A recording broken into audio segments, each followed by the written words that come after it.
Hello, everybody. This is your boy Jay Takashi here to bring you guys a topic night discussion. I don't know if we're gonna have a long stream or not. It won't be too long because I have to work tomorrow. But when it's before this stream starts, well, it's already started. Before we get into the realm of things, I really want to take some time to really pour something out to a lot of people during the holidays. Just be very careful and all that jazz because I recently today had a death in the family in Pennsylvania. If you look up the news, there was a 9-year-old that passed today. That was my cousin. I don't think he even got a chance to even personally meet. And this is off the tails of it coming off of work, where I'm at right now, that I found out. And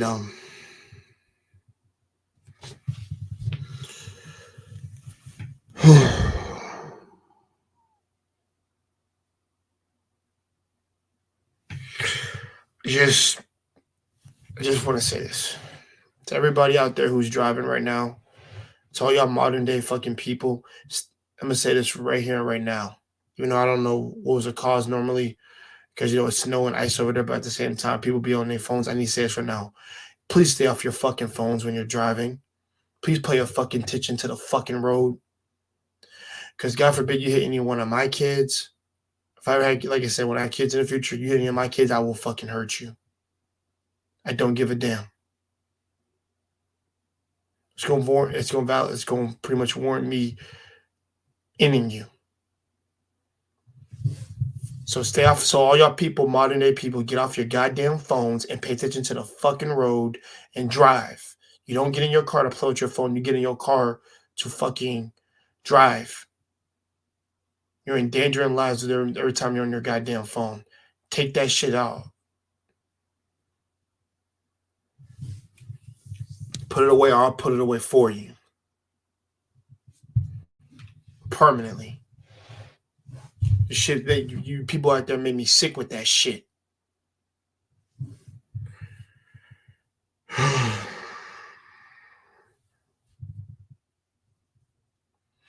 There'll be no background music until this stream officially kicks off.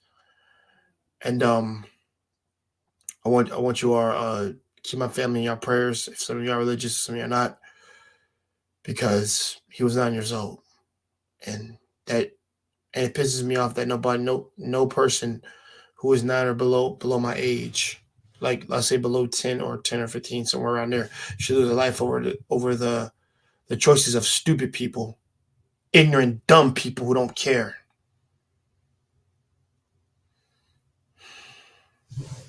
Because if it was you on the other end of that fucking accident, you'd be crying sympathy and nonsense. So I just want to pass that information to everybody. I'm in the best of mood right now. But Wally and Marcus will be top of the stream. I'm waiting for Marcus to get here, actually, because he had some topics that he wanted to talk about that we were going to talk about today. And that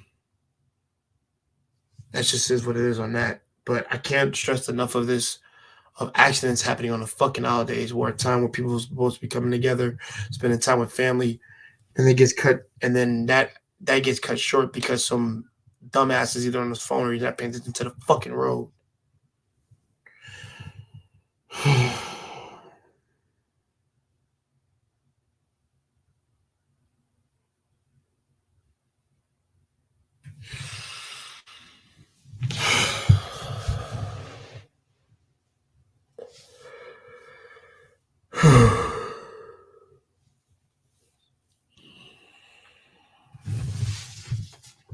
Wally's right below me. I'm gonna let him up. I'm not gonna say much to the general topic except just the ones that were told to. I mean, the one that I was told to speak in more often than not. That I can't say something on. But Wally, is there anything you want to say to this?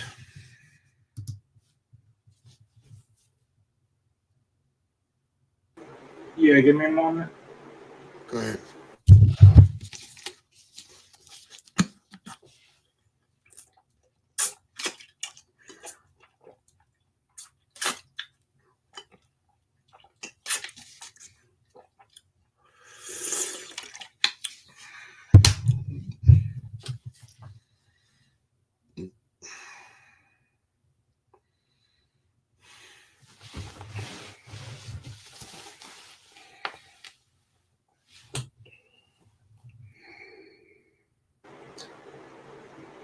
All right.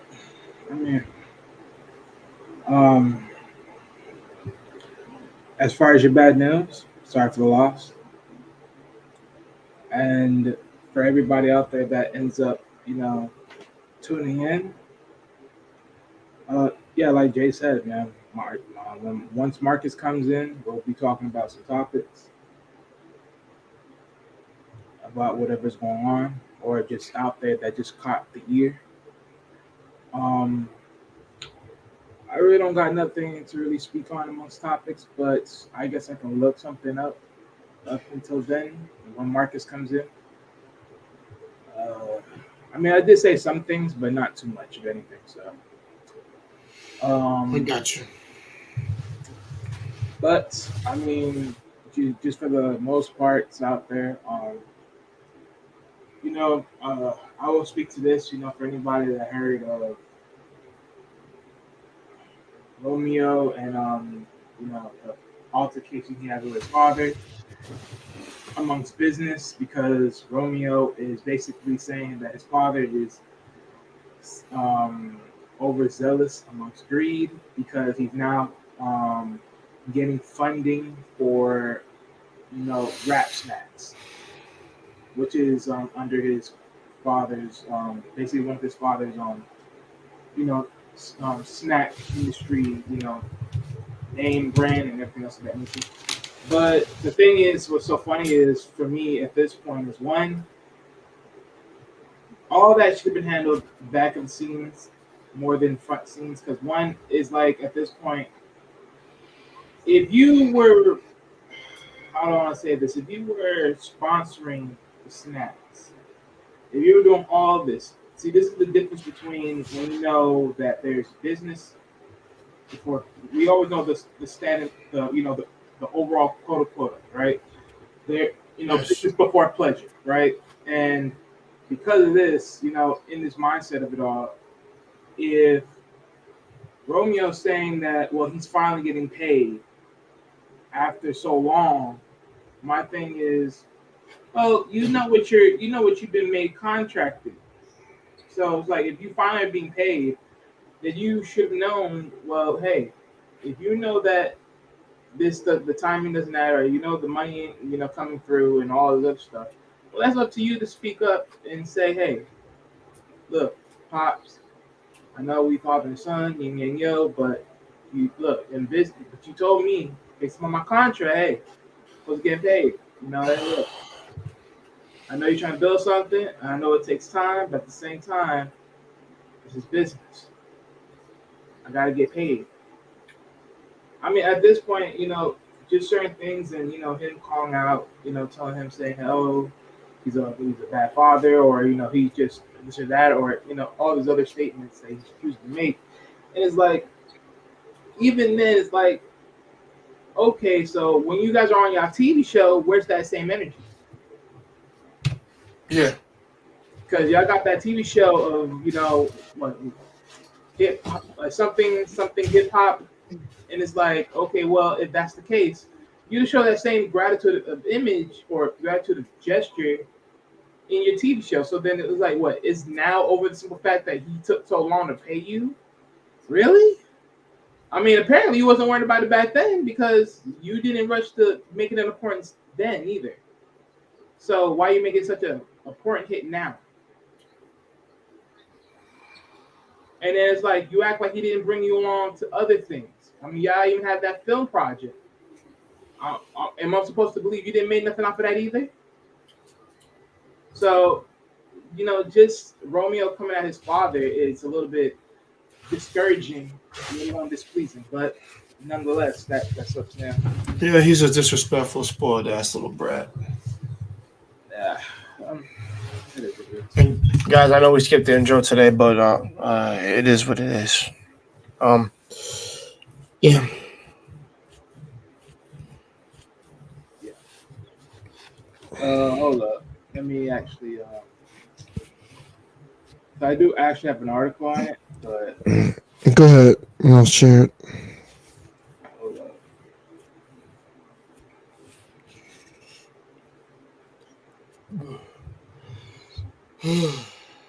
Shit. God damn it. Sorry about that, y'all. I'm a little tired, but we'll get through this tonight. If he doesn't come on, we'll just still talk about it, and is what it is. There. Right, and He I said, got. "Oh, he just sent me a text just now. I'll be there in 2 minutes." All right, well, When he shows up, I'll do the intro, and then after that, we'll get. I'm gonna let him run. I'm gonna let him run things a little bit. I'll still be here, but oh, you're gonna do the intro.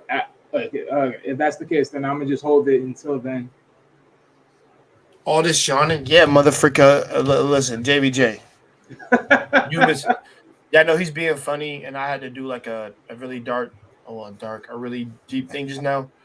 Yo, JBJ, all jokes aside, real right now, I just had a death in the family, bro. So you know, everybody who's a fan of this channel or who's a supporter, please, try to keep my families in your thoughts because this is a shitty time for this shit like this to be happening and also for it to happen in period. So yeah.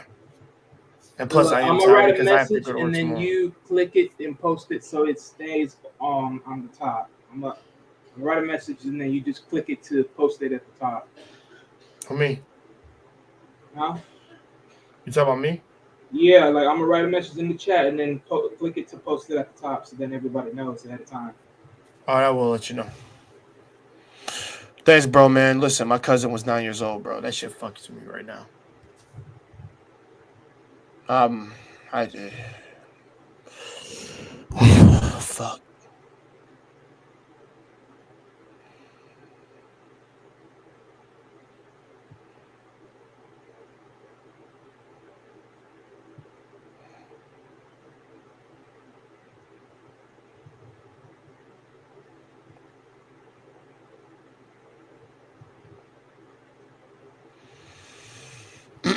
Guys, I want to sorry about that. I know it's like not much music going on, but hold on, I'll put some music in the background so it doesn't be all dead in here. I know. And also, we will have a moment of silence to just anyone who's passed and things like that. So we'll have a moment sometime in this stream. All right, I wrote the message. Pin that to the top. In a private chat. No, in the chat, in the YouTube chat.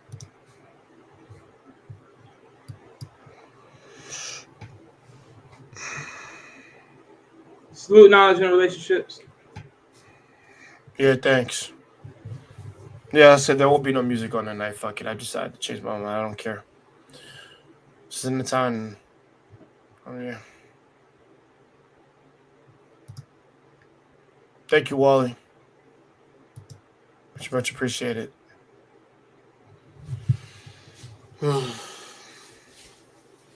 But I mean, before we get back to the think of my family, I would say Romeo's tripping. Um, he's a Yeah, spoiled brat, and he's ignorant. And hey man, if your father helped you along for a good damn good while, I don't know why the hell you bitching, but whatever.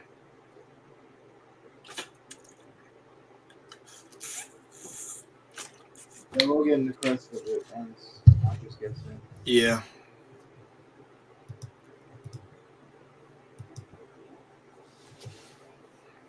Yeah, guys, it happened in Pennsylvania.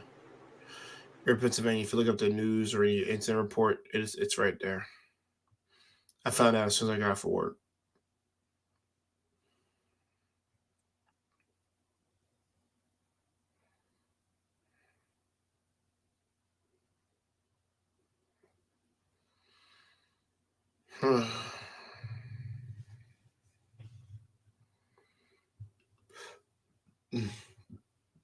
I haven't put the link in yet, but hold on.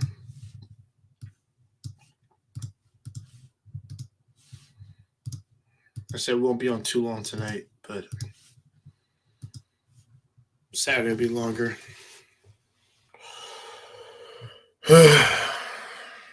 Christ.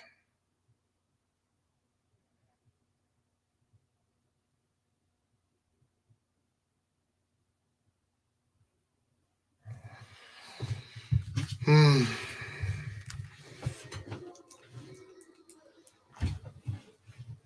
Well, anything else you wanted to speak about before he comes on in?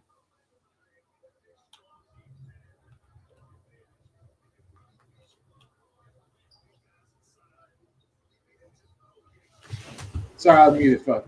But No, you're fine. no, I said for the time being, if he's gonna come in like well, it's almost basically 2 minutes, but when he comes in and you're gonna play the intro, I don't know if you're gonna play the intro or not, but so Yeah, I know. I think we'll just wait.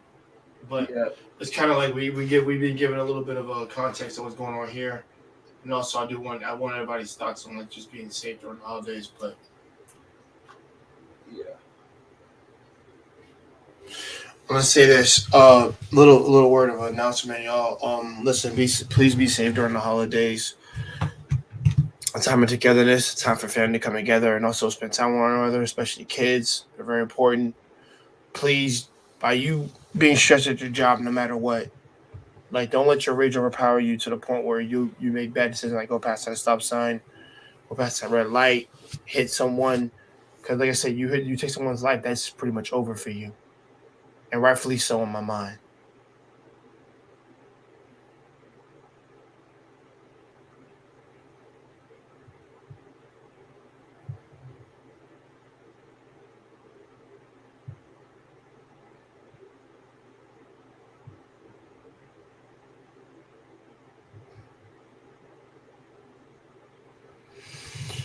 Sorry about that, y'all. Like I said, we're still waiting. Just so y'all can see me. Yeah, not in the best of mood, but yeah.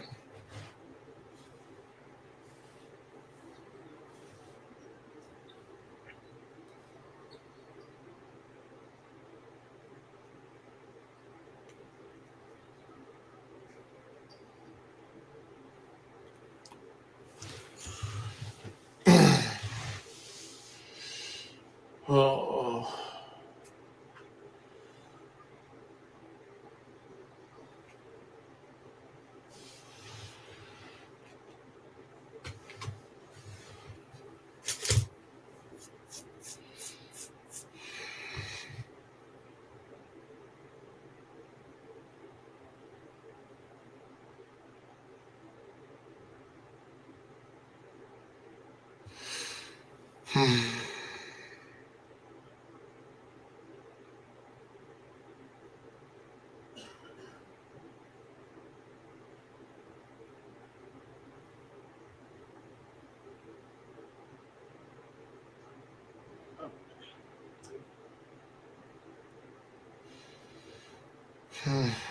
All right.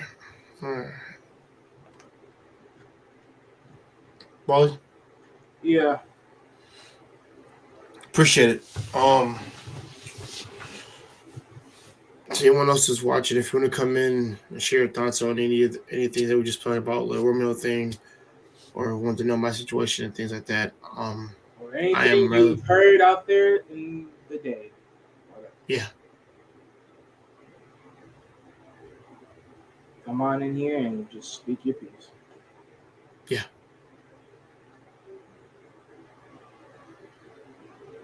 Hmm.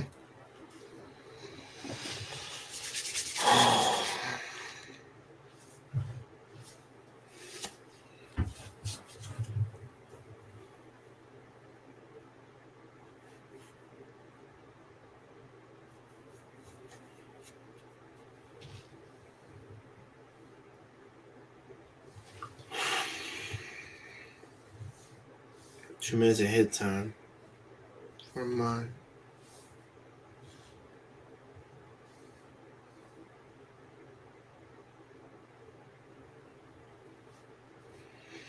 Hmm.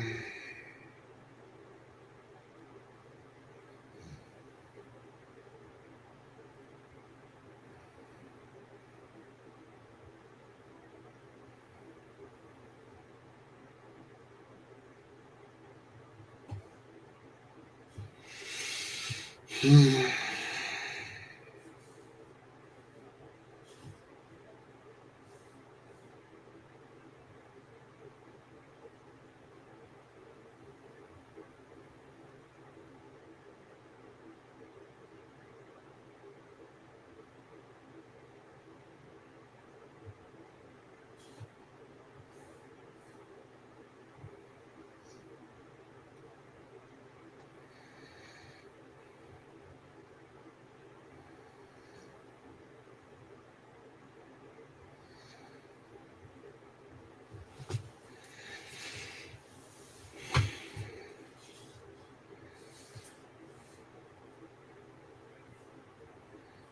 All real.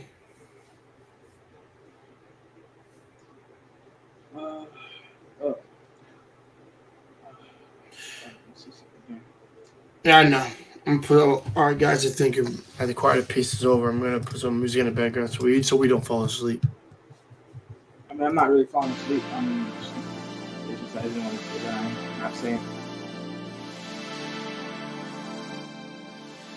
El Relo on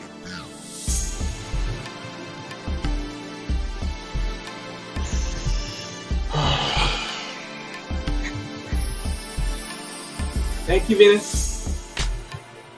Yeah, tune that music down just a tad bit. Thank you, Venus.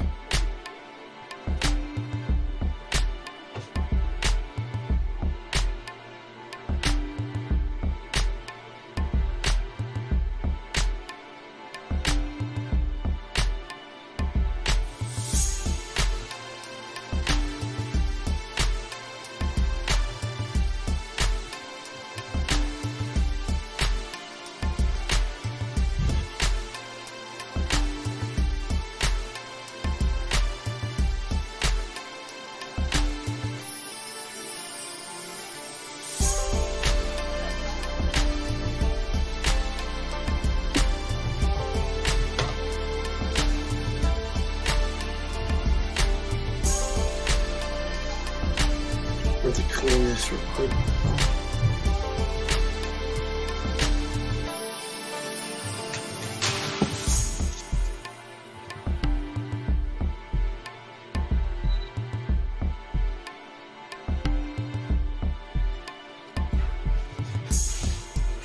Thank you, Venus Martinez. I really appreciate it. May your love, your beauty, your heart, and your mind be preserved, and wish you the best of fortune.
Okay, sorry about that, y'all. We're still waiting on markets right now. Well, is there another topic you wanted to talk about tonight? Hold on.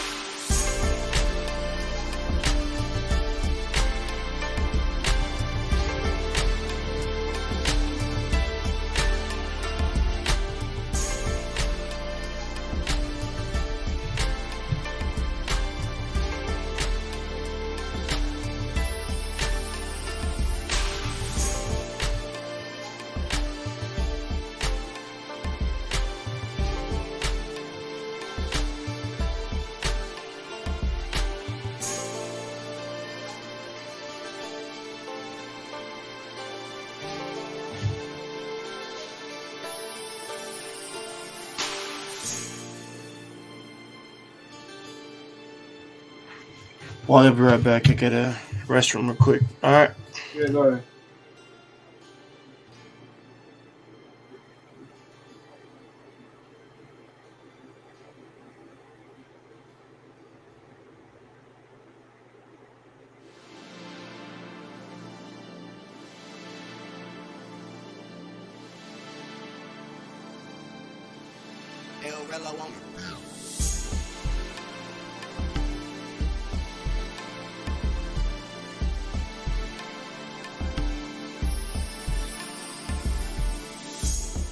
Yeah, but real quick, you guys, for anyone that's still in the chat, thank you.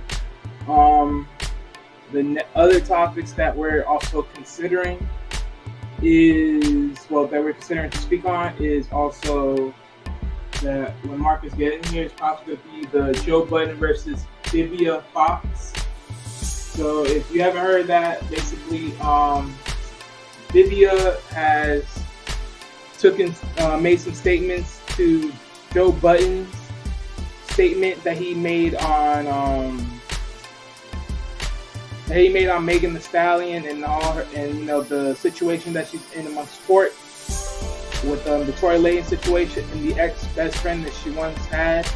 Also, we will probably be talking about the James Gunn's situation in amongst DC and some other stuff. Also, for anybody that remembers Twitch, Stephen Boss, who just passed, they also got his, they received the death note that he left over. Plus, his mother has finally spoken of his tragic demise. So that's another thing we'll probably talk about. Yeah.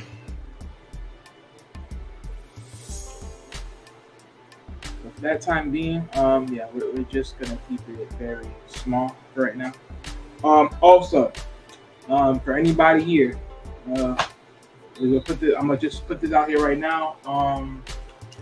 So Wednesdays, for me, Marcus, and of course Jay, but it'll be morally support as far as the support that we bring over, but. We will be starting Wednesday. We will be over at JVJ's network, and we will be starting basically to be a part of the network and add some more content over there, where we're just gonna expand. So if you guys ever want to come and join, I'll drop the link to the JVJ network, and you guys can join there and you can catch us on Wednesdays over there. So if you can, come and support and subscribe over there and help us build.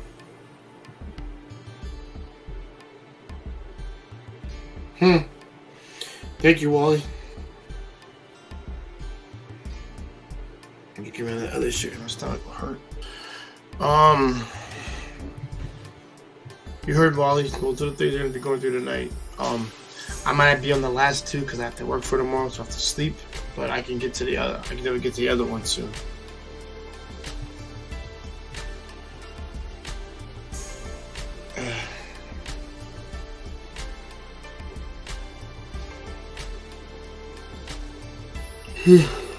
Yeah.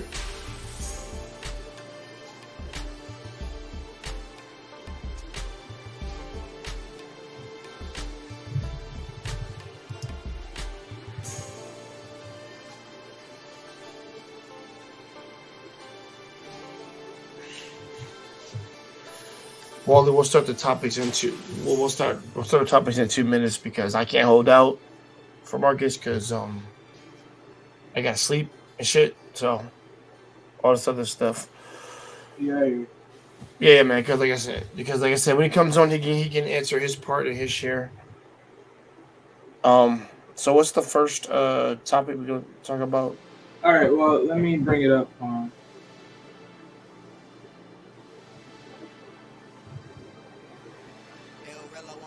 All right, I got it right now.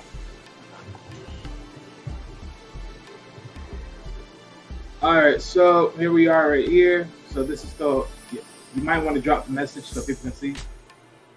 I will. All right. So as you guys can see, this is about the whole Romeo Millard and Master P thing. So Roman Miller to Master P. Thanks, Dad. I'm finally getting paid after 15 years of free labor. Look, I'm gonna be honest with anybody right now. If you ever been in a position, if you ever been in a situation where you've been in business, understand one thing: when something's being made from the ground up, there's gonna be a moment in time. Yeah, you're probably not gonna get paid ASAP. That's the whole idea of knowing there's a grind at home. There's a grind to everything. And if you're joining someone's business, yeah, you might want to be paid ASAP. But that's something you should have let someone else know ahead of time versus you just doing it for 15 years and then you feel like you had to get paid right then and there. So if you're someone that feels like you have to be paid right now versus later on, then you shouldn't have never joined in the first place. That's just the common sense of it all. So, Romeo sitting here, being, over here with his subtle jab of saying, hey, thanks, Dad, for finally paying me after 15 years of free labor. That just goes to show you, look here. If you wasn't for it, then you should never have been a part of it in the first place. Period. You know look, if anyone knows how long it takes for you to build a business, then you know how long it takes to get there. I mean, let's be honest. I mean, most of us that are on YouTube, we've been at this for 1 year and we're still like almost 1/5 of the whole pie of 1,000 subscribership.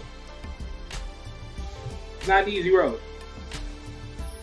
So I don't want to, the way Romeo's going by, the way he's going by it is like, yeah, you can't say nothing to nobody. Like, you really can't tell your father nothing because if you didn't want to be a part of it, then why you was a part of it? And you act like you wasn't a part of anything else that did make money. So, I don't hear it, but let's go down with it.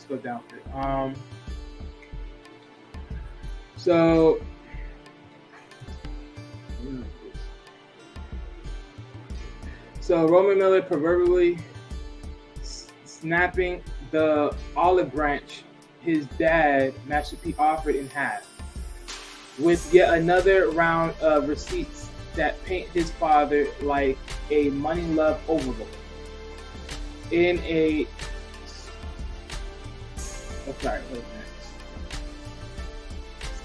scathing clapback, Romeo accused Master P of never paying any earnings from the family Rap Snack brand, claiming to have blindly supported the company for 15 plus years for a payoff that didn't came. So once again, just from this statement alone, like, all right, look, if you know you wasn't getting paid money, knowing that the money was coming in, once again, this is business, not pleasure. So again, why you just didn't came up and say, hey, where the money at? Check the sheets and balance, check the money and balance. And my thing is, it's just common sense. And notice one thing now, this is a family brand, not just, this is his father's brand. It's a family brand. So once again, if it's a family brand, how do you not know what money is coming in and what money is coming out? Please help me out with this. Please help me out with this notion. This is a family's brand, but you do not know what money is going in and what money is coming out. But yet magically, you weren't paid for 15 plus years. That sounds like a you problem because you didn't check nothing. I'm just being honest. That sounds like a you problem. You didn't check nothing. But of course, this goes down to a whole full down list purveyance of a statement that's being made, but let's just go with it for the time being. I would just like to thank James and Taylor of Rap Snacks for seeking the truth and doing proper business. This year, I will get my first Rap Snack check and finally start receiving my earnings from my bags. I was told as a kid that we own Rap Snacks and that my payday would come after we put in work and sold the company. Silly me. I promoted a company for free for 15 plus years based on the word of my pops. So I'm gonna stop right there for the time being because I want to actually look up something, right? Because this is interesting. 15 years, right?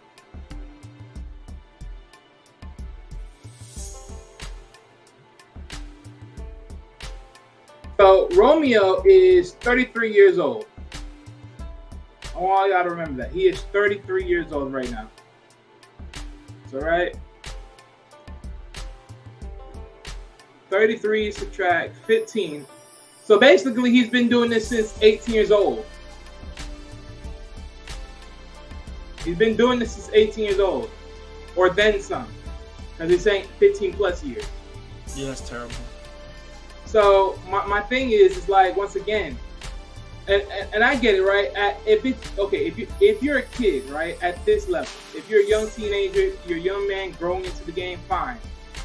That's decent enough to sit here and say you at least have some notoriety to sit here and say you didn't knew what you knew back then, right? You didn't know about business back then the way you do now. So that's one thing. So at least this is clearing up the visual of where this is at the time being. So I'm gonna give him his freebie right there. But let's keep going. Right? Without being allowed to see any contracts or even meet with the team, and I stayed loyal. Well, well, here it goes, right? Here it goes. You didn't see no contracts, didn't see all this. Well, yeah, this is about to get ugly. Right? But I'm entitled and ungrateful now. Well, see, and in that fairness, I'm gonna be like this. In fairness, all right, without actually reading this and looking from the outside in, okay, so I looked at it from a different standpoint. I didn't know he was in this bad boy for 15 plus years. To be honest, Rap Snacks is pretty brand new to me. I thought this was some new stuff that they just made out the pocket. But if they made this ever since he was 18 years old, well, then that's just pretty much sad. So, because I never heard of Rap Snacks until now. Because it's now getting out there amongst, big stores like Walmart and stuff like that. So the fact point that it's now ringing a bell, yeah. But I digress. Let's keep going. Only addressing this here because my father is trying to gaslight and break me instead of taking accountability for. I'm sorry. Oof. I'm sorry about that. Let me read that again. Only addressing this here because my father is trying to gaslight and break me instead of taking accountability of his mistakes / greed. And this is just the tip of the iceberg. You know what? From that standpoint, I'd have to agree. Look, I'm gonna be honest with you. If you're someone that knew what was going on, but your son couldn't see contracts and everything else, but he's a part of the business, he has a sharehold and everything else that as the business, but he's not able to see contracts, not able to see where things were going and where things were coming in, then of course, yeah, you basically stick them out. You put his name on this damn thing, but that doesn't mean nothing. All you basically saying is, hey, look, I used you by putting your name on here, so then, certain things that happen, it benefited me, but not you in the same manner. And that's pretty fucked up. So, well, let's keep going, right? My mental is very strong because I do the work, but no man or woman should live a lie to protect another. My stand isn't about money. It's about the perception of money. My father knows that I've made the most earnings over the past 10 years and played my part quietly as always so he could shine. In time, the truth will prevail and I will believe when my father truly leans on only God and not image and money. He will be the richest man in the world if that's what his heart desires. None of y'all love my father more than me. I know my sister's passing was a warning, just like Moses in the Bible. The man that led people out isn't always allowed to the promised land because of his own ego. Don't have to be perfect, but I can't follow someone who's being blinded. Y'all make fun of me because y'all think I was raised a certain way, but I was built for this season of ridicule and misunderstanding. And I'm gonna take a pause right there, and I'm gonna say there's nothing wrong with what he's saying. I mean, at this point now, looking within this whole commentary of it all, he ain't lying. I mean, he ain't lying. I mean, if that's what's going down, I mean, hey. Once again, this is going to show, but this is the whole point of business. If you don't know what you don't know, why you got in? I mean, that's one part I'll take on his. I'll say to him, like, hey, look, if you didn't know, why you got it? And of course, most cases we will always sit here and say, well, because it was family. I thought family stood by it, so I didn't think my father would just betray me the way he did. And that's the point. But my thing is like, because for me, it's like I have to sit here and ask. He's doing this now. But my thing is, by the time you truly understood the game of business, when did it not start clicking in, hey, maybe I should start looking into what's going on, because it's been some years since I actually been paid from this thing. Now, don't get me wrong, I'm not sitting here trying to be deflective saying that his father don't deserve most of the blame. He does, but I'm also saying to him, from the time that he was 18 or even younger to the time he now got the information of business, now he's trapped in this whole flow. And real quick, guys, Jay! Oh my goodness. Here we go. God damn it. What's up? What's up? What's up, Wally?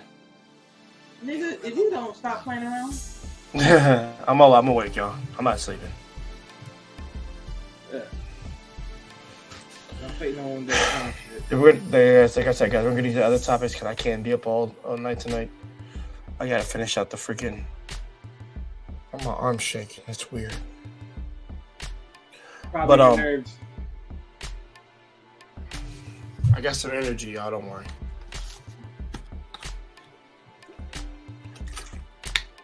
Yeah. I mean, push come to shove, you guys. It probably will stay up, but we'll probably just chop it down because it is. If we gotta trim it. Yeah, because we are a little tired here and there, and a lot of things have happened, so we're just really sort of on a rush to do this, honestly. Yeah. So we didn't want to let this be that day. I mean, honestly, we did have that option, and we should have probably took it because there is other things we could have done, but True. we thought, let's just do this, and then whatever happens, we'll just work it out, and then everything else we'll just work. We just cut it down for whatever we cut it down towards. But let me go back to it. Let me find out where I stopped at this point. Okay. And then, okay, here we go. All right, here we go. I'm willing to be judged and walk through the fire for my family in hopes of a great leader waking up. I reached out behind closed doors and got burnt repeatedly. He's an adult and has to do the honest work as well. Like I told him, I have to love from a distance until then. I have a family now too, and it's critical I protect my peace. No more suffering in silence. Rise of the Phoenix. And, from that statement alone, this is why I'm just speaking on it, right? Business before pleasure. I got to worry about mine. And if you screw me over and destroying what I should be coming into, which then eventually would build what I'm having amongst my own, then eventually you're my enemy. And I don't want you as an enemy. I want you as who I said you should be. So, from this standpoint, Romeo didn't say nothing wrong. All this is all true and on point for where he stands for. So, hey, it is what it is. At this point, the ball is in Master P's standpoint at this point of the relationship and business. But let's just keep going. I'm gonna keep going rolling out for whatever that's left. But okay, so in this video, there's gonna be so Romeo has went deep into his time capsule to respond to P on Monday, digging up his pre-teen 106 in Part interview promoting Rap Snacks with the original host, Free and H. Oh wow, wait a minute. But he did this back in 106 in Park? I didn't even see this video. I did not see him when he did this. See, that's one of those time range where that means that I was not paying attention. Okay, let me play the video. Gotcha. Where can you get these chips in the stores? Well, yeah, you can go to like certain stores, Okay. like retail stores. It don't matter. Y'all have to request the Rap Snacks by yeah. Romeo at your I store. see them in Philly, Baltimore, DC, LA. That's it? That nice. You gotta get those stores. Okay, so they're only in certain areas though. See, that's another thing about business. So these Rap Snacks were in certain areas. So that would explain why it took so long, because I didn't see them until recent. Because now they're in Florida. Because I guess they're now in Florida amongst Walmarts and all that other stuff. But so that's my whole point. And that's another thing about business, because the one competitive thing about the snack business is to actually get on the shelf. And, you know, at this point, as you can tell by the bag, they kept it at a small or medium size, which is basically would be located by the registers for most parts.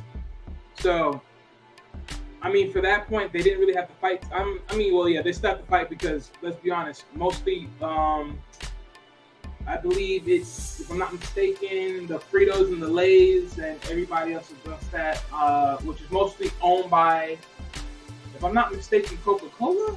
I believe Coca-Cola owns most of those like chip organizations, but because I don't know, I remember some of them they own. But yeah, so getting on that shelf is not an easy deal. It's not an easy deal, but you know, so yeah, there was only starting in certain areas. Well, let me see if there's more to it. You're doing a lot at such a young age. Oh, yeah, I'm just having a lot of fun. This got a DVD in it too, contain bonus DVD for everybody. And are you having They don't understand. Yeah, had to slow that down. As we already know. You already know. But once the music start playing, they're gonna copyright this motherfucker like no other. Even though we're not gonna plan on keeping this up anyway, so nonetheless. And Marcus finally got in here, so eventually he'll be jumping in.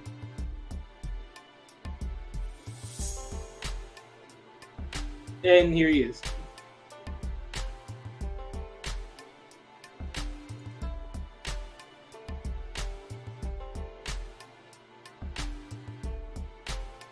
Mic check 1 2, Marcus. My bad. When I come into the room, it takes a while to load, so that's why if you're Okay, because Because it's weird because you jumped in here automatically, but you're talking about loading, so I don't know. Yeah. No, my bad. I took a while to come. I was like having dinner, and then I was talking with other people on the channel. So. Yeah. I know you guys started like 45 minutes ago or so. Yeah. What have you brushed up on? I saw the little Romeo thing we were talking about. Yeah. So yeah, it's basically the whole Romeo. Well, first, Jay mentioned about he had a family member that he lost, his cousin that was only 9 years old. Oh, Jay said that, or Romeo? Yeah. No, Jay. Oh shit! I'm sorry about that. Yeah. Man, condolences, man. I'm so sorry. That shit sucks. Yeah, I believe he said that it was by a car accident, if I'm not mistaken. I'm not sure. Damn. Yeah. 9 years old? 9 years old only. Literally, I just wrote it in the chat, like, to let everybody know when they come in. Yeah, I'm like looking at it. I was like, no way. Yeah. So, you know, just keep his family in your prayers and, you know, make sure everybody have a safe Christmas and don't get into no accidents or, you know. When did he find this out? Or is this already happening? He found out today. Like, is it after he ended the phone call with us or before? More likely later within the day. I believe, cause I know I called him earlier within the afternoon. Well, earlier within the midday, and I told him that I'm to push it to 9 or like, you know, whatever. because my Wi-Fi was down and Xfinity had to fix the damn thing. So probably after that time, and when he was done with work, he found out about it. Right. So is Jay gonna stay in the back, or is he gonna? Yeah, he said that he was getting tired. He was only staying up here until he got up here, so he probably. Oh, left. okay. I appreciate it, Jay, bro, and I'm sorry, man. I have your family will be in my prayers. I'm sorry, condolences for your loss, and you know, it's tough. It sucks, especially on the holidays. So, you know, I just said shout out to the family of Jay. Make sure everybody out there keep him in their prayers and condolences, and anybody out there who's going through a rough time, tough time, any loss or whatever. Just hang in there, stay strong, talk to people. Don't be afraid to vent, let it out, you know, in a healthy way. You know, I think that's about it, you know. Right. So, yeah. After that, I was talking about this, and I did mention another piece of topic because, you know, Twitch, his mother, you know, she's finally spoken after his passing. So I'll probably talk about that after. But yeah, let me go back to this right here. Yeah, can you also dim down the music a little bit? Yeah, I got you. Hold on. Yeah. Yeah. All right, thanks. That's better, right? Yeah, that's good. So let me speak on this one right here.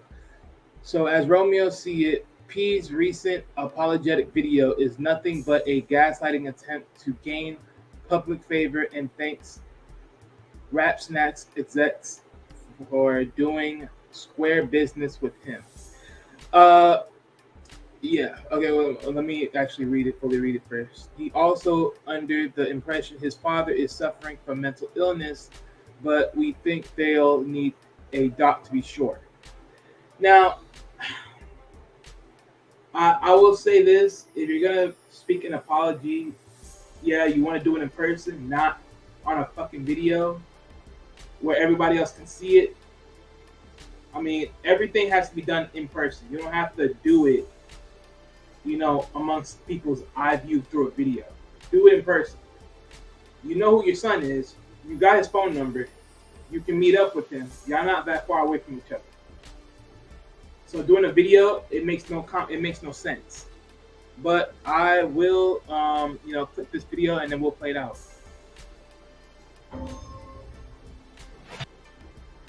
Yeah, wait a minute. Let me mute this because I don't want to waste the time on the ad.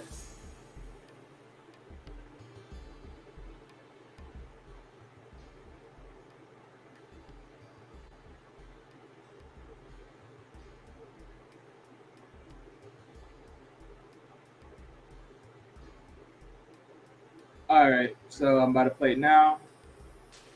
Today a sad day because I got to get out of character and put this on the internet, which I don't want to do. But I try to call my son. People say, "Why you call did?" He don't call back. It's been months. So my question is to Romeo.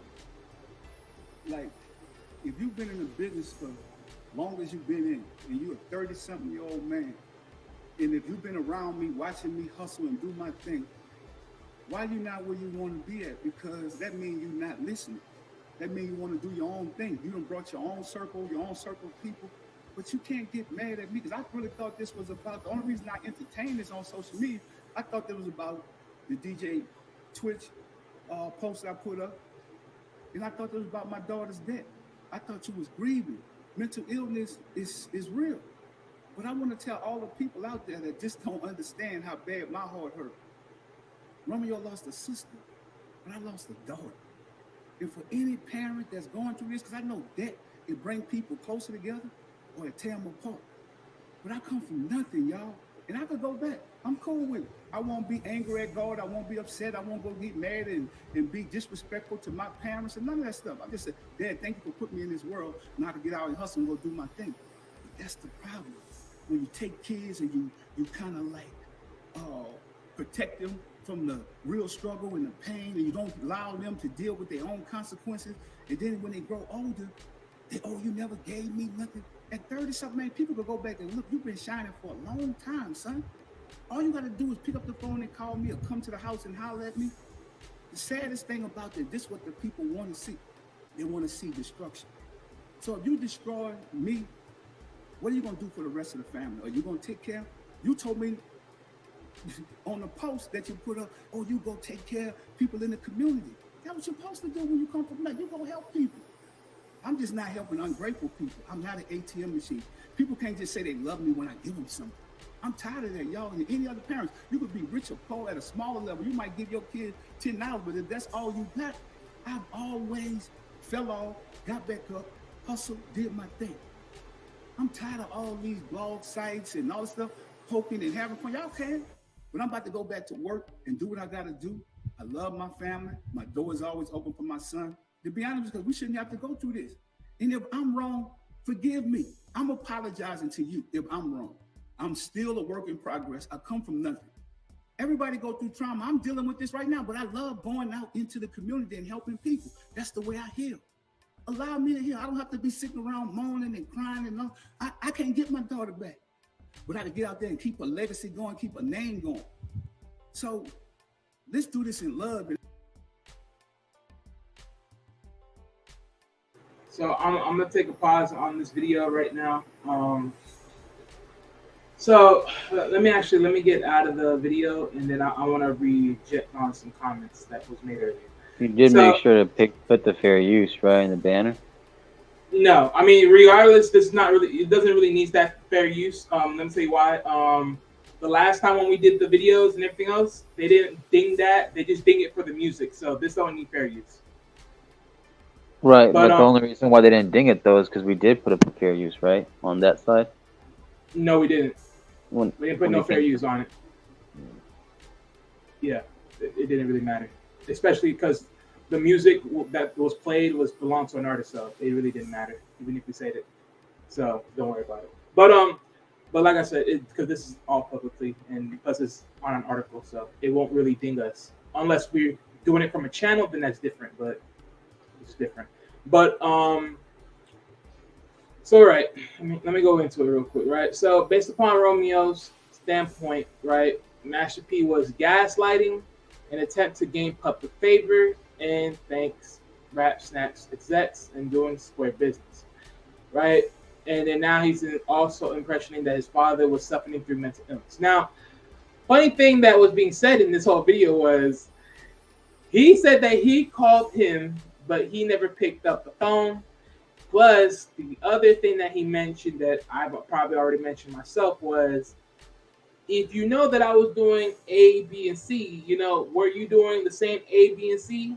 Or were you following up? Were you really doing anything? But but I also mentioned, earlier on in his comments that he made was when he was trying to understand what was going on, he was not able to see contracts or, where the money was flowing and all the other stuff, right? I mean, let me go back just to make sure you guys remember that part.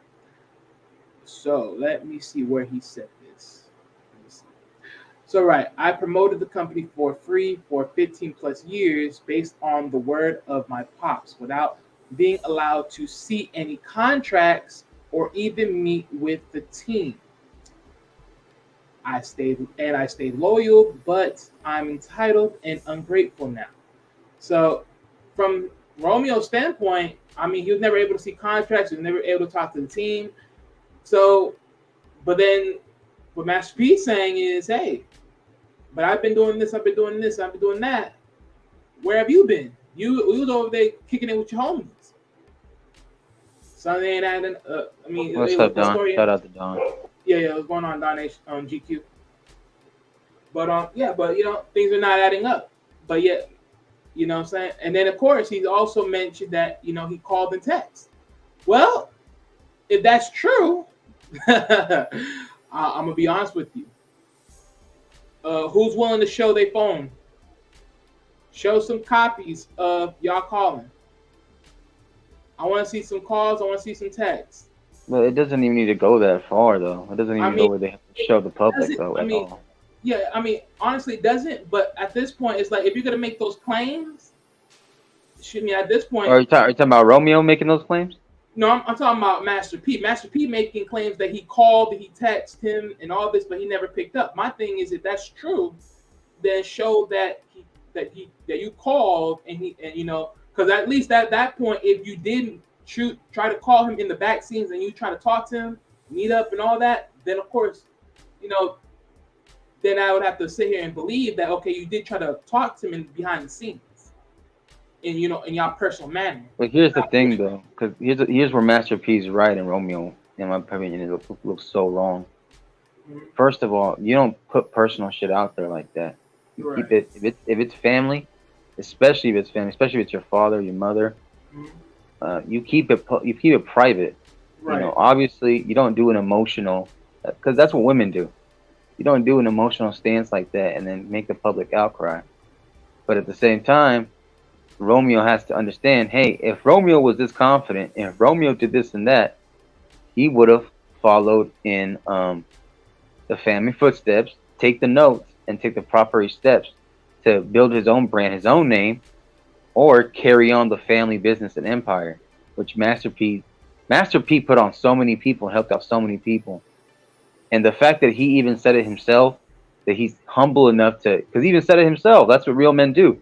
They don't come out and make a post, but he had to just because it's this new day and age and shit, and he's trying to adapt to survive and live. So, with Romeo doing what he did, it's just sad. It's like, it's soft. Right. It's like you as a man now, because he's in his 30s. Romeo's in his 30s. I remember watching Romeo. Yeah. When I was Romeo's like actually 33 right now.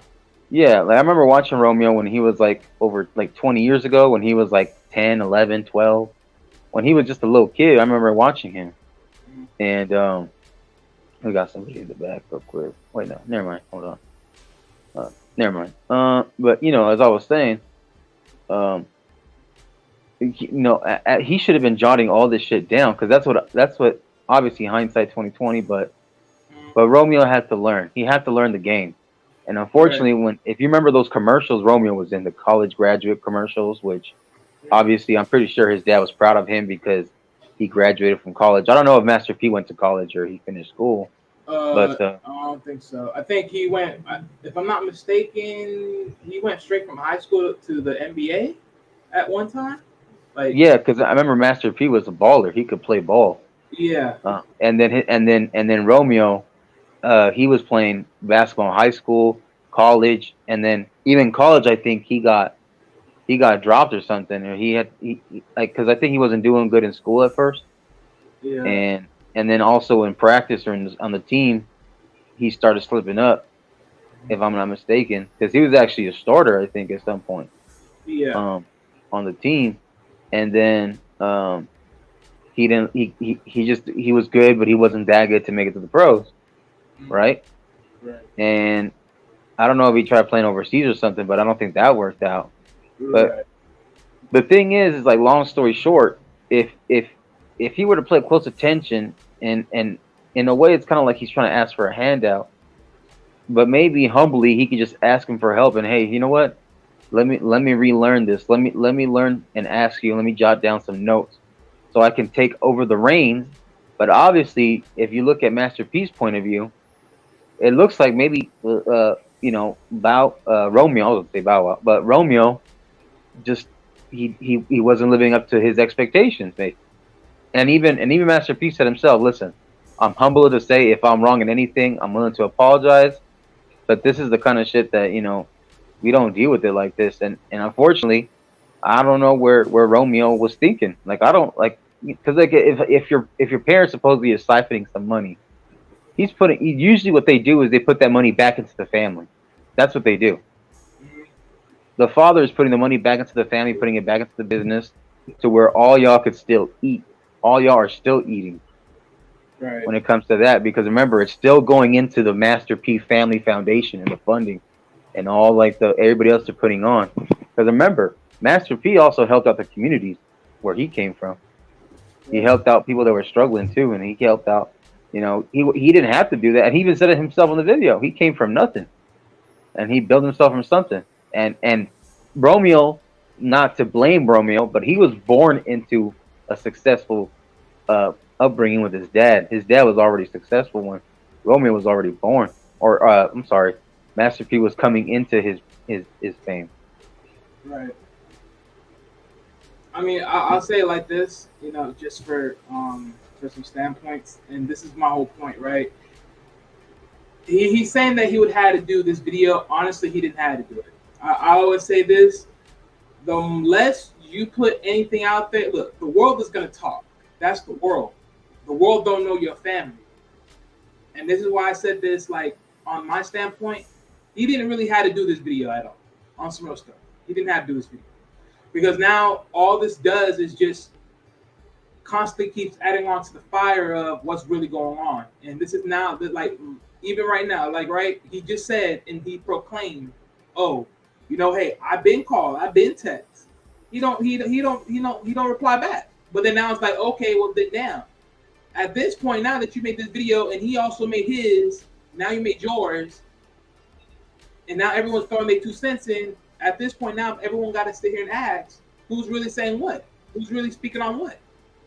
Now it's like that's my whole standpoint of saying at this point now he would have to throw out some receipts because you can't sit here and say one thing without the other. And this is why I'm saying. But to be fair though, Ian, we've always heard plenty of stories where kids move out or they move on and they stop hitting up the parents. It's usually the parents having to reach out. That's usually what happens.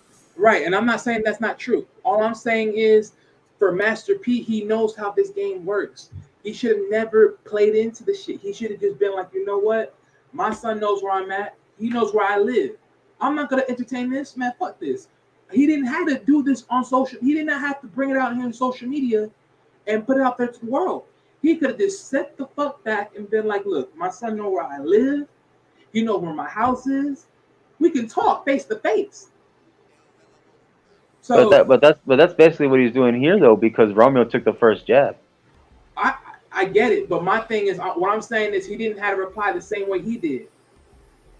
Because my thing is, if you did, but the difference though here in this video here for Master P, he's actually being more humble about it and actually more compassionate. If you listen to the way he's speaking directly, he's literally directly trying to speak towards Romeo and to. And it's not even about the people. I think he's really just trying to speak directly to his son, not so much to us. And I think that is what people need to realize in that. Right. No, it's not. Look, it's not even to the point that I'm saying like if the video is, you know, and all that. I'm not debating if it's gaslight or not. All I'm saying is, as far as for the conversation to compare and contrast, I always say this: just because one person puts something out there in social media and put it out there in the world, doesn't mean you have to. Everybody else can make their standpoint on what they believe and what they think. At the end of the damn day, what stands by them is what stands by them. Because at the end of the day, I'm gonna say it like this, because I mentioned this earlier. You can't sit here and tell me this is how you feel about it now, but where was that honest energy from the whole standpoint of before? Because when y'all were on y'all TV show, y'all act like everything was all good. So now it's an issue. I mean, if it was an issue, I mean, I'm gonna be honest with you. When did you start taking some serious things? But even then, in the article, look what he said. He said, are you talking about the show Growing Up Hip Hop? Is that the one you're talking about? Yeah, exactly. That's what I'm exactly talking about. But we also got to understand that these kind of shows, a lot of it is scripted, though. You do know that, right? I get that, but see, that's the bullshit part. But this is my whole point of what I'm saying. That's a lot of the bullshit part. Why would you fake just for a check? So my thing is, he's coming after him about this and this and that, and being disingenuous and gaslighting. But you said it at the end though, for the check and for notoriety and for publishing and for advertising and for endorsing, they're looking at brand. You know what, Marcus? Thank you for saying. Because my thing is, if that's the case, then my thing is Romeo's equally doing the gaslighting when it comes to everybody else, because he's gaslighting about his life. So my thing, how you gonna target one person for gaslighting you, but when you've been targeted, but you basically gaslighting the whole world on your perception of life when it ain't really what it is. So stop the bullshit. This is why I'm sitting here saying this. Celebrities are everyday people. I don't want to hear no bullshit talk about, oh, they're celebrities. It's a different problem. Bull crap. Same bullshit. They just put makeup on it.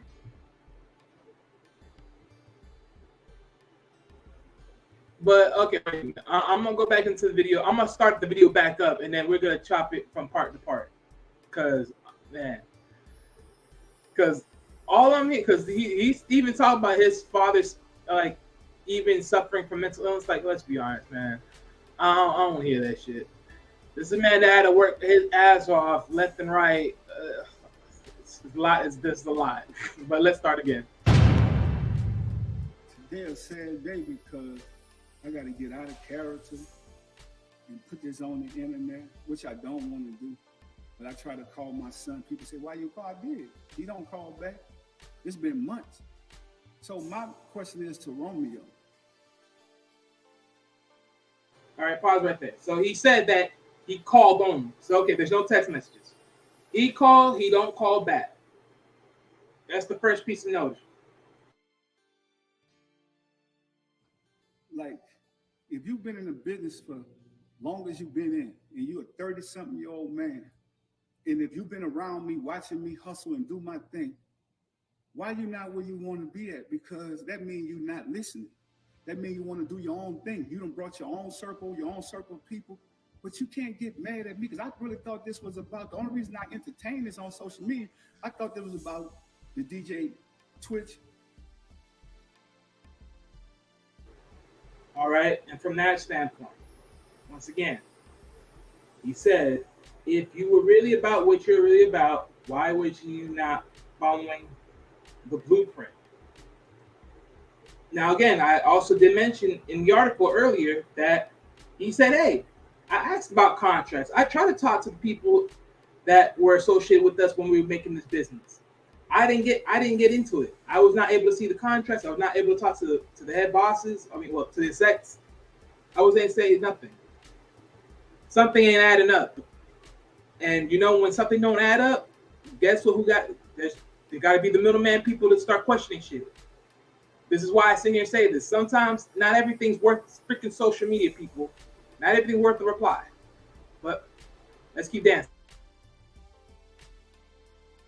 Post I put up, and I thought it was about my daughter's death. I thought she was grieving. Mental illness is real. But I want to tell all the people out there that just don't understand how bad my heart hurt. Romeo lost a sister, but I lost a daughter. And for any parent that's going through this, because I know death, it brings people closer together or it tear them apart. But I come from nothing, y'all. And I could go back. I'm cool with it. I won't be angry at God. I won't be upset. I won't go get mad and be disrespectful to my parents and none of that stuff. I just said, Dad, thank you for putting me in this world. Now I can get out and hustle and go do my thing. But that's the problem. When you take kids and you kind of like protect them from the real struggle and the pain, and you don't allow them to deal with their own consequences. And then when they grow older, you never gave me nothing. At 30-something, man, people could go back and look, you've been shining for a long time, son. All you got to do is pick up the phone and call me.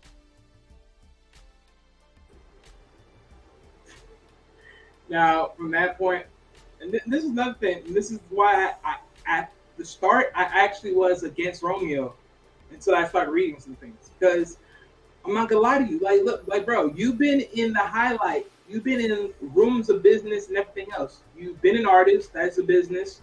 You've been in a lot of positions where businesses would have happened. So for you to sit here and say, hey, this and that, this is why I'm saying a lot of this is not adding the fuck up.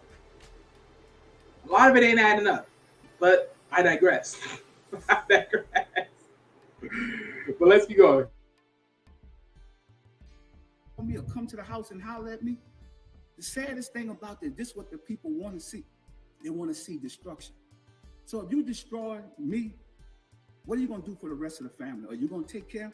You told me on the post that you put up, you go take care of people in the community. That's what you're supposed to do when you come from that. You go help people. I'm just not helping ungrateful people. I'm not an ATM machine. People can't just say they love me when I give them something. Facts. I'm sorry, but facts. He's right. Because look, I'm going to be honest with you. Personally, if I had a choice between helping family members and then people out there in the world, I'd probably help out people in the world. Let's be honest here. Look what he's saying. I mean, we all heard about, Master P and his family and how they're ungrateful and this and that. look, everything they do is say, hey, they just click on a button and they're supposed to get some money out the machine. Versus figuring out, hey, how you got here and trying to follow the blueprint to get to what they want to do in amongst their life. And this is the issue. Like, bro, someone came from the same place you did and now has professed their craft and got to a different place. Why you're not willing to do the same? And here's the thing, Master P said it perfectly. He lost already a kid, which means Romeo lost a sibling a while ago. You know, and even with all that, Master P was still doing what he had to do, which shows a lot of his character, a lot of, no matter what, when the tough got even tougher, when the rough got rougher, he still kept going. It sounds to me like Romeo is just another. I'm not saying that maybe it couldn't have happened and he didn't take out money, but then at the same time, if Romeo were to take a step back and say, you know what, my dad still put all of us on. I still had my chances. I didn't live up to certain things. Other things I can work at. There's other ventures. You can still be a music producer. You can still be a manager. You can still run certain brands and labels. You can still help run with the contract. You can still run with the accounting. You can still run with a whole bunch of other stuff. You know, right. All those are different positions I just named that you can do it, and he can do more, have more than one position. And that's the thing that Romeo keeps missing. Look at the fact that he even said it himself. Listen, what Romeo is doing is even more fucked up because it's a betrayal. Because I think he thinks too that remember, within the music industry, it's not so much that his dad could be taking money from him, but it's other people involved that could be skimming money as well. Right. You know what I'm saying? It's not so much the dad, but at the same time, because Romeo is doing this, he's attacking his dad instead of maybe attacking the music industry, right? Mm-hmm. And that's what's fucked up, because even Master P said it right now in the video. Hey, you could be taking money out of your mother's mouth, or out of your other siblings' mouth, out of your other family's mouth, your cousins, aunts, uncles, whatever, nephews, nieces, you know? You could be taking money out of their mouth just because at the moment you're pissed off for maybe your own short upcoming. Maybe because you couldn't make it to the finish line on certain things. Right. And, you know, from this standpoint, I will say this also, because when Master P had mentioned about how, you know, he doesn't really support the family, but he supports, you know, everyday people in the community. It's like, well, wait a minute, because this is one thing I have to also remember, right? Because I remember when Master P criticized his own family and why he's not, you know, supporting them in anything.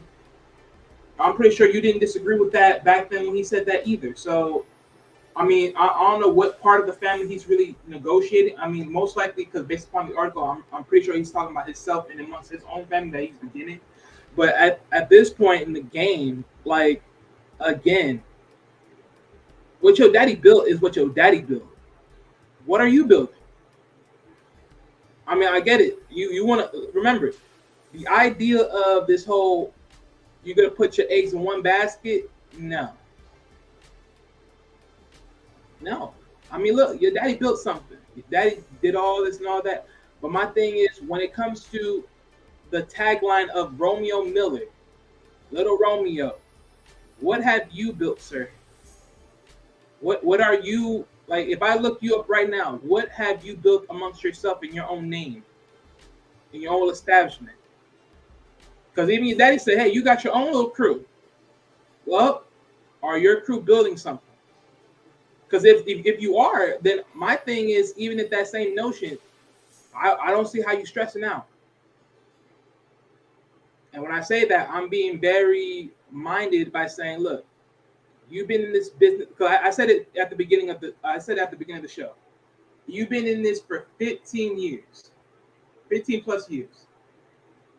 And my thing is, look, when you invest yourself in a business, understand one thing for sure.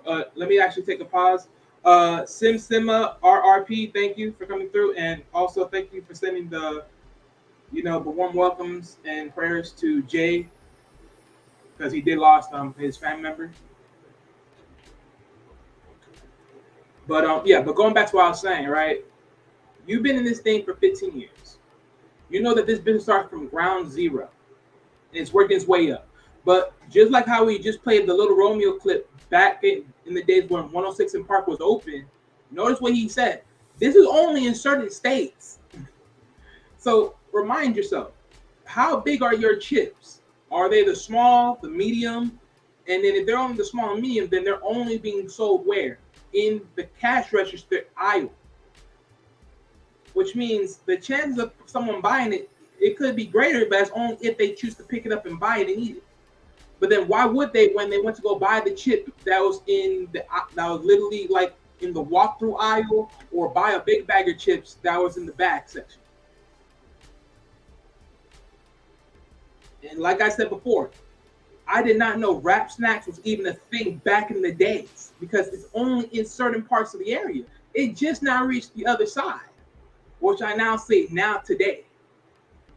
So at this point, there's a whole lot of play within what was going on and all of this. But this is my whole point. My thing is, you finally are getting paid your dues.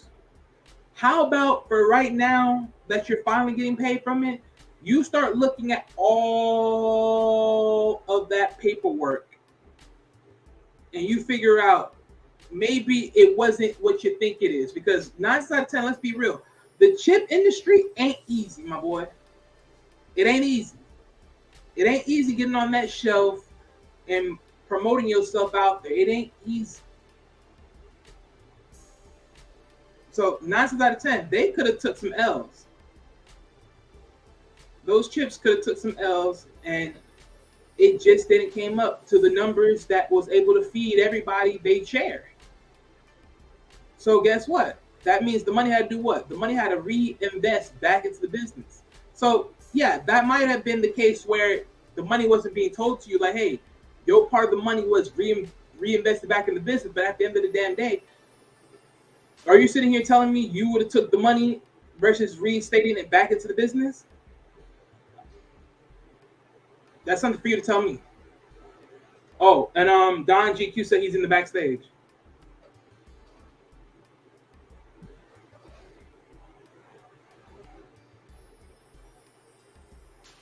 Oh, okay. It's good to know, Sam.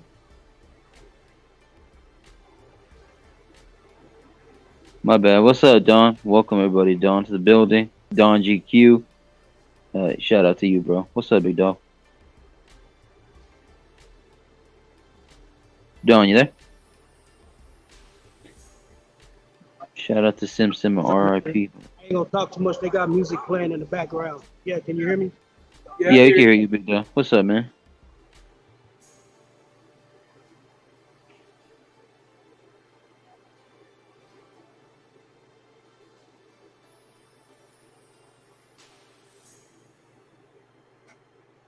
I think, yeah, that's what he said before, because he's in the gym, right? He's in the 24th. Yeah, there's music in there, so you don't.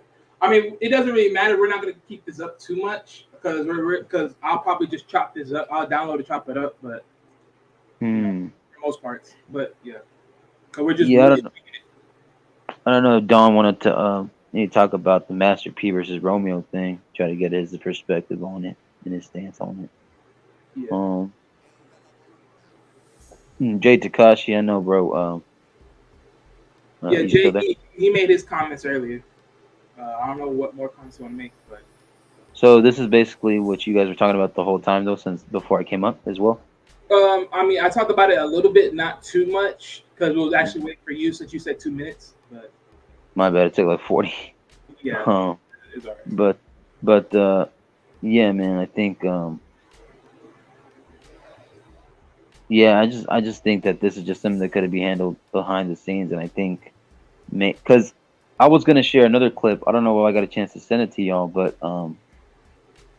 it was Chamillionaire. Chamillionaire was talking to some other people on an interview, and he had gotten advice from Nelly. You know who Nelly is, right? From St. Louis, the rapper. So Nelly talked to Chamillionaire and told him, I think was it Chamillionaire or Chino? I think it was Chamillionaire though. Yeah, it was Chamillionaire, and I remember Chamillionaire talking to the host of a show, and he's telling him, "Hey, Nelly gave me advice when I was younger in the industry, and then when I was blowing up, and he said hire an auditor or do an audit." Yeah, I know you're talking about. Yeah. So basically, yeah. And I remember in that clip he's saying when that lawyer found out that the people in the industry that he was contracted to work with, people that were supposed to handle his accords, his paperwork, all that, said that they had been siphoning and skimming hundreds of thousands of dollars at time. Exactly. Taking punches here, taking hundreds of thousands here, taking hundreds of thousands there. Right. Before you know it, it was 600,000 at most at one time they took off.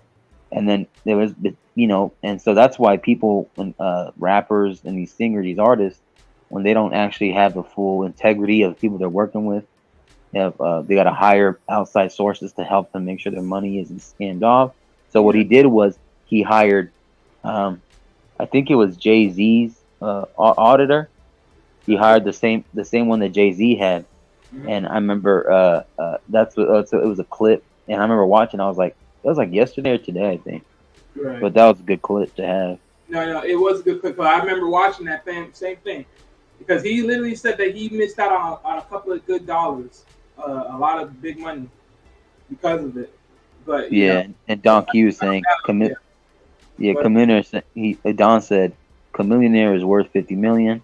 Mm-hmm. Y'all said Romeo should have taken Masterpiece blueprint and built off of it. Facts. Yeah. Facts. I mean, even to that point, and this is another point that I'm saying, like, and this whole standoff point is like, no matter what, anything that Master P did, Romeo came and tagged along in it. Movies, he's in it. Music career, he was in it.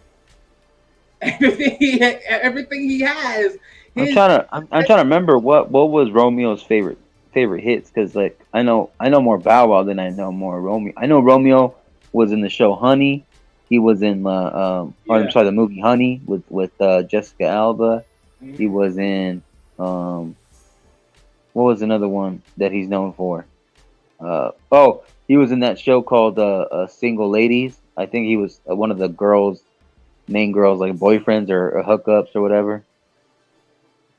Okay, yeah, probably. He was in a good few movies. I remember.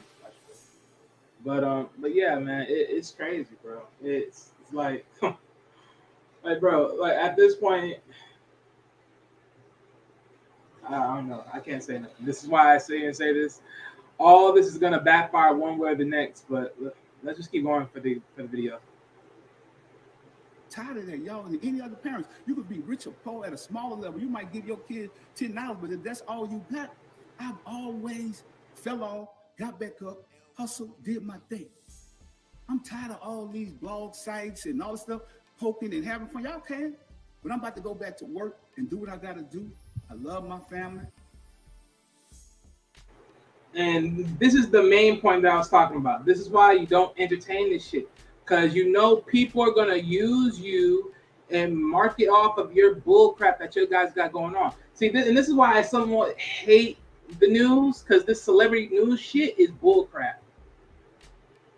They just make another freaking new market and just plaster that celebrity news. When reality is, y'all, the way that these people are celebrities is only because y'all make them celebrities. I mean, they're just everyday freaking people that just chose to do something at a higher stance that most people aren't doing. That's it. But of course, it gives us news content. Ugh, motherfucker. My door is always open for my son. To be honest, because we shouldn't have to go through this. And if I'm wrong, forgive me. I'm apologizing to you if I'm wrong. I'm still a work in progress. I come from nothing. Everybody go through trauma. I'm dealing with this right now, but I love going out into the community and helping people. That's the way I heal. Allow me to heal. I don't have to be sitting around moaning and crying and all. I can't get my daughter back, but I can get out there and keep a legacy going, keep a name going. So let's do this in love and let's do this in peace, because this is what the system wants. Think about it. We stronger together, but you older now. So you got to lead by example for the rest of the kids. And we can get through this. I'm just telling y'all, keep y'all prayers. We need it. And God gonna do what he got to do. I'm not gonna come on here no more So bloggers and everything else is cool. Whatever you want to deal with Romeo. Whatever y'all think he's saying is true or whatever, that's cool too. I can live with it. I'm at peace now. I had to speak my piece.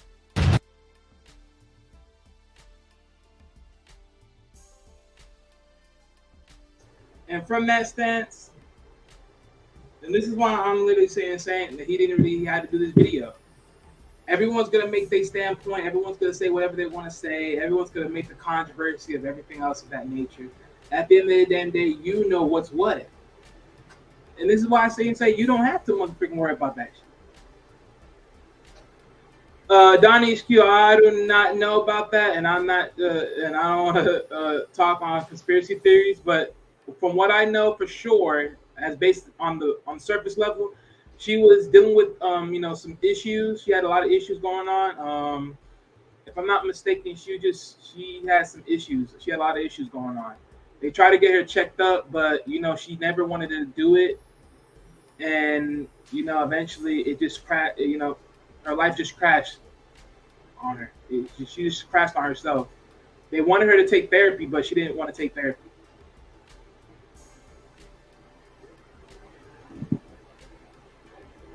But yeah, so let me hold up. Let me keep going. But okay, and of course that was just, and I'll focus on unfinished. Okay, so let's put it at this point. Now, oh yeah, I forgot one more key point. Romeo said, and I quote in this article, he said that he also he said that he was gaslighting in an attempt to gain public favor and think rap executives. One, he never said nothing about the rap executives, and two, you can't really say this is gaslighting because one, to gain public favor, I mean, I don't know between you or him, but from what he's saying in this comment, you put yourself out there first. So if he's gaining public favor, well, technically, didn't you do that first? I'm gonna ask that simple question. Technically, didn't you did that first? Because you didn't have to put it out there either, but you could have easily gone public favor by your statements. So why are you not doing that first, sir? But I'm gonna leave that alone. I'll leave it alone. Because I'm not going deep in this. I'm not going deep in this. But okay, so last piece of statements on this article. Earlier today, Master P told TMZ Hip Hop he was dropping the mic on feuding with Romeo and focus on unprivileged kids because helping the ungrateful is a waste of his time. Came for him. Let's see how long the canal can bite his tongue, with Romeo throwing rounds at the tank. In the words of Jay-Z, no one wins when the family feuds. And sad enough, that's true. That's true. But, I mean, hey, it is what it is, At the end of the day, it is what it is. But I'm going to leave that alone. So let me click this out, and we go back to the show. We go back to the screen. That's one article. So actually, I'm gonna switch this to a different article because I actually want to talk about this because this is so crazy but yet interesting. So I don't know if you guys heard about this, but a former NBA player that we all know and we probably have some decency and respect for was in some controversy. Marcus or Jay, whatever one of you is still there, share the screen for me.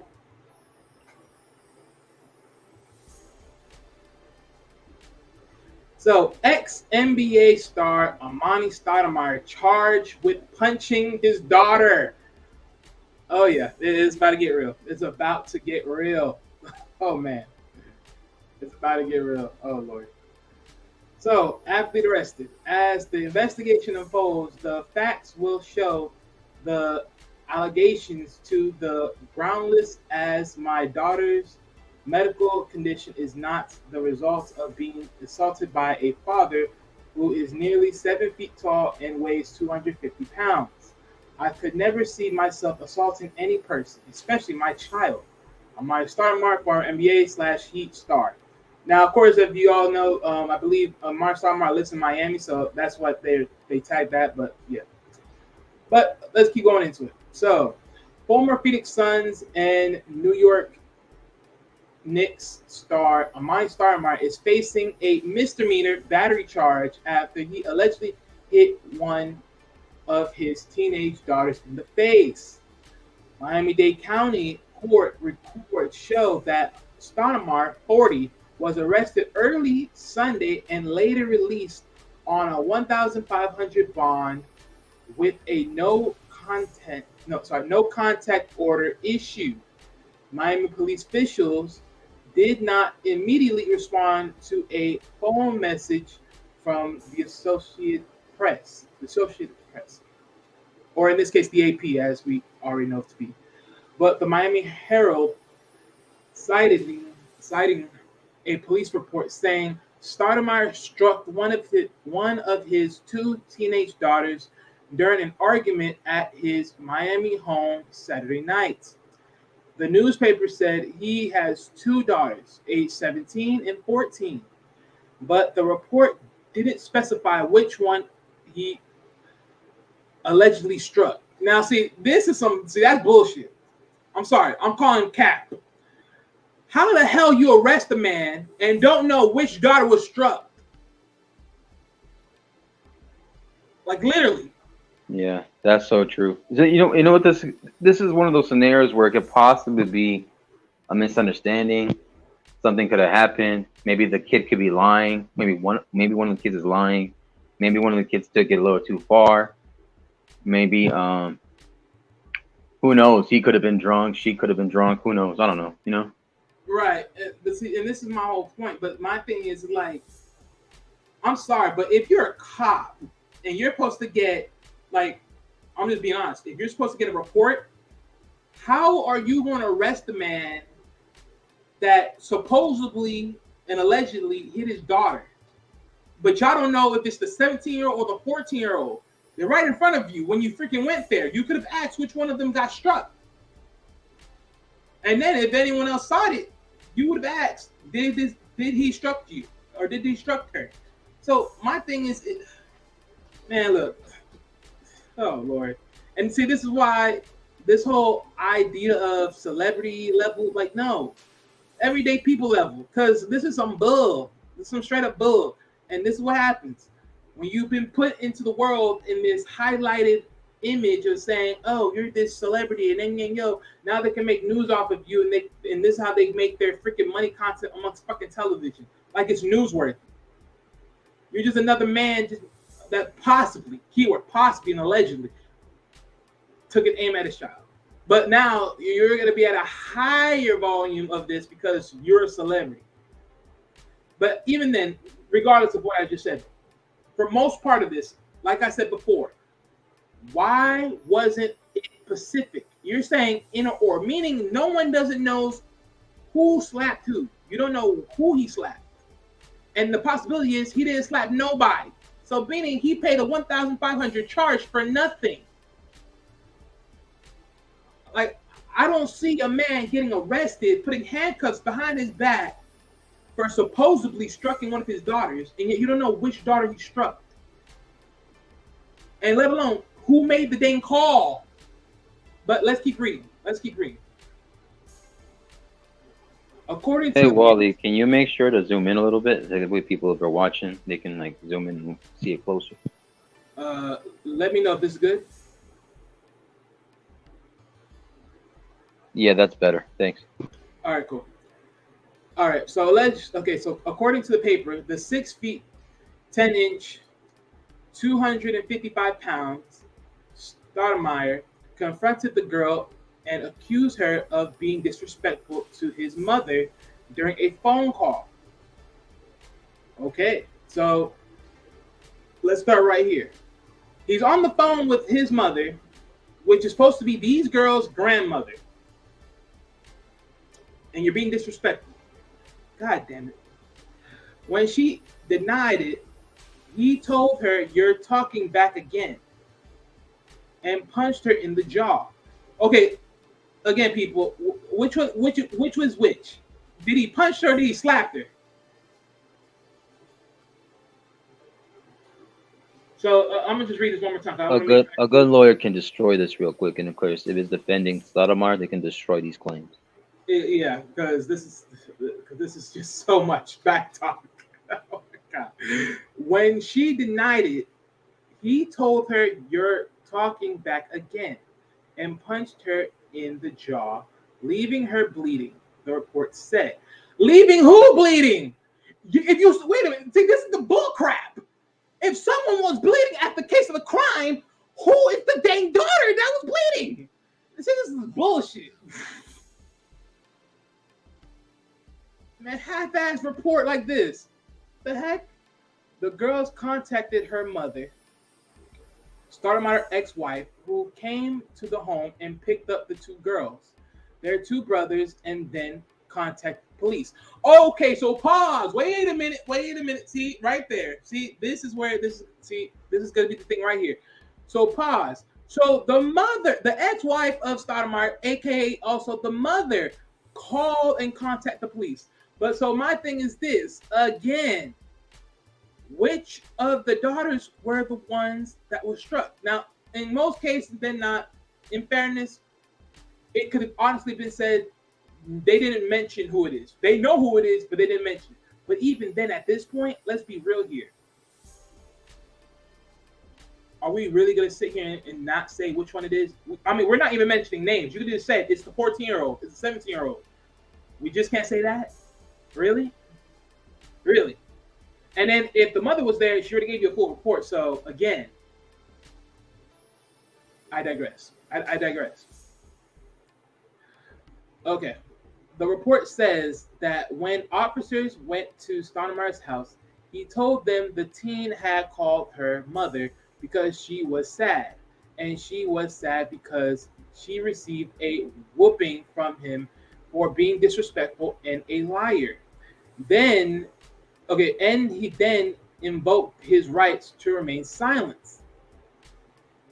So, from Stoudemire's standpoint, what he's saying is he gave her a whooping. Now, remember, whoopings don't ultimately incline slap of the face or punch in the face. But that's the notion. And if there's blood, well, that would have been intel that there was blood. But that's the wording, the context, everything else, etc., etc. But even then, my goodness, I swear. But okay.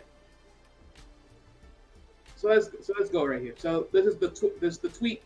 Over the last 24 hours, an incident at my family home led to my being charged with assaulting my daughter. It is an allegation based on a report that does not squares with the facts. I am a Jewish faith. Today, Jewish people all over the world celebrate Hanukkah and hear the story of how we brought wickedness. I believe that whatever is hateful to you does not do to others. As the investigation unfolds, the facts will show the allegation to be groundless, as my daughter's medical condition is not the result of being assaulted by the father, who is nearly 7 foot tall and weighs 250 pounds, as they keep on escalating. I could never see myself assaulting any person, especially my child. I respect, protect, and love my family. Particularly my child. Sorry for that. As a father, I ask for your grace as we secure our space and privacy. So all I'm hearing is I'm a spoiled brat and I wanted to be entertained. And you got entertained. But nonetheless, like I said, I'm going to keep this very brief and, ultimately undigressed. But even in this standpoint, right, it literally stood here and says, based upon the groundless, as my daughter's medical condition is not the result of being assaulted by a father who is 7 feet, that's nearly 7 feet tall and weighs 250 pounds. So, once again, where is the medical You know, where's these medical reports? Where is it? Please let me know. Show me. Show me the medical reports, because if there's no blood, again, so my thing is, even in this sense, there's also this poor judgment on the mother, because if there is no blood, and this is why the story is always going to look pretty funny, but if there is no blood, then what would be the point of you taking your daughter with the other daughter and the brothers from the home when there was really no danger? Now, granted, they call you and let you know there was danger, but if nothing really happened or nothing was really seen, you know, then why they had to leave? Now, granted, like I said before, nonetheless, look, we don't really know. We don't really know. If she took them, there must have been something, right? There must have been something. So, one or the other. But I digress. But let's keep going. No attorney for Stoudemire is listed in court records. His Instagram page shows he had received his master's degree early Saturday from the University of Miami. Stoudemire played 15 seasons in the NBA, winning Rookie of the Year award after the 02-03 season after being drafted by the Suns. Amar'e Stoudemire was a monster when he was in his prime. He was a beast. I'm not gonna lie. Yeah. So let me keep going. So after 8 seasons with the Phoenix, he was traded to the New York, where he played for 5 years. He finished his NBA career with 1 season each with the Dallas Mavericks and the Miami Heat before playing in Israel. He retired in 2017. During his NBA career, Stoudemire made 6 All-Star teams, averaging 18 points, 18.9 points, and 7.8 rebounds per game. So, I mean, from that alone, I mean, I'll let you guys take it amongst yourselves. You know, from what this story entails, one side we have, there was blood. Another side we have, it was just a whooping in disrespect. Another side is, well, if he was being punched in the face or it was a slap. And, you know, it keeps going on and on and on. Look, I say it like this. I don't know where the other kids were, because if it happened, I wonder where they were when it happened. Maybe they didn't see it, so they don't know. But even then, man, this all don't make no sense. It's like, it just don't make no sense. It really doesn't. But I digress. But let me go to this. So, all right. So let me pull up the article about Twitch and amongst his mother, because his mother, I believe, had finally spoken up about the situation and his passing. Wait, is this a video or? All right, wait a minute. I'm not gonna share it yet.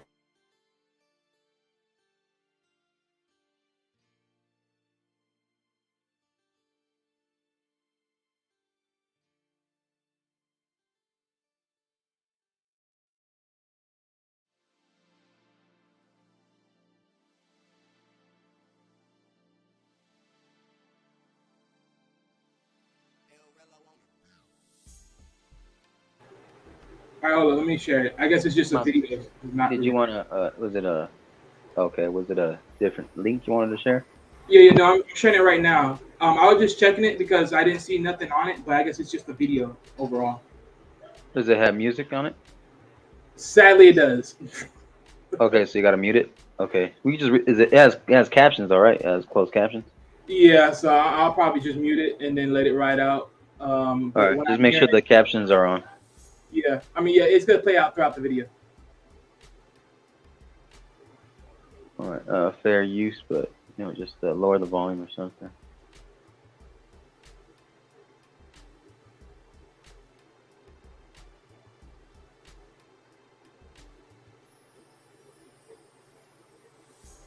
Fair use, copyright disclaimer, 107. You don't hear the music, right? No, we can't hear it. No. Yeah. Cause I muted it. I just want to make sure because you don't have to worry about that. But yeah.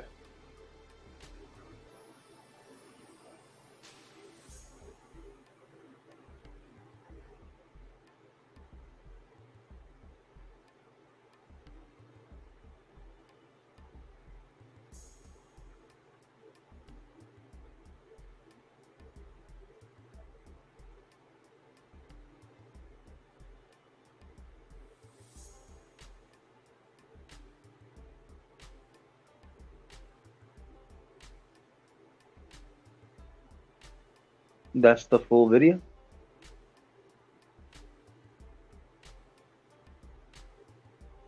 Yeah, that's the full video of just the statements being made as far as her mother, like his mother, what he found out, what she found out, and everything, and she just can't speak right now amongst with everything, but she got the calls and everything. They're just breaking it down through this video like this, but yeah, so that's why let me read this caption real quick for the folks watching. Again, please make sure you hit the like button, share, subscribe, leave a comment, hit any of the Cash App, subscribe to all these content creators on the panel and in the chat. Knowledge and Relationships, Don GQ, Well Talk Productions, J Takashi, Sim RRP, Venus Martinez, hola hermana. Let's Talk with JBJ Network, which me and Wally will be hosting a show Wednesdays. Yeah, I mentioned that. Evening. Yeah, and we'll be literally coming up with a topic and a title, and also a title for a show as well. That's what we're brainstorming right now too. Let me read this real quick in the video. The official ruling of the late 40-year-old's death was listed on the coroner's website and said he died at a hotel and / motel, and the manner of death was self-deletion. And we can't use the S word on YouTube because it's not friendly. Right. But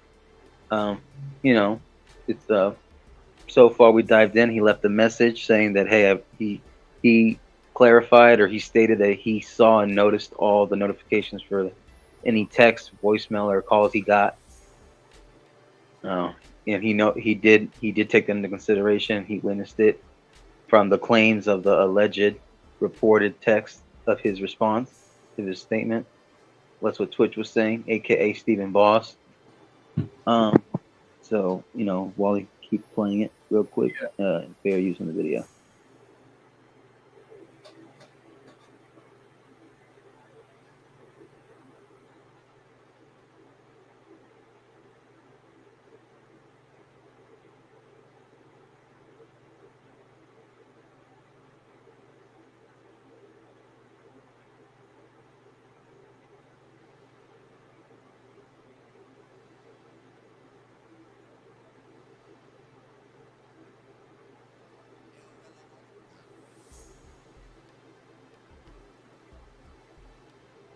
All right, Can you rewind it again? The last part. I'm sorry.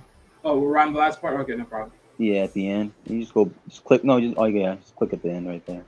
Yeah, right there. Read it.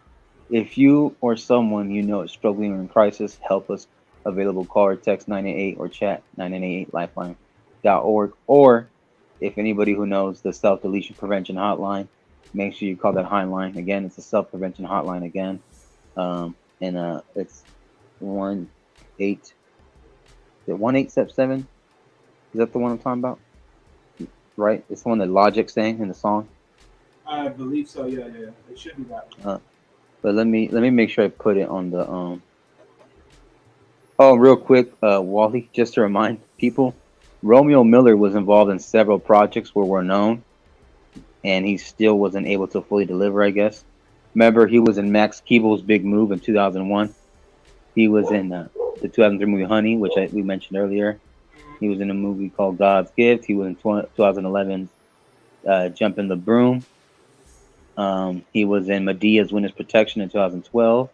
Remember, that was where where the baby mama was like, my ring. Or, Yeah. Yeah. And then he was in 2015's Megachurch Homicide, Brotherly Love, A Girl Like Grace. He was in 2016's Jarhead 3, The Siege. He was in Little Dead, Rotting Hood. Wow. He was in 2017's Dead Trigger, amongst other things that were smaller projects. He was in 2001's television show The Huleys. He was in Hollywood Squares. He was in the Involved in the Nick Cannon show. He was involved in the Proud Family, which is a cartoon for Disney Channel. Remember that show? Yep. Remember One on One on the 2003 show? He was in the he was in Static Shock, playing himself as Romeo, and he was on the Sharon Osbourne show. He was on Jimmy Kimmel. He was on All Grown Up. He was in the show Romeo. He was on Ned's Declassified School Survival Guide. Wendy Williams.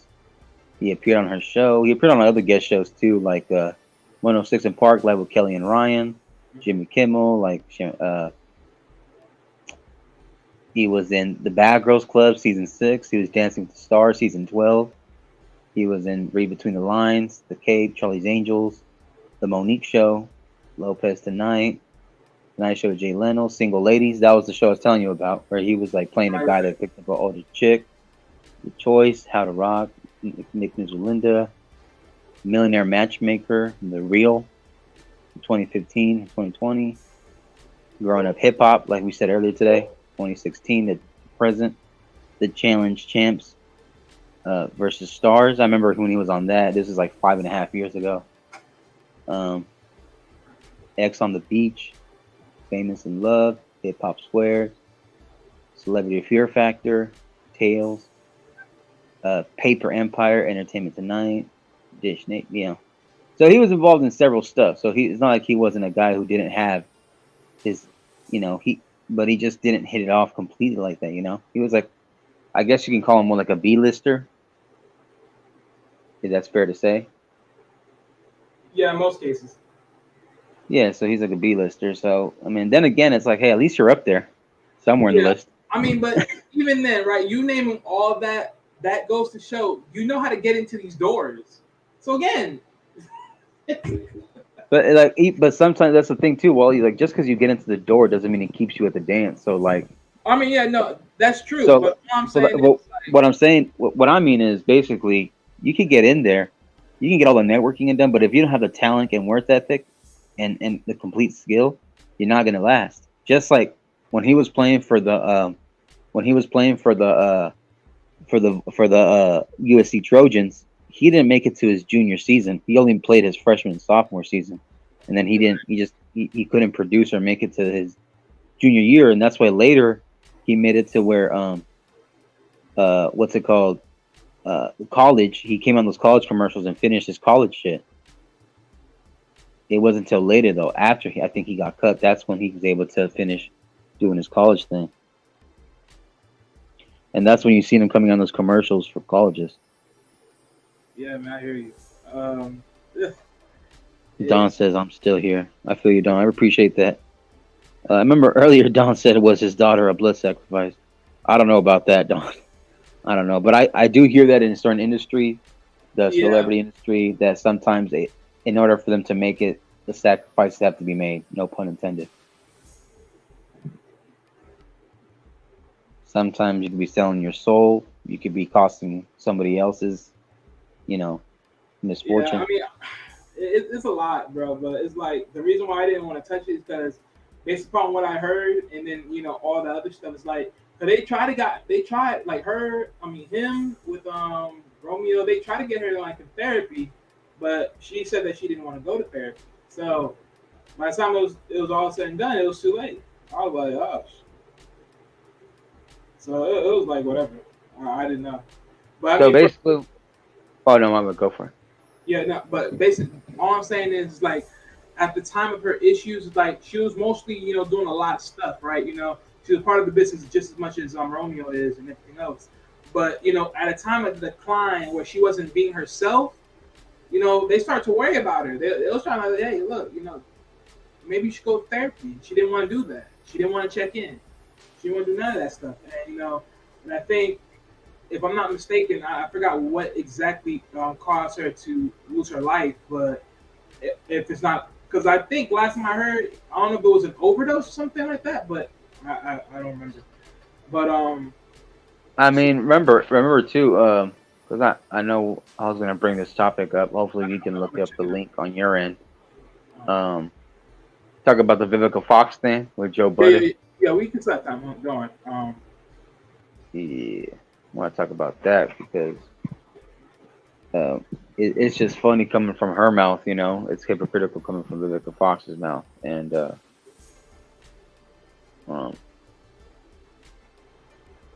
I get it, right? Because there's a lot of things that I don't agree with Joe Budden on, but this is one of those few things I agree with Joe Budden on. Because for the most part, I couldn't stand Joe Budden because he makes no sense sometimes. He's always flip floppy.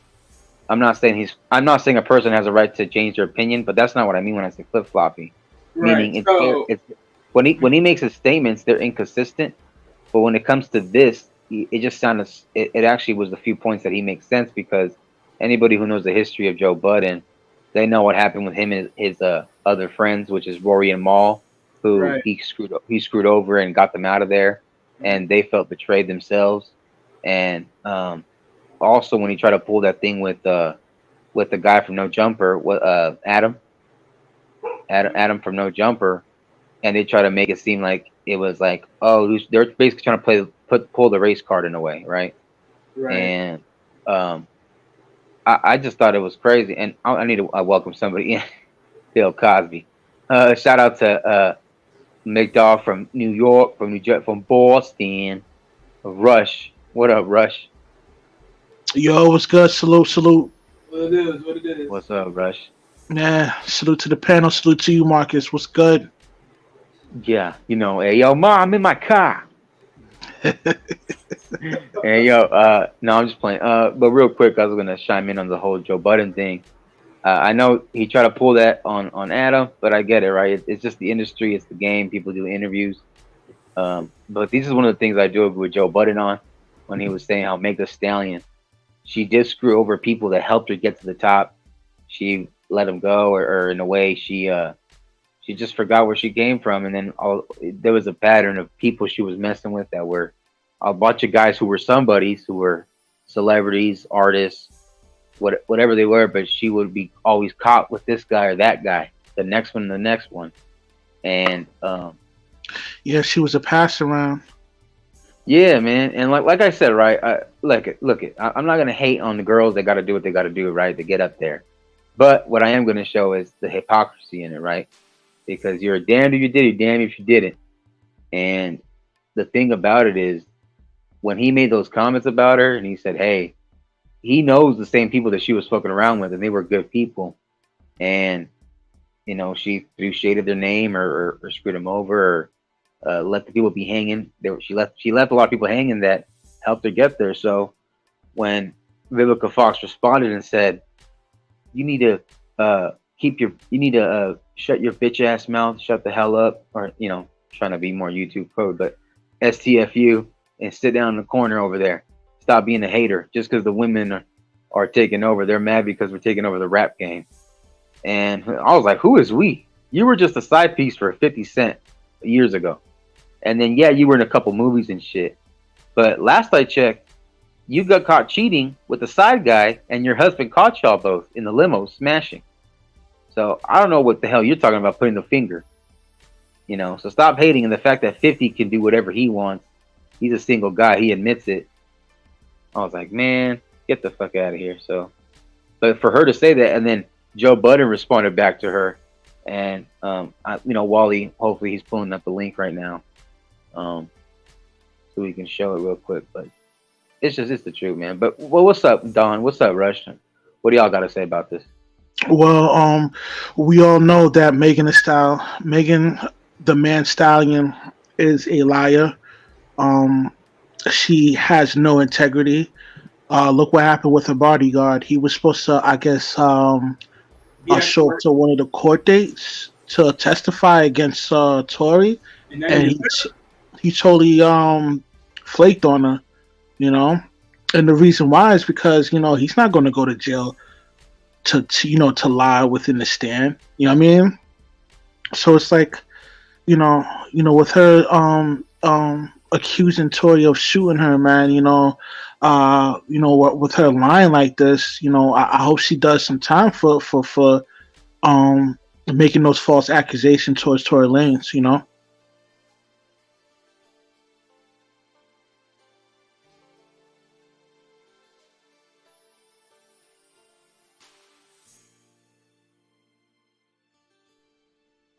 Yeah, I definitely hear that. Fact. That's a fact, Rush. That's a fact.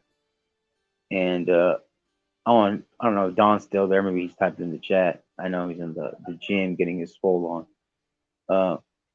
Wally, you still there? Wally's probably getting. Yeah, I'm here. No, Oh. not you there.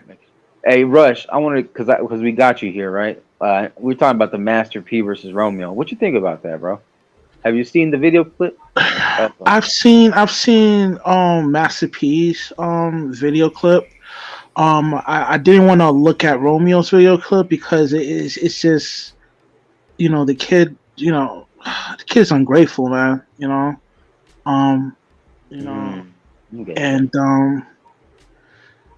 I don't know, man. It's like he's accusing of Master P spending up his money, paying off his taxes. If that's true, you guys should work it out as a family unit and figure out how to get that money back. You don't out your father like that, man. Especially when he puts you in position to get money. That's a fact. That's true right there. Because that's literally what I was saying. Because when you look at it, Master P had to build this shit and work for it, right? He had to build it from the ground up. Romeo was born into it. Yeah, so he doesn't have a full understanding on how much it takes to start up a company from the ground up. You just there to manage it, and it's not like he made a whole lot of money within his rap career. It's not like he was selling more records than Bow Wow. Like he had a little buzz, but really. He was a B-lister. Yeah, a B-lister, but the bulk of his money probably came from Nickelodeon. Remember, like he had a TV show on the Nickelodeon, and that's not easy to get, man. Right. And I remember we were talking about it because he was on shows like One on One. He was on the Huleys. He was in what's the other show called? Besides the show Romeo, The Proud Family. He was getting a lot of work, man, and he didn't get it. He was getting a lot of side work too. Yeah, and he didn't get that on his own. He got it off the strength of his father's name, But it is what it is, man. It's a shame that he's listening to other people, taking their advice to ish on his own father, And here's the thing. I think instead of him attacking his dad, I think his issue was with the music industry, maybe, and the fame and the Hollywood industry.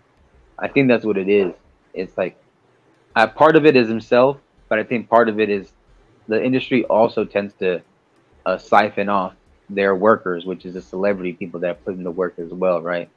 So there's a lot of times in contracts. I mean, I would agree to that if he made a lot of money at the game, but that's not where his revenue stems from, That's like real money, man, compared to what Master P built on his own, Like he had a little buzz and that's it. Like I've never heard of him dropping an album going platinum, to be real with you, man. Well, like maybe I think it was I was mostly speaking, I guess, from the actor side, the Hollywood side. I think that's what I meant. Maybe not so much the music, but remember when Chamillionaire did a little video, and I remember he got advice from Nelly. We were talking about it earlier, and we are saying how Chamillionaire had to get an auditor. So, because I guess Nelly gave him that advice, said get an audit, perform an audit, get a lawyer. He ended up getting Jay-Z's lawyer, and then started finding out that they kept skimming his money and siphoning some money, hundreds of thousands of dollars at a time, and it accumulated to quite a fat couple million. You know what I'm saying? Here and there. Yeah. Sometimes it's important to hire somebody to watch your accounting, because the people that handle you, because you're making so much money that you're gonna have to hire somebody to count your money, and sometimes it's good to hire somebody to watch over your accountant. You know what I mean? That's dealing with all that money. But when these guys is getting in the game, they're not they don't have financial literacy. This is the first time get Right. into a bulk of money, you know. And the number one rule is when you get a large check is to pay Uncle Sam off rip. I mean, Think about it, right? Think about it. A person sometimes hasn't seen a $10,000 check up front like that. You know, people yeah, don't see a lot of $20,000, $50,000 checks up front like that, or 100K.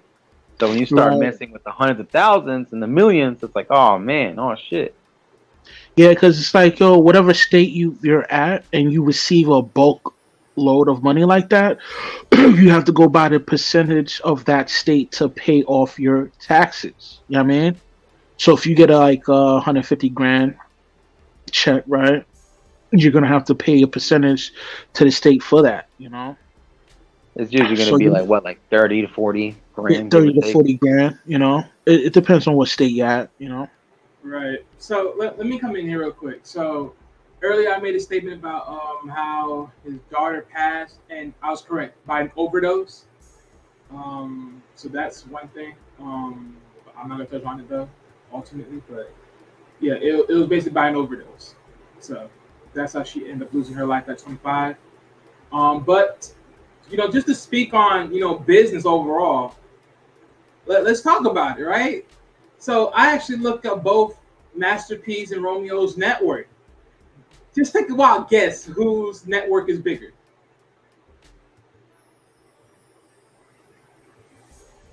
Wait, say that again? Whose network is what? I said, just take a guess whose network is bigger between Romeo or Master P. Master P. Ding, ding, ding. So Master P's network is $200 million. Mm-hmm. Romeo's is only $5 million. Yeah. So, I mean, Romeo, you at this point, bro, you really got nothing to say at this point. Well, and like, I don't know if you looked up the link yet for Vivica Fox and Joe Budden yet. I'm gonna get to it. But I just wanted to touch on this real quick, and then that was good hit on it. But I wanted to see, because the reason why I want to touch on this, right, is because I want to compare and contrast between the two, because you can't just say one thing about one person, and then next thing you know, it's like, okay, well, let's compare and contrast the whole thing, and let's see what it is, because I'm looking at this just like anybody else, and I'm like, well, wait a minute now, hold up, because it's starting to look like something ain't adding up, and I'm already looking at it right now myself, and I'm like, yeah, it ain't adding up. Because between what you did and what your father's doing, I mean, hey, someone's on the top and someone else is on the bottom. Why is that the case? Right? And hold up, I'm actually, because I can't find that same website article, but because I was hoping they actually did this. But let's compare it, right? So Romeo's fortune is coming by, his wealth fortune is coming by music, fashion, film, and television. That's where his wealth is coming from. That's all where his money's coming from. Literally. Right? But when they classify where Master P's wealth is coming from, it says entrepreneur. So notice the difference. I mean, don't get me wrong, right? Even amongst Romeo, when you look up his occupation, it'll say rapper, actor, model, and entrepreneur. But here's the funny part. Your source of fortune is money, fashion, film, television. Your father's source of money is strictly entrepreneur. Now, maybe it's because there's two different websites overall, but I mean, overall, all I'm sitting here saying is, if you're sitting on something that's making you money, but you're not constantly growing, can you really come back at somebody that's been helping you grow where you at, and you just don't take and manifest that in the same sense? Because you will hear everything else, but there's not a lot of reports of where all his money came from. I mean, at best it says that, but it's like, okay, well, what business does he has? Like, we all know your music. We all know, okay, fashion, that could be you just being a model for somebody else. Film, let's be honest, most of the films that we heard, like, okay, Marcus, you already named off a bunch of films, right, that he was in. Other than that, it was the film work that him and his father did. In television, same shit. And if you're still yoking off of that for your highest notoriety, then most of your businesses are what, sir?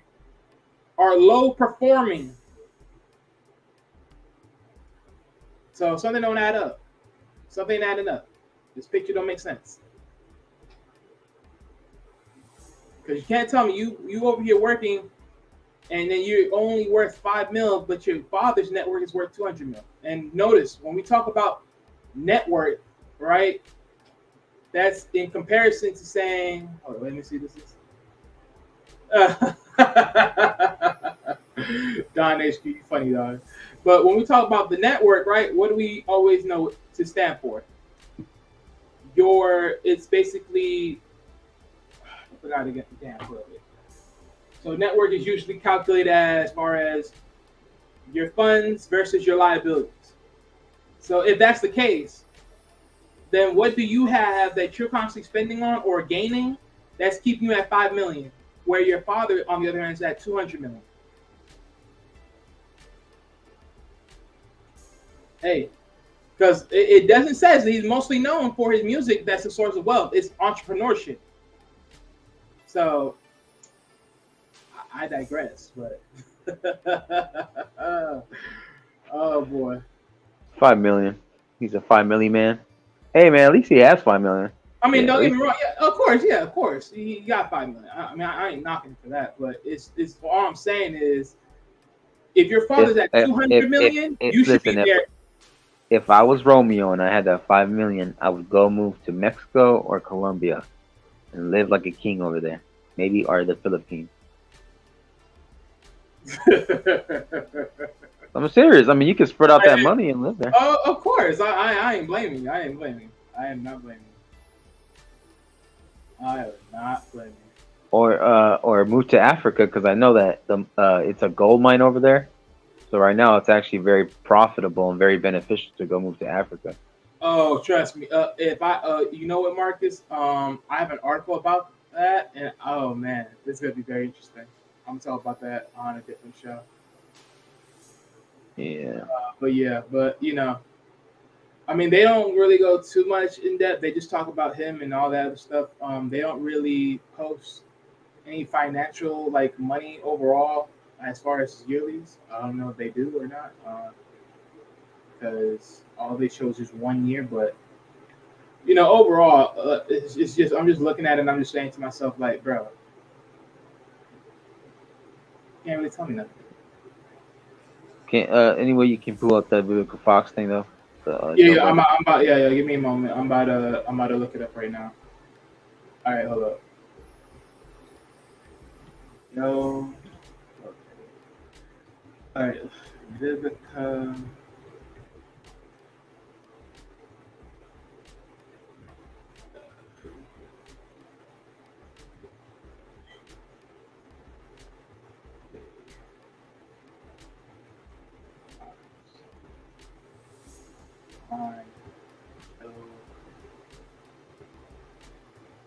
Button.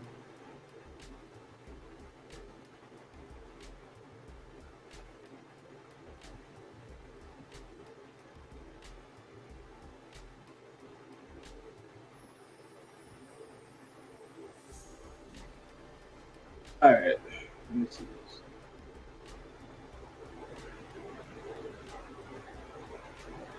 Okay, news about Vivica Fox on Joe Biden comment. Joe Biden fires back at Vivica. Okay, no, that's not it. Vivica blasts Joe Biden after his comments. Okay, let me get this one.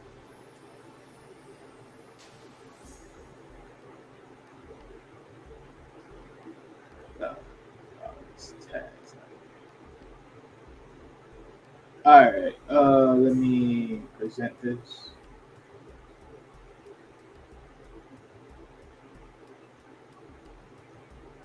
Yeah, it's in the back, man. All right, so Vivica A. Fox blasts Joe Biden after his comments about Megan Thee Stallion. Wham. Oh, thank goodness. I don't have to talk no more. So I'm going to let the video play it out. Thanks for choosing to listen. We're converting your article into audio and will begin playing. Yeah, give me a minute.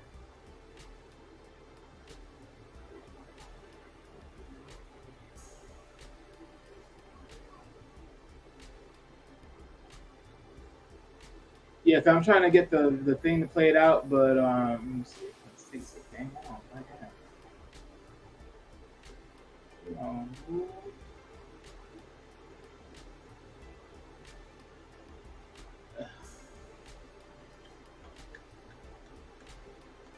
All right, nonetheless. Okay, I'm gonna just talk it. Wait a minute. Let me actually see if I. Oh yeah, let me extend it. Okay, I'm not gonna wait all day, but So Joe Budden makes it clear during his recent podcast that he's not too fond of Megan Thee Stallion. During the show, Budden spoke about the Tory Lanez case and said he doesn't like that girl when referring to Megan. So let me be clear to the audience. That has nothing to do with this case or Tory Lanez. For me personally, I've seen this woman do horrible things to some really great people that I have long-standing relationships within this industry. But it says, so I'm biased. You can't just treat my friends and people if with and people wait, sorry. Okay, that's sorry, that's wrong. You can't treat people I F with and people I've seen in the game for 15 years a certain way. Down. And of course, Vivian A. Fox was the latest person to defend the female rap star. And on her show, Cocktails with Queens, she had a few words of advice for Budden. Joe Budden, if you don't button it up and sit your bitch ass down, Fox said, hit it on that girl. Y'all mad because she's okay. Y'all mad because girls right now are ruling rap. Ruling rap. Okay, wait. I'm sorry. Ruling rap by what definition? You can't rule rap and then you sell nothing but coochie. That's not rap. That's trash. I don't give a fuck what no one said. I don't give a fuck what no one said. I don't give a freak if you say, well, guys did it. Well, shoot me. Guys didn't ultimately sell just some sick song with some of a female perverting herself. A lot of dudes talk about their lives and how they were in the hood. All she talks about is motherfucking selling her coochie around and motherfucking let it sling while motherfucking being provocative on television. So ruling rap, man, get the freak out of here. Get the heck out of here. It's just driving y'all crazy that the sisters is just ruling and taking numbers and can tell y'all about yourselves. Let's get one thing clear here. One, how y'all ruling rap? Y'all not doing it better than us, because if y'all was doing it better, y'all would never have to sell yourselves the way men are so-called selling y'all image. So if men are, selling this narrative, because, y'all so thirsty, y'all this and that, or y'all some hoes, whatever of that sort, if that's the case, then why are you selling that image the same way that they did? I mean, right? Y'all people always like to see and say y'all better than men are, but y'all doing the same thing though. If y'all were better, y'all would never play that card. So Vivica, newsflash for you, sweetheart, get the fuck out of here. Cause your commentary ain't shit. Fox continued and said that Budden needs to move on and look at the facts of the case. If you want some attention, I think that's the wrong one to try and get it from, because it's really coming out, Fox said. Facts are finally coming out after so many years of this trial being long awaited that she was shot. Exactly, she was shot, apparently, but it wasn't by Tory. Get used to it, brother. It's a new day. Again, I laugh at this shit. I totally laugh. But yeah. So there it is, Marcus. I literally covered it right there. I mean, for most parts.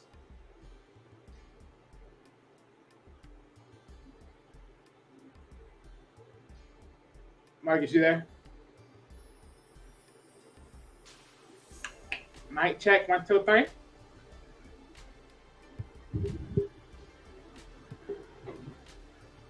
Okay, well, we'll be waiting for Marcus after he comes back from doing or handling business, but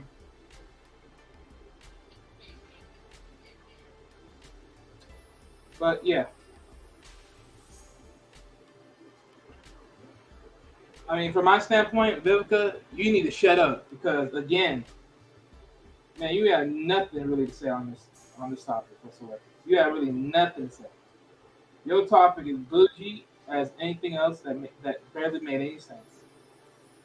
Like literally.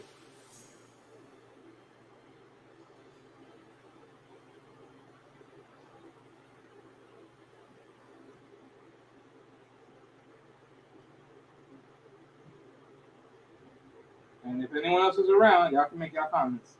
I'm thinking about it.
I guess I'm the only one alive at this point. Okay, wait a minute. Okay, wait.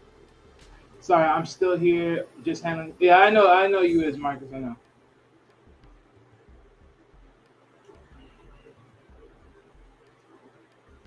Oh, shoot.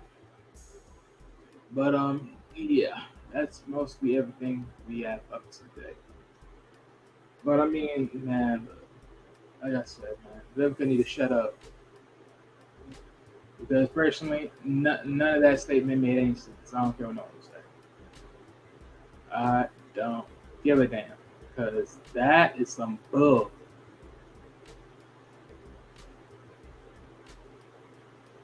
That is some straight bull.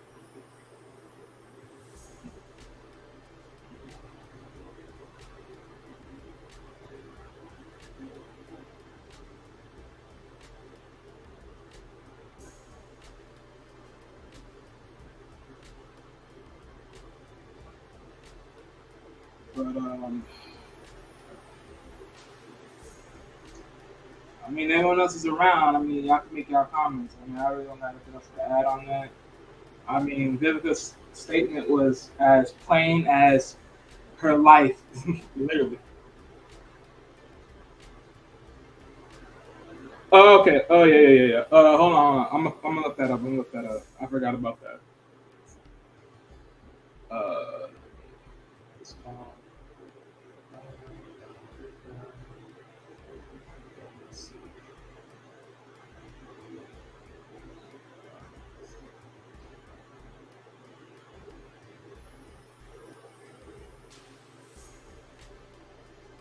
All right. Okay.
I need to find this.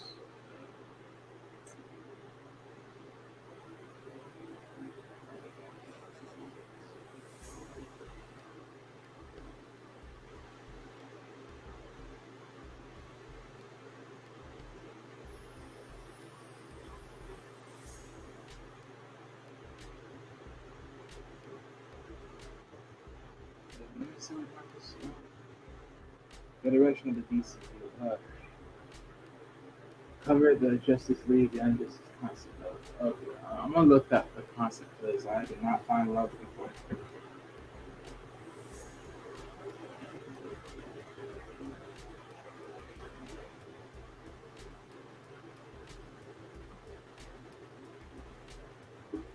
Hey, Wally, did you go over the refreshing topic over with Rush about Stoudemire and the kid while you're still looking up the Justice League thing? Say that one time, Marcus.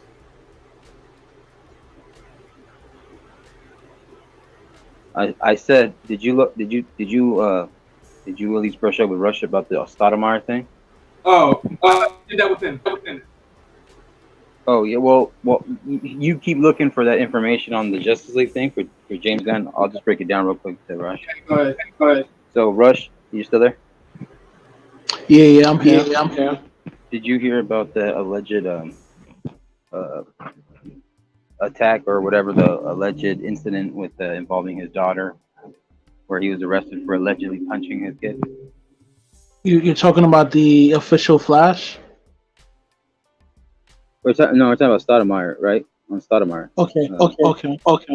Yeah, so like Stoudemire was allegedly arrested for punching, I guess, his kid. But then when the reports came out and the leaks came out, more of the report and more of other statements and official statements, they didn't even know if it was a slap or a punch. They didn't even know that it was which kid it was. They left it very vague. And then what's it called? It was just very like fugazi. It was very, very like weird the way that the report basically had very like many plot holes. So, we don't know if it's an incident where like the kid got mad, called the cops, where it was like a misunderstanding, where it was like blown out of proportion, exacerbated. Yeah, I mean So, these things is there an echo? Yeah, there is. I don't know where that's coming from. I don't hear echo. Is it for me? I don't hear echo from anyone. No. We're headed in scary times. They're trying to strip all our rights. So, well, not everybody, but just men. And Gotcha. it's getting real scary, man. Yeah. I mean, the days of parents disciplining their kids is like very limited now. So, I just hope it changes at times. Sometime soon. I hope so. Yeah. Because nowadays it's like you can't tell your kids anything, or it's like CPS or a phone call, or the school gets involved or the government gets involved or some shit. Right. They're pretty much stripping the rights away from men. And just gotta be careful, man. So Rush, I know you're big I didn't catch that. What you said? into Marvel and DC, and you're big into Marvel and DC. You heard? I know that about you, right? And you be covering topics on characters and stuff and story arcs. Did you hear about how James Gunn, the direction he wants to take it in, is based on the Justice League cartoon show, and then the Justice League Unlimited, and then also Young Justice? I didn't take it in. I didn't hear that, but I did hear that Henry Cavill was fired. Okay, he wasn't like. They just parted ways because their contracts they weren't lining up, and he didn't agree with the direction that they wanted to take his version. Yeah, but they fired him after he quit that role for Netflix, The Witcher. that witch hero thing. It's called The Witcher. Okay, does somebody have Does somebody have what? YouTube? I don't think so. No, Maybe it's me. Let me log out. Hold on. Is it me? I don't think. I don't. You hear? No. I think it's Raj. Yeah. So it's a shame, man. It's just a shame. But okay, now I'm not hearing myself. So, but yeah. So yeah, I got the article in the back though.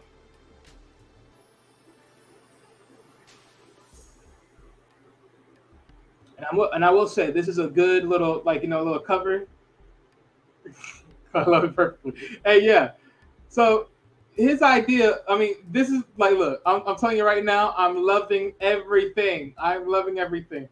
He's literally giving me everything I want to know. Wait a minute. Yep, I know he is. And I gotta welcome Canadian Born into the building. What is up, Black David, my brother? What's going on? I know I look like a beast right now. Wait a minute. You look like a what? No, that means. You don't know. Look at that big sex. Oh, shit. Oh my God. The peck pop of love.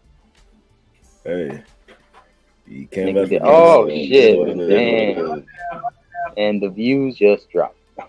The views just went up. The cash app went up. You're going to hire somebody for a stripper dance right now. Whatever.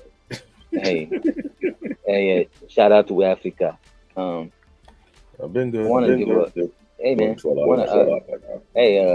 I know you're just coming in right now. We're about to talk about James Gunn's direction. He wants to take DC in. If you heard, he wants to take it into the version of the Justice League animated show and the Young Justice show. So I think that's actually pretty cool, pretty smart, because a lot of people, we already know the origin. If you kind of look at it, the way they took the direction with Spider-Man, we already knew his origins. We already knew what happened to Uncle Ben. We already knew what happened to Norman Osborn and Green Goblin and stuff like that. They're holding out on it, right? So now it kind of makes sense because everybody knows the story of Bruce Wayne if you're living on planet Earth for the most part. We all know what happens, right, with his parents. We know with Superman, he falls out of the sky in the comic, but it's a spaceship from Krypton. We know basically about, if you know the Flash, he was struck from lightning and he got the powers from the Speed Force. And then, Aquaman, basically know it for the most part. And then, Hal Jordan or John Stewart, when a fallen Green Lantern passes away, they get it, and they were fighter pilots or they work for the military or something, right? And then you have Wonder Woman from the Amazon. So my thing is, how do you see this going off in this direction for James Gunn? Because he did do good with Guardians, introducing the Guardians to the MCU. Everybody knew, some people knew who the Guardians were, others didn't already before the movies, the cartoons and the comics and stuff and the games. And then the other people who know the Suicide Squad that he made in 2021, when people were indoors watching the streaming services, it basically pretty much erased the 2016 a Suicide Squad, which wasn't really good at all. But then they kind of somehow eliminated the characters from that 2016 movie and made it into the 2021 movie. And it was a pretty good, I thought it was probably one of the best comic movies in 2021 when it came out that I liked. It was entertaining, it was funny, it had action, it had a bit of R rating, and tidy whitey. But I want to get your perspective, I want to get Rush's perspective, and hopefully Don and Wally as well. No, I'll be honest. When it comes to the MCU, how the direction they're going by these things, I had to ask myself the question: what is the vocal point? What is the proper storyline they're going at it? Because I'm not gonna lie to you guys, I don't want to get my hopes up, but I'm looking at the past 4 to 5 years when it comes to the MCU, because only on the DC side as well as the Marvel side. And sometimes I had to ask this question: where the consistency behind it? Because just when you mentioned the Suicide Squad, when you mentioned the Suicide Squad, the first one was not all right, but I did like the character. It did need some character growth, and they went there. We did it again. And when you do such a thing like that, I'm gonna start to question: what if something don't fit the way you want it, or you have an issue with a particular actor, you just want to recreate that? when you're not consistent with it, it just throw up the whole thing. And we know what I'm saying this. I'm not trying to throw a shade. The last 2 or 3 years, I stopped watching a lot of American-made movies and started watching movies from overseas, which have been consistent across the board. They don't just flip-flop with it. They've been consistent with it. And they stay to the angle what they're trying to achieve. When I look at this right now, all I see is a massive question mark. You have to really prove to me that you really create a good storytelling. Like, I think this is the part with American movies. So much action, you got so much the fireworks, you got so much the special effects whatsoever. But a good storytelling movie that have real content that draw people to want to come back for more. That was actually missing a lot. I'm a comic book fan, true and true. Don't get me wrong. But when I see that take another direction, I lose taste. To be real with you guys. I'm a fanboy, but not the typical fanboy. I will hold your feet to the fire if you change the story just because of what Hollywood wants you to do. Now, on an animation series type direction, I don't know. Young Justice. Well, remember, yeah. Well, you got to remember too. I don't think we're going to be seeing any Young Justice type material. We might see some of the sidekick characters pop in from time to time, but they're going to focus on the main adults, right? They're going to focus on the main core. They're going to focus on the original 5 or 6 members. They're going to add a couple they're going to throw in a couple new members along the way, like John Johns, the Martian Manhunter. They're going to throw in maybe Cyborg. They might throw in. I get it.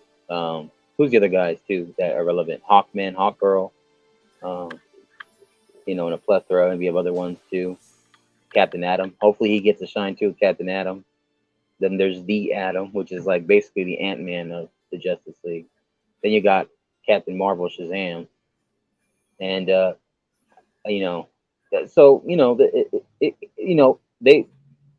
statement was made that he loved and he liked a lot of the Batman, the one that came out this year. So that's a good way to pick up a young Batman, because that was a really good one this year. That's probably like tied for the best comic book movie that came out this year. If not, it's the best comic book movie this year that came out for 2022. I didn't watch the latest Batman movie because let me think with you guys. Whenever they keep on changing direction on what kind of movie they're trying to put out, it makes me want to lose taste and start looking and oversee the other countries which have been consistent when it comes to making a movie or building a storyline or building a character properly. That is my main concern. I'm not you can bribe me with the action, you can bribe me with the fireworks, you can bribe me with it. No, you have to be consistent. I'm old school. If the storyline is not thick enough to draw my attention to come back to want for more, then what's the point of me doing it? There's a reason why with Japanese animation thoroughly, I'm not going to move from that lane because they've been consistent with their story and they understand the art of storytelling. You don't just, okay, you go do this, then no, drop it. We'll try to do it again, do a little further. You don't like it, drop. No, it takes me off. I don't have faith in the American product these days no more. I don't. There's no level of consistency. They don't really appreciate the art of building a real story. Right? Can I tell you? I look at Young Justice. They did that thing dirty. They jumped the timeline, and you leave a gap. And when you're trying to fill it up, it's not making any sense. Thank you. Another one, Thundercat. I'm sorry, until you fix that mess, I don't trust no other producer of any movies. Right. Let me get in. I know while you're gonna say something, but let me get Rush in real quick because I want to hear what Rush got to say. Well, I mean, if they're gonna focus on making the Young Justice the main focal point for the DC universe, No. They, It's Justice League, not Young Justice is gonna come after Justice League, but he wants to take the direction of Justice League animated show first. honestly, I think they need to focus on Justice Society. Like their characters is a lot more. I wouldn't say better, but it's new stories, It's different. and it's different. From watching Black Adam, man, Hulk God did the guy that played Hulk God did a great job, and I'm interested to see his backstory. You know, but as far as like Justice League, to make it high, they would have to man. It's not going to be easy, but they would have to put in a lot of work. They had the perfect Superman specimen genetic like type, pause, right? They had the actual perfect actor to play in. And Man of Steel was actually a really good movie. Could certain things be better, but overall it was it was damn better than that when we got in 2006 with Brandon Routh. Because that was a shitty ass Superman. That was probably one of the worst Supermans I watched in a long time. And you're obviously not gonna have the Christopher Reeves or Dean Cain, right? Because people love the Dean Cain and Christopher Reeves Superman, right? But when it comes to comparing it to the Justice League animated show, which is a good way of, because we already had the Superman animated show, then we already had the Batman animated series. Well, I feel like the animated films is a lot more better than the actual live action films they've been coming out with. Correct. I mean, they're always gonna be that. But real quick, Marcus is on the whole echo thing is on your side. It's like every other time you unmute and someone else is talking. I think it's because I'm outside too, though. Okay, there it is. Hold on, do you still hear echo? Hello? Do you still hear echo? I don't hear it. No, I just did a little. Maybe could it be your headphones or your audio on your end? No, I'm telling you. Marcus, if you're muted, I don't hear no echo. But once you unmute, then I hear the echo. See, like right now, I couldn't hear the echo as I'm talking. Do you hear it now? At this point in time, Do you hear it now? Okay. No. Yeah, no, so so basically, like James Gunn said himself, he wants to take in the direction of he liked the Justice League animated show and the Young Justice series, but he especially liked also Matt Reeves' Batman that came out this year with Robert Pattinson, which was a damn good movie. I thought it was probably one of the best, if not the best comic book movie, and one of the overall best movies of the year so far. They got like a 9 out of 10, or got like a 9.5 out of 10 on reviews, and they got super high on IMDb database. You got like on Rotten Tomatoes, it was really high, and then the critics loved it a lot too. They liked the Riddler, the direction it's going with the Arkham inmates, the rogue gallery of villains that were in the asylum that's potentially coming up, a few villains that we haven't seen. We want to see a version of hopefully Clayface. Hopefully we see Mr. Freeze. Hopefully we see shit. I want to see Calendar Man. I want to see Professor Pig. I want to see like some side villains too that are like B, C tier villains as well. I want to see potentially the Court of Owls. Because they could be a good villain coming up for Batman. They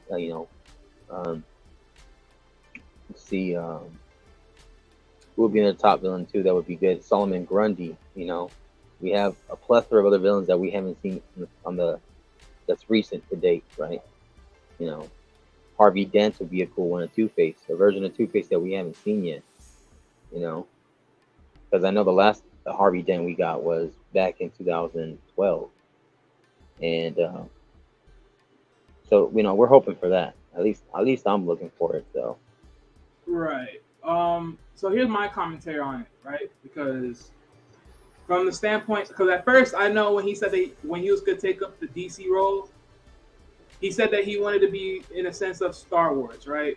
something of that nature, if I remember. Right. So honestly, I already thought Justice League, the spaceship in the space. I already thought of it as I was like, okay, if that's gonna be the case, it's gonna be true.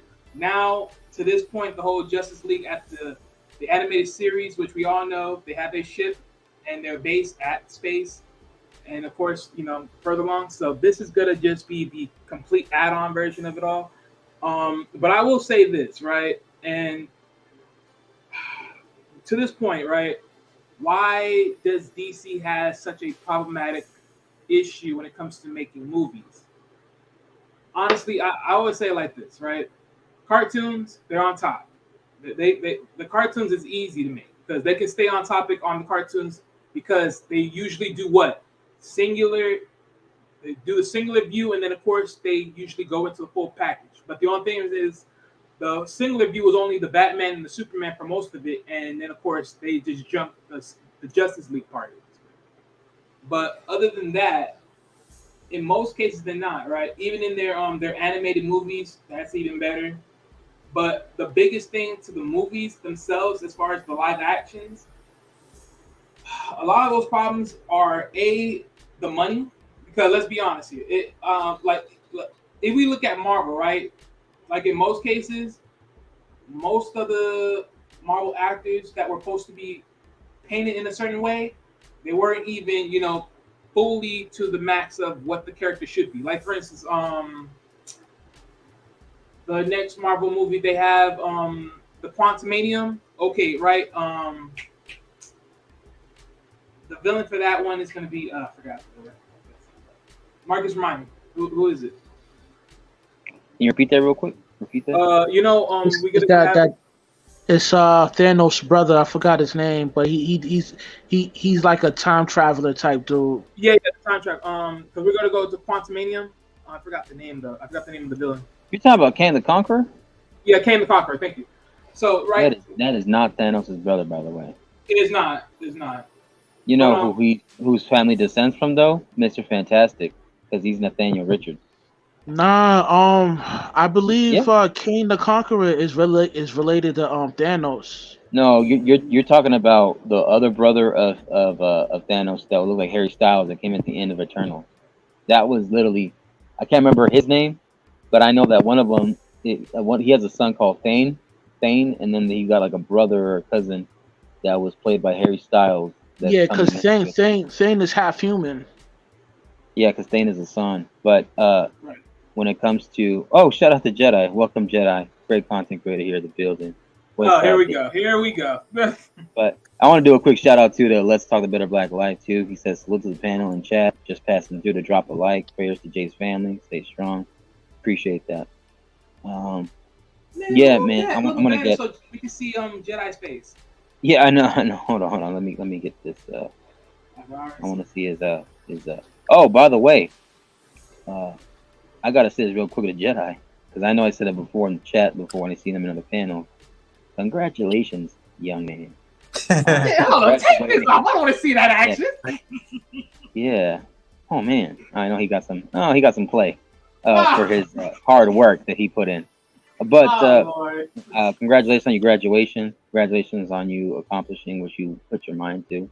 You set out to do so. I know you had a few setbacks, and I know a lot of us. When the going got tough, you hung in there no matter what. So even you had people reaching out to you. You reached out to people back. So it's just a monetary step back. That's it, and you still were able to achieve it and accomplish it. And plus, I saw your little stance, little ninja stance when you were getting your little stomp the yard stance when you were getting your degree. Yeah, that shit went viral actually. I know, I saw that. I was like, God damn, this guy's gonna go viral. Go subscribe to his channel. Yeah, but we'll be coming back though soon. Just but yeah. So I appreciate y'all. Besides the natural chest rub, what's going on with your life? I mean, big things are coming though. But yeah, I'll just leave that. Yeah, well, I wanted to get your opinion, your discussion on the. Hello, I'm not done with mine, Mo. God damn it. Jedi, take it, Jedi. Take it. Real quick, because I want to get Jedi in. What do you think about this direction that James Gunn wants to take the new DCEU version in when it's coming to the Justice League animated show, Young Justice type feel? He wants to pick up kind of where Matt Reeves Batman that came out this year. What are your opinions on that? I believe it when I see it. I posted on Instagram. Listen, I told you, even when Black Adam came out, you guys got happy when Superman showed up. I was like, okay, yeah. Now who's laughing? Nah. So I just say, you're saying you want to base it off of the Justice League Unlimited and Young Justice. I'm like, you had this template for fucking 20 years, and now here I am, almost 24, about to eventually 25. I'll probably be 30 until I get an actual cinematic. I might have children by then. Seriously. Hey man, that could be something that you could bond though with your kids. You never know. Of course, right. But my point is that I believe when I see it. But like when you say you want a young Superman, I've seen Smallville for 10 years. Talking about you want a different universe, younger Superman, whatever. Okay. Somebody save me. Come on. I want Batman to be a center of you. All right, cool. All right, but I don't want more. I don't want no more Batman stories. I want Bat family stories, right? So that's why I want. Ezra Miller, all that stuff like that, all the Flash movie, Aquaman, goodbye. Batgirl, goodbye. Wonder Woman 3, goodbye. Yeah, it's about to be over. Clean slate, but it needs to. But I think everyone getting mad at now because of his, the fact that he's being executive, and he's making executive decisions. It's hard choices, right? Y'all remember we were supposed to have it in the Humans movie. Kevin Feige scrapped that. Right, we were supposed to have Runaways as a movie kind of show. Scrap that. Some of you guys, your history. But I think this too is that James Gunn is potentially becoming, I don't want to say this, but the Donald Trump of comic book universe on social media. What I mean by that, he is so vocal on Twitter. But yes, it might be a benefit, but also be for his detriment. Because remember, it was Twitter that got him fired from directing Guardians of the Galaxy 3. And then he got hired to do Suicide Squad. And they're like, oh, we forgive you. And he went back to being hired on Guardians of the Galaxy 3. Now look at him being vocal on Twitter so much instead of just working in silence. Kevin Feige's down on fucking Twitter. You know how many questions we've been asking this dude? Yo, when's Blade coming out? All this stuff. But then, like James Gunn, he's vocal on Twitter. Good. Okay, as fans getting feedback from him. But also, I can tell that it leads to him being also emotional when things in the media goes his way, doesn't go his way or something like that. He can have Twitter, on his fingertips just responding. As a leader, yes, you want, as a plan to be broad as up. But he even said it. Hey, beginning of next year in 2023, we're going to show you guys what we're doing. 2023 is literally around the corner. Enough people were impatient. So, like I said, if I gotta wait another 15 years for another Stack Shock, to finally come out, so be it. But don't play with my emotions when you talk about Justice League Unlimited. That's my childhood, and that was a cohesive universe. Like all this stuff, giving you the knowledge as the children, adults. Got watching my father. That was our bond. I'll probably have that with my child. And then just, I'll put my girl on game too. We just finished watching Iron Man. That started day one of MCU. Right? So hopefully have a start, in terms of what they're doing. Because they can just start with a Justice League movie. They don't need to start with one, Superman, Batman, Wonder Woman, whatever. Just do Justice League, whatever. The animated movies was even tested that. The recent animated universe they did that led to completion in Justice League Dark Apocalypse War. That was a cohesive universe, which, yeah, you can say it wasn't perfect, but it was cohesive in a way. It had told a story in multiple movies, right? So when you saw Teen Titans and Constantine and Batman, Superman, and Darkseid and all of them showing up, you actually felt that because you watched them grow throughout these movies. You saw Damian Wayne grow up in these movies, someone I did not like, right, in the beginning. So If you have that type of attachment in the film and cinematic level, then hey, listen, James Gunn, you know what you're doing. But I'm just kind of addressing the concerns from an executive level that not that be vocal on Twitter, because listen, let this man work in silence if he's making these executive decisions.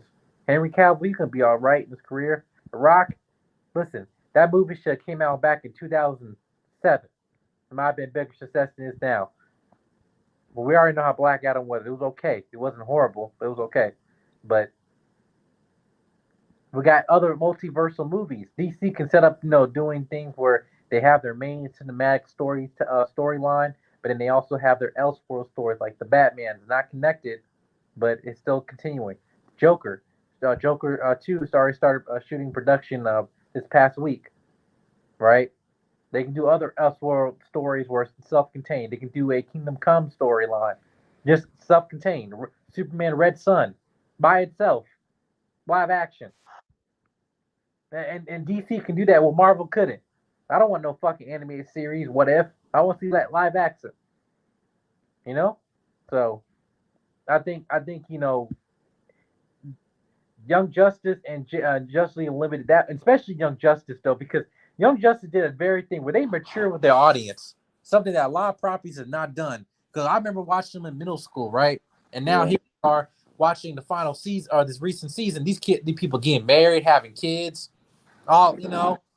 What I liked about Young Justice, they involve the politics of the game when it comes to the heroes being involved internationally, going overseas to the borders. Human trafficking. They address a lot of social issues, depression with Beast Boy. They done a lot of stuff. Even certain things like religion and culture and stuff, like they addressed all that kind of stuff, and I thought that was pretty dope because especially coming from Nightwing as a leader. Right, you would think this is woke feminism, all stuff like that. Like, no, DC can do some dark stuff, but I think his own thing is stop making these characters like gods and making them like human beings. That's what I think when Marvel worked. Like, that's the disconnect with Snyder to keep seeing these people as god figures, right? Like that's not, was what they. I felt like that was a disconnect for a lot of people, right? Like to me, Superman, you can easily make a Superman movie. Watch Superman animated series or Justice League. He was a human being, right?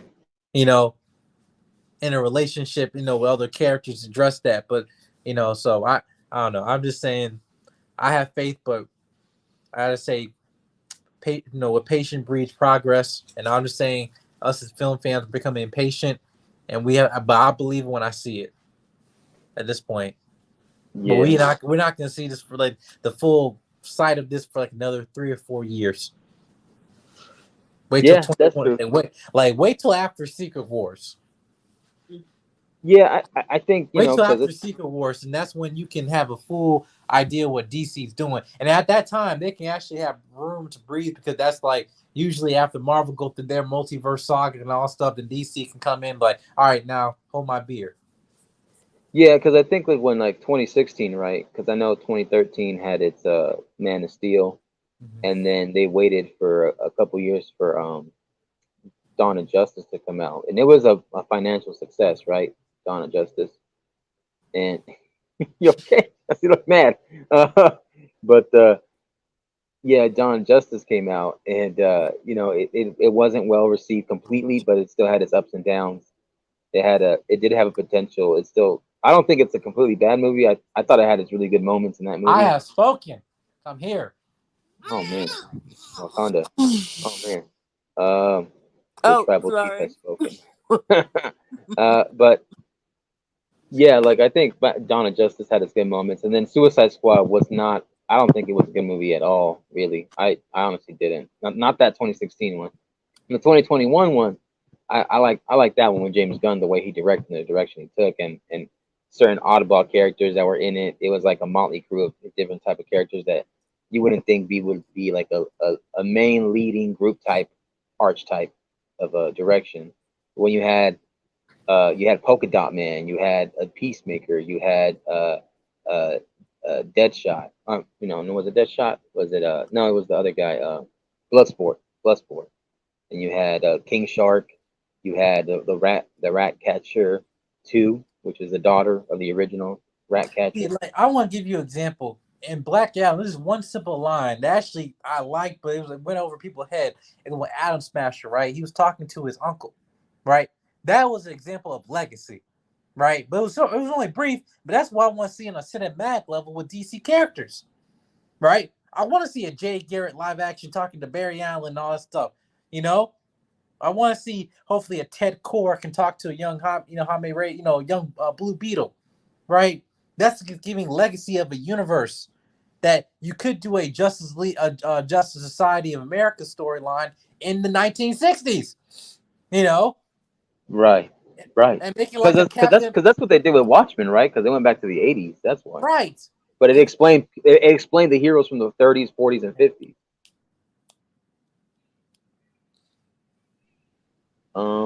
And I think maybe that's what maybe is lacking, because I always thought that Watchmen was up there with some of the best hero movies, right? Because it was very dark, but it had a stance where somebody from within is what took over, and they were able to see the future more even than Dr. Manhattan himself. And Dr. Manhattan is OP level, right? A lot of people that know Dr. Manhattan, he's OP level. So, I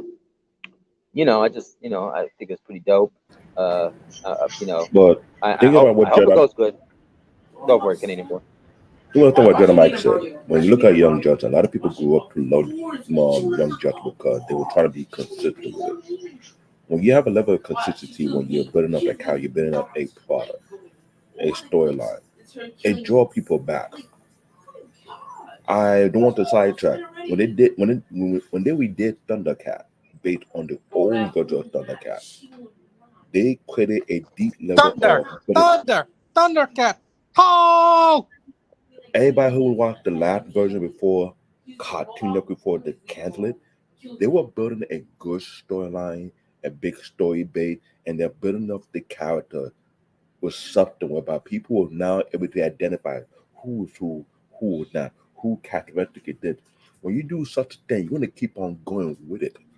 Don't just, okay, because the toys here, I didn't get. No, you build the character, you build the fan base.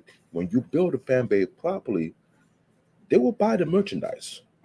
All right, go y'all. They really like Japanese animation are great. What they do, they focus on the character creation. All right, Jedi. You guys say you gotta go? He had to get busy. He got work to do. Right. Is that what it is, Jedi? You gotta. Hey, did you want to give your shout out to your channel real quick, boy, or a little plug in? I know you're coming back soon. Yeah, I will be back very, very soon. I got announcements to make and everything. So yeah. But yeah. So hey, Marcus. Well, whoever you are, lovely lady, whoever you are, which will not be named at this moment. You know who she is. Stop playing around.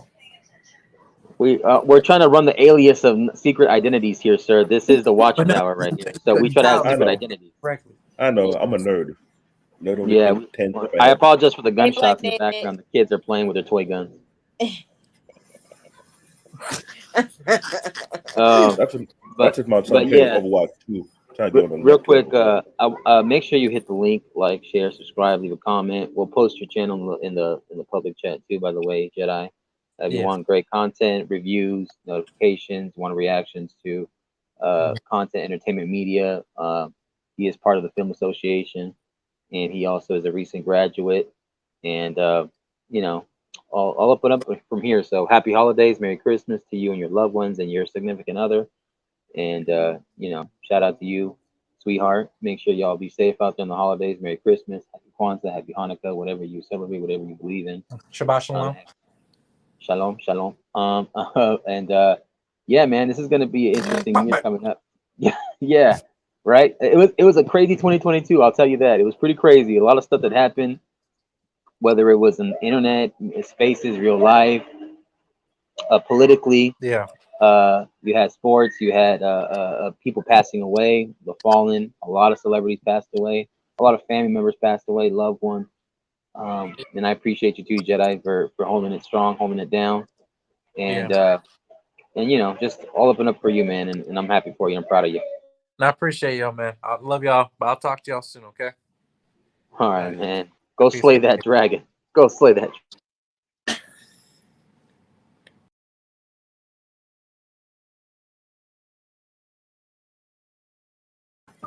Did you Okay, want to add that more to it? dragon. Yeah, yeah, yeah. Did you want to add Then more Rush or Canadian Boy? now we're doing Dungeon and Dragon now. I Hey mean, man, that movie's coming up soon. That movie's coming up soon. I'm not touching that movie. Sorry, I got no faith in that. honestly, I'm man, sorry. like their best bet is to like if I were running things for DC, I would try to uh figure out a way to introduce the Young Justice. It's more interesting. A lot of those kids, their backstories is interesting, especially Beetle. Um, Superboy and all that. How he derives from Cathis. It's just their backstories is a lot more interesting. It's fresh and it's new, and also Justice Society. I wouldn't know how they would work that out, but it would definitely help DC have a lifeline. In comparison to Marvel.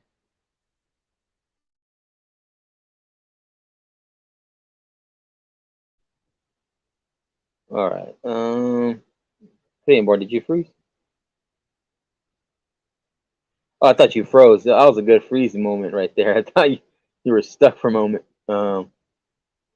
I was gonna say to Canadian Born, do you think that do you think that DC can be as redeemable? Because it looks like the potential there's a potential rise for DC, but there is kind of a slope coming towards Marvel in a certain kind of way because No, let me put it like the this. way I Marvel has look had a at bad the. year of movies this year, in my opinion.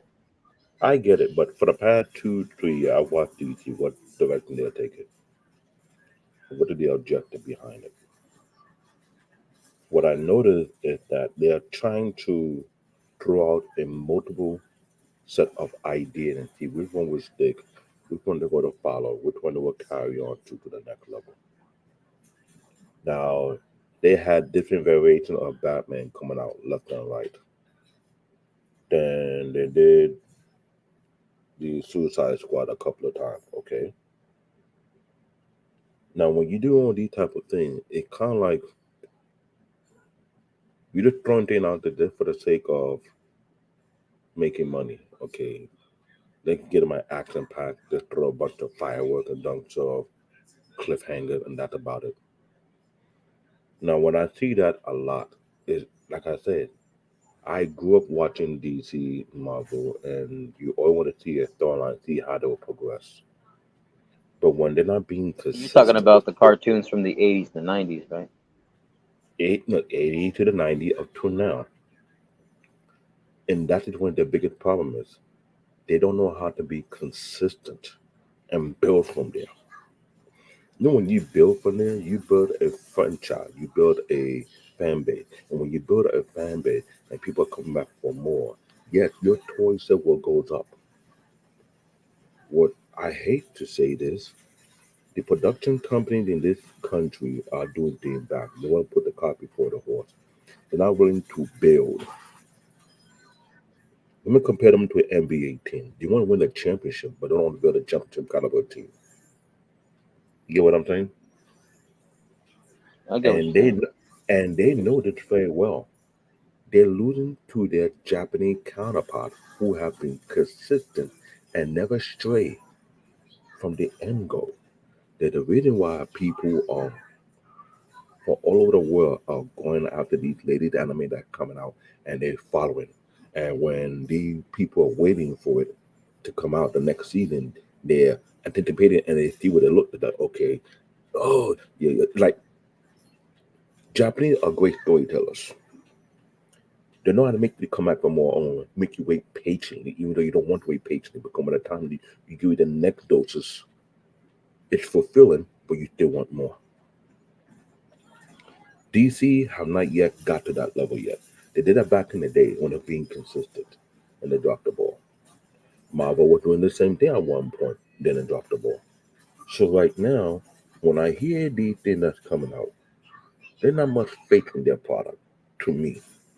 Out of old school fanboy who grew up in these things, who understand it and live by it. The same thing when I'm hearing about the new Transformer movie that came out. I'm not too much a fan of it either. It's a letdown to me. Like, I don't see what they're going to do next. And I'm going to criticize it heavy. I'm sorry. Every American product that comes out, I criticize it so bad. If it don't fit the standard, it's garbage to me. Real talk. Yeah. I might mention Let me certain give things. a quick shout out It's to obvious. 100. Real quick, I'll let you go right now. I don't mean to cut you off. Let me give a real quick introduction to 100 Watts. I know he's in the chat. If he's still watching, shout out to 100 Watts, man. Shout out to your dad. Salute. I know they lost somebody earlier this year in family, so condolences again. And I want to give a quick respect to the channel, Finesse Vision. We talked good conversations over there, sports talk, or a plethora of other stuff as well. Shout out to them though, man, and Robert Watkins, and you know, I'll go subscribe to their channel on Finesse Vision. But continue, Plug David. My bad. So what I'm trying to point out is this: the guy who will take over the direction of what this product going to go to, I'm not going to keep my hopes up. You have to prove to me what you're going to put out will be worth watching. I'm not going to lie. For the past 2 years, what people are doing right now, they get all type of crazy VPNs. They can watch Japanese and other product that out there that doing better than what we have here in the US, because US have lost their creativity. They don't know how to be consistent. They flip-flopping too much. So right now, whatever direction you're going to take, I'll be frank with you, you have a lot to prove. They have a lot to prove. Don't expect the fan base just to jump on and say, what? No, you can't do that. Perfect example, the Transformer. The movie picked up true diehard fan on the direction of how they went about it. It was not what the people grew up and what they thought it would be, all because of Hollywood think they can work. The people that run Hollywood too damn old and too damn outdated. What they need to do is retire and go home. They're no different from the people that work in Congress. They're outdated. That's the problem. They're not up to date with things and how things are moving. So when I see these things coming out right now, to be honest with you, I don't have a lot of hope in it. I'm waiting for one of my favorite anime that's coming out next year and see how they pick up where they left off. Where they had a great storyline, they got a great fan base. They keep it consistent. Right now, we come to DC Marvel. I want to see what they're going to do next. Anything animated? Well, you got a long way to go. You really have a long way to go. Because right now, it come like a waste of time. You keep your hopes up for these folks. They know. Why do you think all these companies are buying and trying to get the likes of all these Japanese programs that are coming out? You mean just like Power Rangers was trying to do that thing, because originally it was a Japanese show, right? Originally they started in the 70s. That's how far I thought it was the 80s when the Japanese started that show. No, when I look into it and I thought it was 82, but it was in the 70s that started. And you know how many different versions they had? Mm-hmm. Only a very few of them come out here. Mm-hmm. They got consistency is key. When you're consistent with your product and the direction you're going by, right, the fan base ain't going nowhere. They're all waiting for another one. Now, they tell people to look down on One Piece. One Piece got over 1,000 episodes and still going on strong. Yeah. Real quick, because I know that true consistency. Yeah, One Piece has been long. Naruto has been around for a long time, and it's still going strong because consistency. Didn't Naruto end though? No, Naruto end. That's the chapter of Naruto. It went on further through his kids. Like I was telling people, when you look at the end of that series, there was more left behind. Now you have Naruto, which is the next chapter. So it was the original show, and it was the descendants, the kids next. Okay. The kid took over. So it's next generation, basically Naruto. Bingo. Next generation through his kids, because there's so much going on that people don't. This is why I say Japanese storytelling is key. when they come to making their product, they always create a great storyline that make you want to wonder, what about this people? They haven't think about it. And when you realize, oh shoot, there's more to it. You good, Don? You good? Real quick, because I know Rush had to bounce out. If y'all make sure you want to catch Rush hosting another channel on the Labuto Network, he talks about his own topics. He has his own perspective, one-on-one interviews. He talks about Marvel, DC, and stuff like that too. So it's not just one base topic; it's multiple topics. So he doesn't just stay on one type of subject.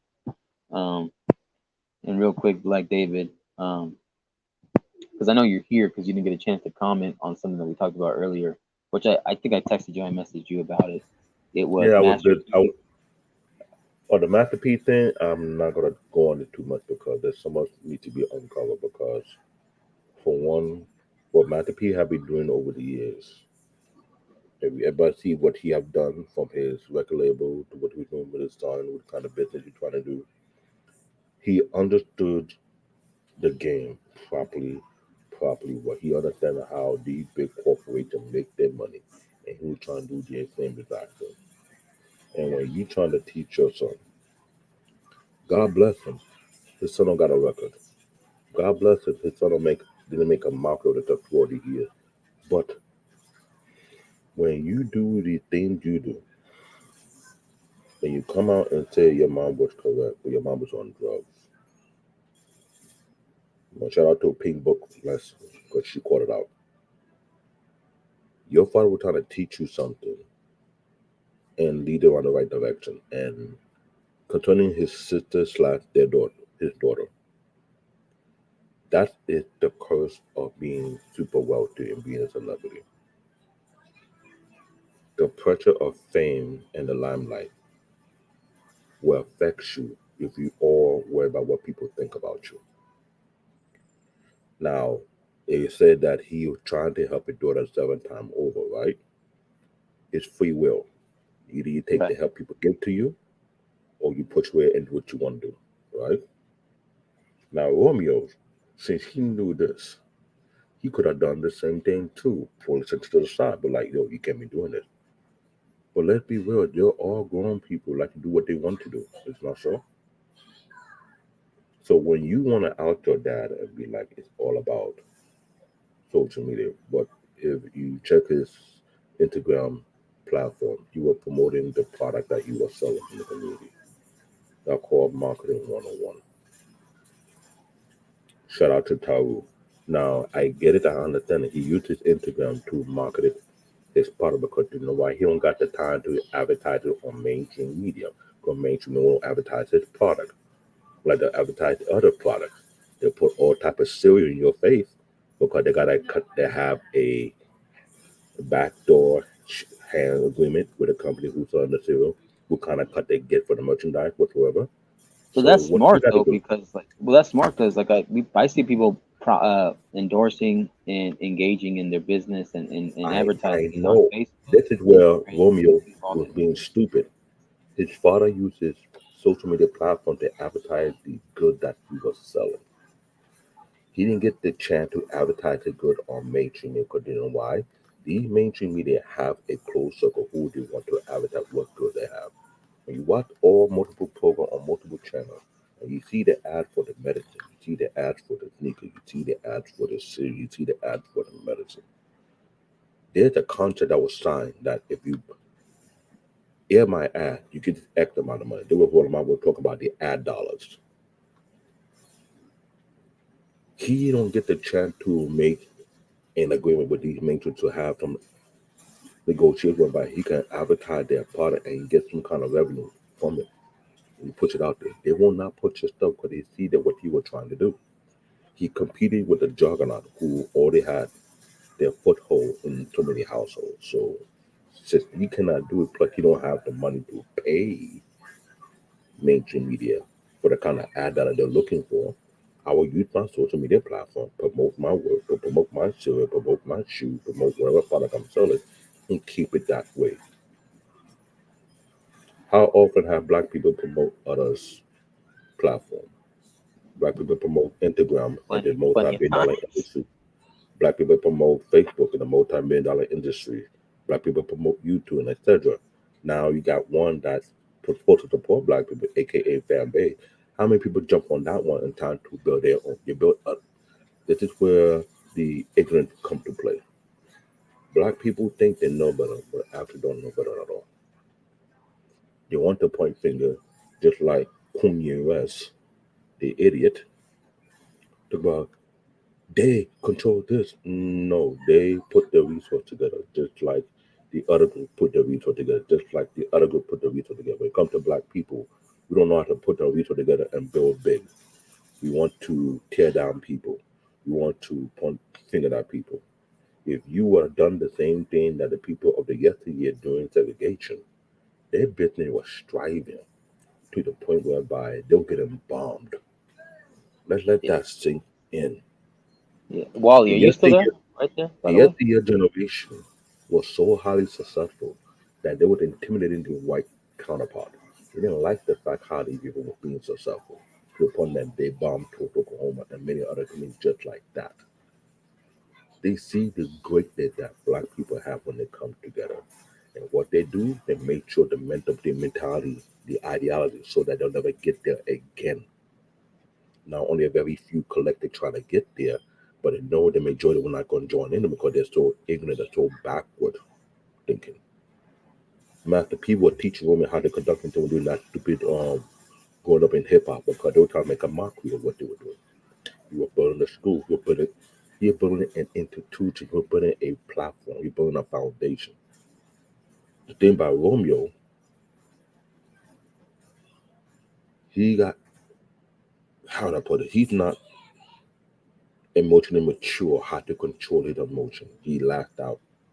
Talking about he the man. If you truly were the man of God, you would be doing what you're doing right now. To be honest with you, you don't have to go out there. You address that issue with him first. That would be the first part. If it does not work, you bring other people with him to address that issue. I don't think he didn't mention that in his quote unquote post. Now he got caught in it. When you too much into the fame and into the limelight, and not into the actual path you're supposed to take when you call yourself a man of God, a Christian. Yet I'm a nerd in that thing. I understand that. I've been even since the age of 7, so I'm not stupid. The guy played himself. You know, you think maybe it was because, like, the difference between the mentality of Romeo versus Master P was Master P had to build it from the ground up while Romeo was born into it? Is that what you think it Yeah. is, too? Here's the problem. Romeo got pissed off when he gave a shout out to Twitch, DJ Twitch boss, about his dilemma. And he felt like, oh, you talk about, you give a shout out to this guy, but you don't care about your own daughter, my sister. He spoke about that issue, but that issue struck home because that was his daughter. But what Roman should have understood about it is find out, you know how they're saying, bird or the same feather flock together? Who was surrounding your sister? Who was hanging out with your sister? That's true. That could influence her to go down that path. No one ever looked at that. Now, Right. I'm a big brother, and I can tell what my sibling, the younger sibling, surround themselves with the wrong group of people. And I tried to warn them multiple times in the past. They act as if they know better than I do. Know what I do? I let them hang themselves. Well, So when like, they here's the hang thing. themselves and thing goes wrong, I don't want to hear it. Well, here's the thing, too. Like, people need to understand. Just because you're around a bad influence crowd doesn't mean you have to do what they do that's bad, right? Like, for example, I was around guys, and I'm not saying that smoking weed was technically bad, but in high school, if you're underage and you're smoking that, it is frowned upon, right? It's not looked as positive, especially when you're in California. Cops don't play in California, right? And just they don't play in New York. And the thing about when I was around certain guys, I was on the football team. Yeah, they were mainly all black guys I was hanging around with for the most part when I was on the football team. A few white people here and there, but it was mostly black and Hispanic that I would hang out with. But they were all smoking weed, and most of them know I don't really smoke weed. And one of the guys was trying to give me the roach, right, the joint, and he's like, "Nah, bro, don't pass it over to him." He's like, "I don't want you feeling pressured or feeling like you have to smoke weed, all right? Don't feel like you have to when you're kicking it with us. You know, you can still kick it with us. You don't have to smoke weed." And I thought that was pretty cool of him because that's basically saying you don't have to do everything we do. You can still be cool, be part of us, but you can still be your own. So I thought that was dope. I still keep in contact with a couple of the guys right there too on the Yeah, same group. that is understandable. But when it comes to the high and mighty, the people of the highest status, you know very well since the late 50 to now, there have not been no control whatsoever. And the people who make their profit off the blindsided celebrity are barely being caught or arrested. That is a known issue. And the fact that they know they can go to the people from time to time to time and get the kind of money out of them no matter what anybody say, that is the problem. I watched that video. I get it. I went to his Instagram and he was totally correct. He used his Instagram. Now, if I'm going to sell cereal, I'm going to sell sneakers, I'm going to sell this, I'm going to sell that, I need a place to advertise my good. Am I correct? If mainstream media and local stream media will not advertise my food and my good, I see his stuff in my community in the corner store we have. They sell his chip, they sell his cereal. I see what he's trying to do. They sell his snack. So unless you see in your community and you're not aware of who it's coming from, you wouldn't even know. So he uses social media platform to advertise the type of good that he's producing. This is why I tell people this what's going on in American society. I'm going to tell you right there. I hate to say this, but I don't care if I hurt anybody's feelings. 80% of the United States people are completely stupid and retarded. They think so they think they're tech savvy, but they're actually not. They don't know jack about technology, but they actually use it. They don't know jack about the full functionality behind it, but they claim to know everything behind it.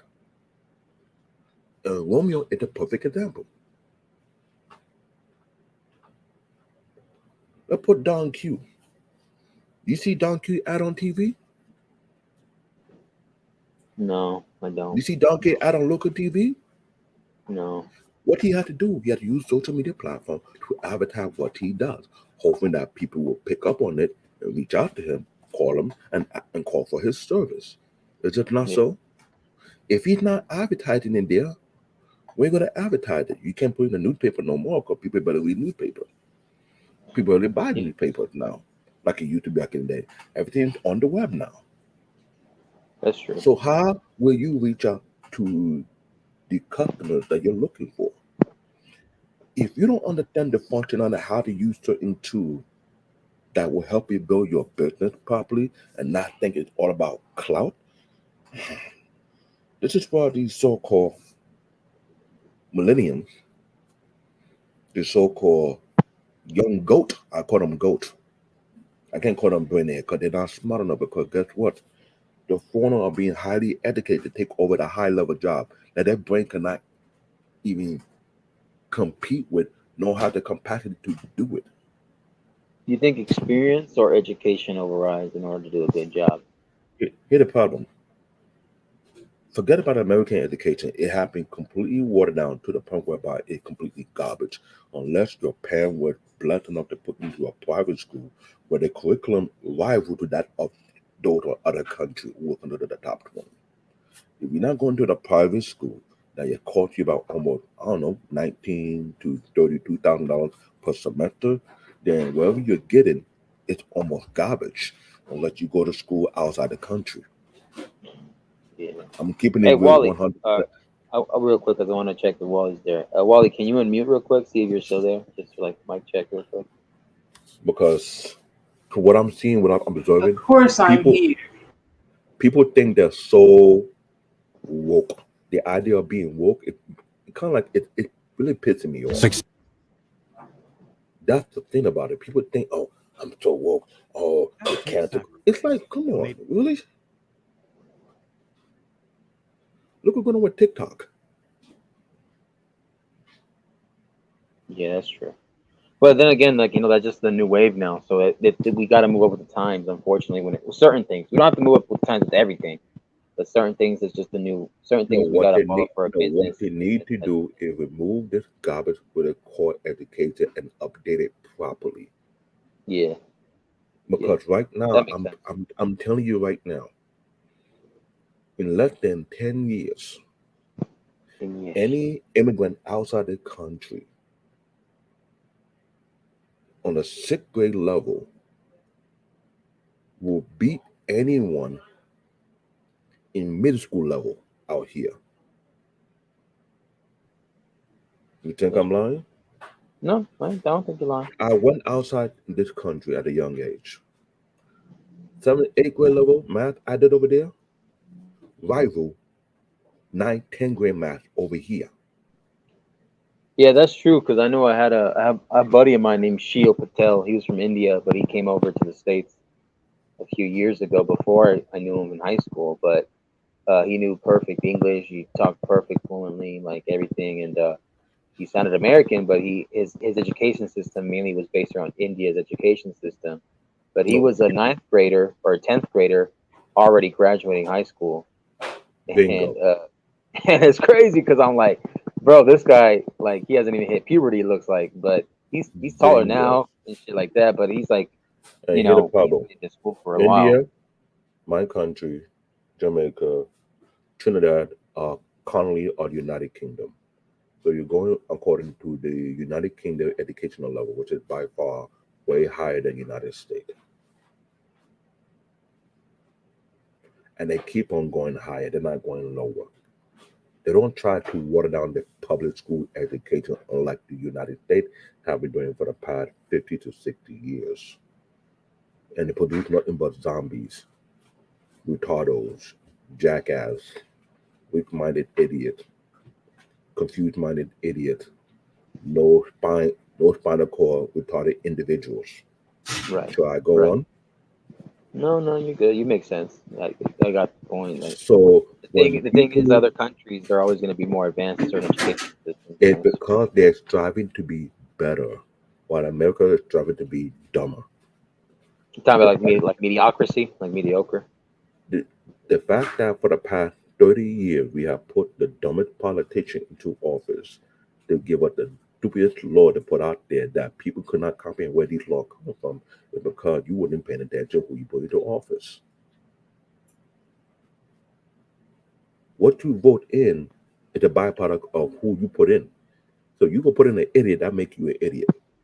Yeah, not to mention the guy I knew that was graduating early from India. His name is Sheel. He where he graduated, it was a public school. It wasn't no private school or nothing. And imagine if he was at a private school, or because our school was known as one of the IB schools. It was known for a sports school, but also an IB, which is like international, That's no different. That's no different from Brooklyn Tech out here in Brooklyn. Brooklyn Tech, of all the five bowls, is really the top of the class, the cream of the crop high school. It is a public school in writing, But it's a top high school. It's a top high school, but it was an undercover private school, even though it was free to get in. The problem is, you had to take a specialized examination to get in. And when you get into this particular school, you have to maintain at least a 3.0 GPA average. You cannot go below. This is a school for brainiac. This is a school for nerds. Major in the technical courses as well as the science courses. The majority of the demographic of that school was 75% both Middle Eastern and Asian. I want everybody to understand that. This is in Brooklyn, New York, not too far from where I live. The majority of the demographic of that school was mostly Middle Eastern and Asian. The Asian community pulled their resources together to build a tutoring program or fund it to the point that will educate their kids to be able to get into that particular school. 15% or less is white, which means those who's able to reach that level was able to get in. Now you add 25% to 15%, that make what? 90%. So the Yeah. remaining 10% is between the Latinos, the African immigrants, and Black. Let that marinate in your head. Not many Yeah. Black kids able to get into that school. I was working in MTA. One of the managers I work with went to that school. And the way he broke it down, he told me, yo, I got into Brooklyn Tech. Yeah, I thought I was the smartest guy on the block until I entered that school and I realized I'm not the smartest guy at all. You competed with brains who completely surpass your own. So you had to keep up. When they say iron sharpen iron, that's the school to put all the brainiac into. They weren't playing around. Real quick, Black All- David, I want Wally to play this video, but I want you to keep. I like what Go you're ahead. saying though. Go ahead. And people that are watching right now, please make sure you hit the link, like, share, subscribe, leave a comment, super chat, Cash App. I don't think he has Cash App, but I just appreciate y'all just still being here. Whoever's still watching, whoever's gonna watch it, make sure if somebody can put the let me put the link too in the chat if they want to still come up. But you know, I want people to see if they can play and see what they think about this video. I know I played it earlier, but I know Black David and Don and them came after. So play it real quick, Wally, if you can, please. Today a sad day because I got to get out of character and put this on the internet, which I don't Raise the wanna volume do. a little bit too, When I please. try to call my son, people say, why you call? I did. He don't call back. It's been months. So my question is to Romeo. It's Mac. Like, if you've been in the business for long as you've been in, and you're a 30-something-year-old man, and if you've been around me, watching me hustle and do my thing, why you not where you want to be at? Because that means you're not listening. That means you want to do your own thing. You done brought your own circle of people, but you can't get mad at me because I really thought this was about, the only reason I entertained this on social media, I thought it was about the DJ Twitch post I put up. And I thought it was about my daughter's death. I thought you was grieving. Mental illness is real. But I want to tell all the people out there that just don't understand how bad my heart hurt. Romeo lost a sister, but I lost a daughter. And for any parent that's going through this, because I know that it brings people closer together or it tear them apart. But I come from nothing, y'all. And I could go back. I'm cool with it. I won't be angry at God. I won't be upset. I won't go get mad and be disrespectful to my parents and none of that stuff. I just said, Dad, thank you for putting me in this world. Now I can get out and hustle and go do my thing. But that's the problem. When you take kids and you kind of like protect them from the real struggle and the pain, and you don't allow them to deal with their own consequences. And then when they grow older, they, oh, you never gave me nothing. At 30-something, man, people could go back and look, you've been shining for a long time, son. All you got to do is pick up the phone and call me or come to the house and holler at me. The saddest thing about this is what the people want to see. They want to see destruction. So if you destroy me, what are you going to do for the rest of the family? Are you going to take care? You told me on the post that you put up, oh, you go take care of people in the community. That's what you're supposed to do when you come from that. You go help people. I'm just not helping ungrateful people. I'm not an ATM machine. People can't just say they love me when I give them something. I'm tired of that, y'all. And any other parents, you could be rich or poor at a smaller level. You might give your kid $10, but if that's all you got, I've always fell off, got back up, hustled, did my thing. I'm tired of all these blog sites and all this stuff, poking and having fun. Y'all can, but I'm about to go back to work and do what I got to do. I love my family. My door is always open for my son. To be honest, because we shouldn't have to go through this. And if I'm wrong, forgive me. I'm apologizing to you if I'm wrong. I'm still a work in progress. I come from nothing. Everybody go through trauma. I'm dealing with this right now, but I love going out into the community and helping people. That's the way I heal. Allow me to heal. I don't have to be sitting around moaning and crying and all. I can't get my daughter back. But I got to get out there and keep a legacy going, keep a name going. So let's do this in love and let's do this in peace, because this is what the system wants. Think about it. We stronger together, but you older now. So you got to lead by example for the rest of the kids. And we're going to get through this. I'm just telling y'all, keep y'all prayers. We need it. And God going to do what he got to do. You know, I'm not going to come on here no more. So bloggers and everything else is cool. Whatever you want to deal with Romeo. Whatever y'all think he's saying is true or whatever, that's cool too. I can live with it.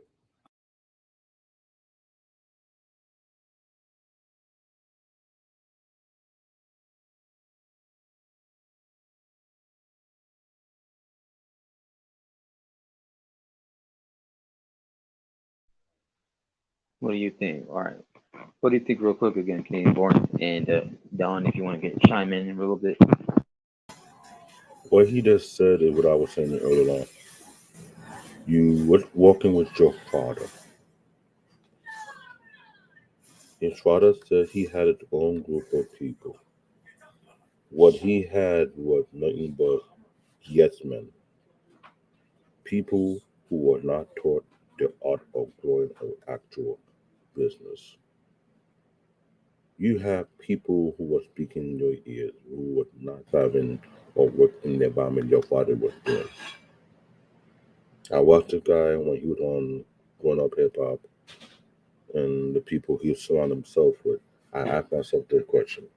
If you want a person who's trying to build a foundation, trying to build an empire, trying to build a business, what kind of people are you going to surround yourself with? What kind of mindset are you be around with among your peers? I wouldn't be flossing. I would have been trying to show I'll be a more low-key profile if that was the case. Shamir, a rapper who understood that the people who were actually making money, they're not always in the forefront. They're behind closed door making deals. They'll sit down and they go to listen to the upstart company. What kind of company can you invest in? Trying to learn new the long you go. Try to build an empire.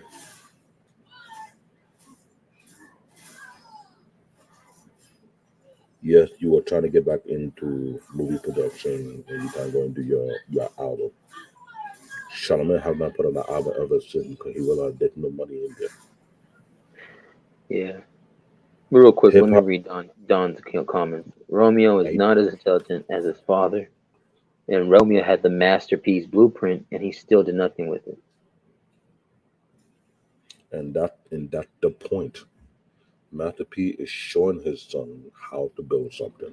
This man was relevant for the fact that he understands the tide. He understands trying to run a record label is not as productive as you think it would be because you fall down to the money. Let you have your own production company, let you have your own distribution company, let you be able to have the type of infrastructure that other big name labels, label making record labels out there, able to make the money off people. And the type of shading that they do behind closed doors to make money off their artists, he realized he shouldn't have walked down that path. That he went to do something completely different. And he still do not get it. What Master P is doing is simply no different than what Tyler Perry was doing. There was something from the ground up through consistency to the point whereby you're not building a business anymore, you're building an institution that will have a strong foundation of what they here through the test of time. This is why I'm getting sick and tired of so-called black people trying to come up with these woke mindset, this woke mentality, this woke ideology. It doesn't do me well because when I listen to what people think or talk about, it just show a lot about people character, people level of understanding. And it's annoying. This is why we have people like Romeo making a complete mockery of himself. Trying to throw shit at his father about him looking for clout. He made a page shout out to DJ Twitch Boss. This man still haven't overcome the hurt of his daughter. But the only way, which we have talked about before concerning DJ Twitch, a corporate mechanism in order to get them, he keep himself busy. When people lose someone in the family, it takes a lot out of a person. If a major man say it took him 3 years to deal with depression. Especially if you're a parent. What? I said especially if you're a parent. That's why I say what? Like, do anyone understand that type of connection it does to you? When you burying your own, that your own burying in you? When you outlive your own? It messes you up in here. This is why a lot of American kids under the age of 30 down to their teen year have no clue of the world they're living today. And I hate to say it's only foreigner kids who were given a different reality check, a different walk of life, where they understand their purpose, their journey, their path, how much work they got to do to get through, to get them to the place where they're above water and they be coasting. What it takes to build something so when that time comes, you can take the baton and pass it down to the next one to keep that journey moving. Other ethnic groups are running a marathon. Black people trying to run a sprint.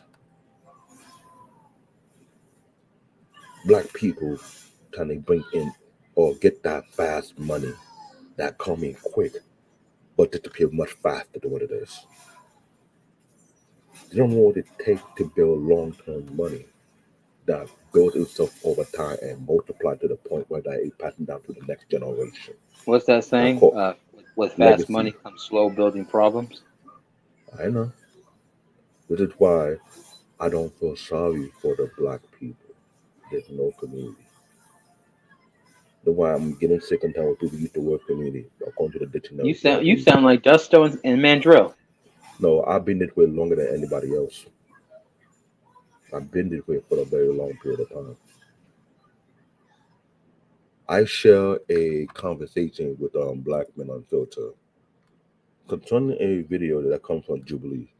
They address a particular issue which I've been saying for too long. People don't understand what the hell is going on.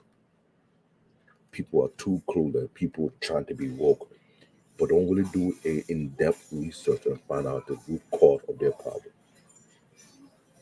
They don't take the time out to stay out on the light and stay in the shadow, do some reading, do some soul searching, do some deep soul digging, and find out who they are, what their true identity is, what is their purpose in life, what they're supposed to be, how to get there, how to have a steady foundation no matter what comes along your way.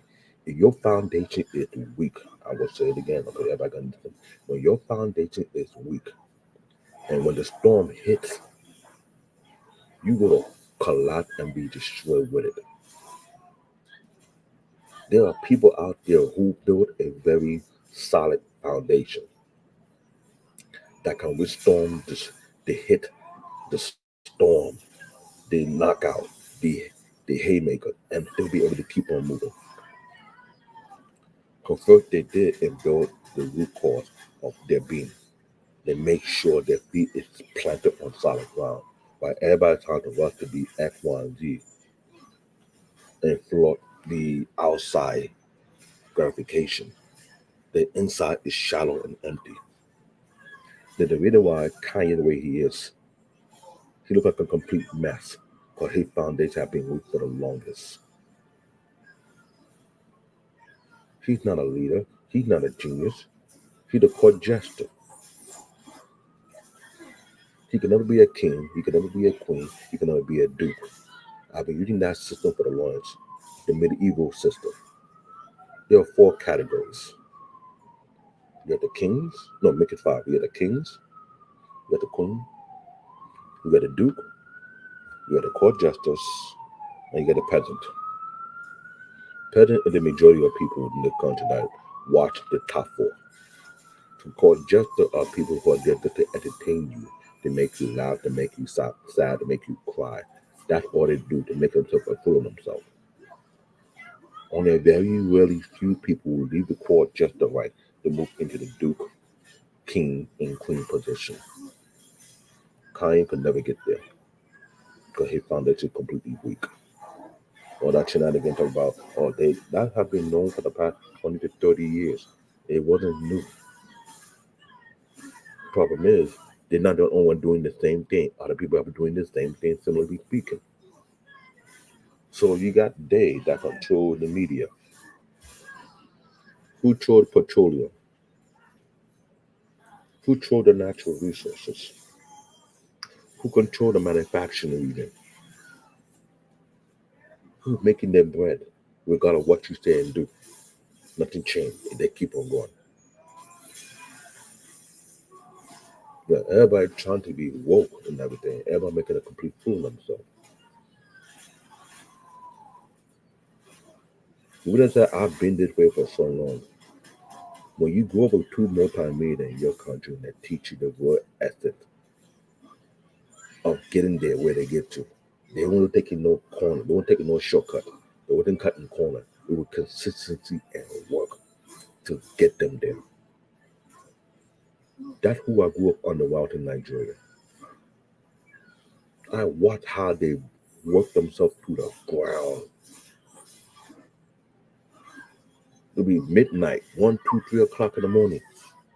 Open a leader, keeping track of everything they need to do, where they need to go to, what appointment they have to be to, what flight they have to take, everything have to go back and forth. They have to rearrange everything before they execute. Sometimes they get 5 to 6 hours of sleep and they keep going. They keep building. They keep making connection. I remember several times I had to carry my uncle luggage down there to get the luggage to the drive to go put it in the boat, and he had to fly out to Scotland, or he had to fly to England, he had to fly out to India, he had to go to Mexico, he had to go to Brazil. I see these things. When he come back, he making call, he call the government, he work up here to that level. Explain what's going on. Sometimes he work from home, sometimes work in the office. I've been to his office. His team is like a well-oiled machine. Anyone slack off, it's a big problem. That was Master P was doing with his own son, showing him the way, showing him the work, like Don Q, showing him the blueprint. Did he follow it? No. Listen to what he yet been putting in his damn ears. My uncle have 9 mansion-like houses in Nigeria that have at least 5 to 6 bedrooms and 2 to 3 bathrooms. Huge ass buildings. He can rent it out and make money from the real estate, or he can sell it. Either way, he got so much wealth piled up, it's not even funny. And yet you have people out here looking for the quickest way to make their money and lose it faster how they get it. And they're wondering why. Like, you goddamn stupid. And Romeo, of all people, do the nonsense he did. Just like my boy said. So what you're saying is, you're played himself. Yeah. So yeah. So what you're saying is your uncle sounds like he played chess instead of checkers, and he played a long game. My uncle was playing chess. Yeah, he played chess instead of checkers. These millennium were playing checkers. The long game have proven itself through the test of time. Nothing has changed. When these so-called modernized retardo, modernized idiot think, oh, that don't work, did the new thing. Okay, which one of you are the billionaire? Which one of you are the trillionaires? Which one of you have the massive empire that spread across the globe? None of them. So why would we listen to a bunch of idiots? Dangote, my uncle know who that person is individually. The guy is a billionaire. He got a global empire. You pass it on to the next generation, it could get even bigger. So I wonder if all these so-called woke millennials who think they know how to get there, what kind of empire are they building? What kind of institution are they building? Unless they're scamming you guys so they can take their money and put it in their pocket. As of lately, all these scammers are getting caught left and right. To the point whereby they get 20 years, 30 years, 40 years, they get a book thrown at them, they're never going to see the daylight ever again. Okay, get rid of the garbage. What is it then? People like Master P, people like Tyler Perry, people like Roland Martin. These are people who playing the long game. They're playing chess. They're building the foundation. Make sure the foundation is solid before they go to the next level. They build the first floor. Make sure the first floor is solid before they go to the second floor. But yeah, everybody else bypass building the foundation, bypass building the first floor, second floor, can't build a roof. Then when the storm hit, How did it happen? How I lose all this? Putting the cart before the horse. Really? A country that's so much in debt. But back then, they were never in debt. They were too much in profit. They were the greatest country in the world. They were always ahead of everybody when it comes to innovation, when it comes to building, when it comes to ideas, when it comes to technology. Now, we're the laughing stock. Then you got retarded coming out here, oh, Apple is the best phone. No, Apple is nothing but a glorified Samsung phone. When you got to learn that. Don JQ said, "My foundation is the Most High God." Same here. Yeah, and you know what? I think it's crazy because another example of a person that he may not be the best example to bring up as a name right now, but Shaquille O'Neal, he made a path, he made a goal where he wasn't just going to be an athlete. He got himself into the industry by advertisement, sponsorships, endorsement, and carried it on. You know, I may not agree with his stance on how he took the whole Kyrie Irving thing, but I also understand where he was coming from at the same time, I guess. If that makes sense.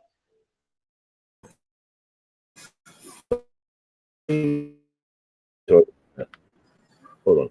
You cut out, David. You cut out. Can you hear me? Yeah, repeat what you're going to say now? because you cut out like the last 10 seconds. Yeah, you cut out like the last 10, 15 seconds. Let me make it clear about what Shaquille O'Neal said in concerning Kyrie Irving. Who the employer? Oh, the Brooklyn organization, bro. No, that's the Brooklyn Net. Brooklyn Net is under what organization? Oh, the NBA. Yeah, he's an employee of the NBA. Yeah. The NBA have the code of conduct. Am I correct? Yeah, code of conduct policy. Yeah. They got a code of conduct, they got a policy for every NBA players who is playing on the team. And when you sign that contract, you made an agreement to conduct yourself according to the code of conduct, according to the policy that has been given to you. Am I not right or wrong? You're correct. That's right. That's correct. Now, as an employee, which you are being paid a good lucrative amount of money, you put to conduct yourself that will represent not only the team, but also represent the NBA. To all the good-for-nothing buffoon and retarded idiot, unless you have worked in corporate America, when you sign a contract, they give you a policy, a code of conduct. How are you supposed to conduct yourself so it will not look bad to the people who employ you, since you represent them? I think Kyrie was too damn high when he smoked all the weed. He didn't pay attention to the code of conduct and that policy put in place. But yeah, people want to cry foul on LeBron James. LeBron James is a sellout. No, you're the sellout. You sell yourself short. LeBron James took the time to read the code of conduct. He took the time to read the policy. He understood what he had to do. As long it don't make the NBA and his employer look bad. If you're doing something that is doing great and elevate him, it gives you more privilege. I remember working at UBS. I went to one of the executive office. This guy had an Xbox 360 and Rockstar band in it over the stock of game compared to every other executive office. I asked one of my managers, why did guy have this thing to be saying that the perk? He make more money for the company. Since he's making more money for the company, they give him more privilege. Then he add more extra. He give him more open to do what he want. As long as he continue to produce. LeBron James is an employee of the NBA. Kyrie Irving is an employee of the NBA.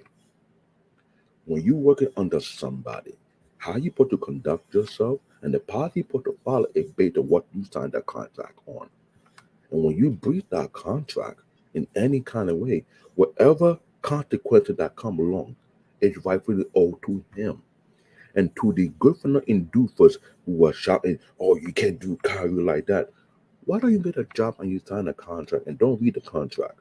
Don't read the policy and you just do whatever you feel like doing and you breach the contract. They could take an ass to court and sue you for everything.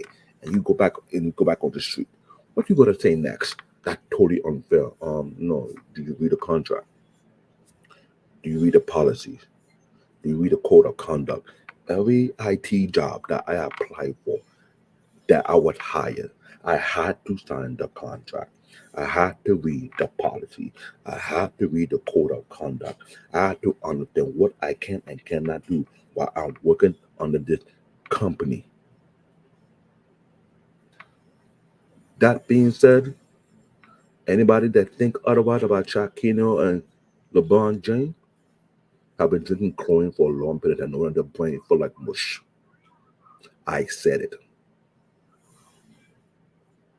Yeah, well, I was bringing up Shaq because of he was able to profit I know, after his career and make he was able to profit, but you also understand how he supposed to conduct himself. Right. He You're don't talking own about thinking before speaking in a way and thinking about your he actions doesn't before you do it. he doesn't own the NBA. He doesn't own TBS. He don't own the sport network he work on that. He doesn't employee.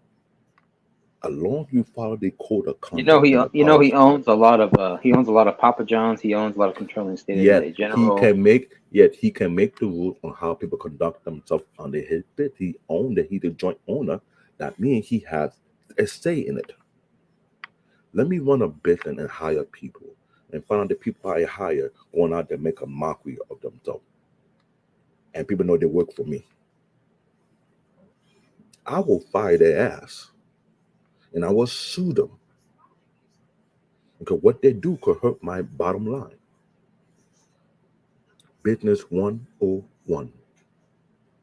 People, this is the reason why black people are at the bottom. They know what it takes to maintain a business.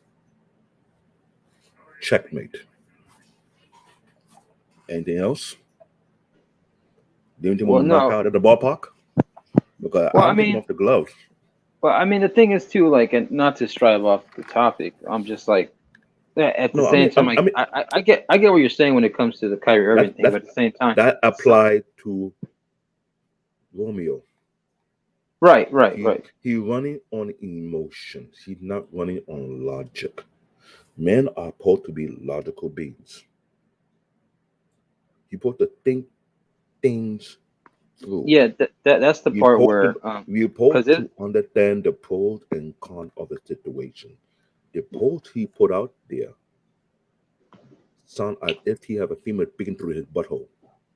Yeah, well, the thing is, like, that was the main topic when Pastor Pete brought it up when he was talking about Twitch's passing, and it was supposed to be about mental health and seriousness, and it feels like Romeo kind of made it about himself, and he was kind of selfish that way. And that is what I just said just now.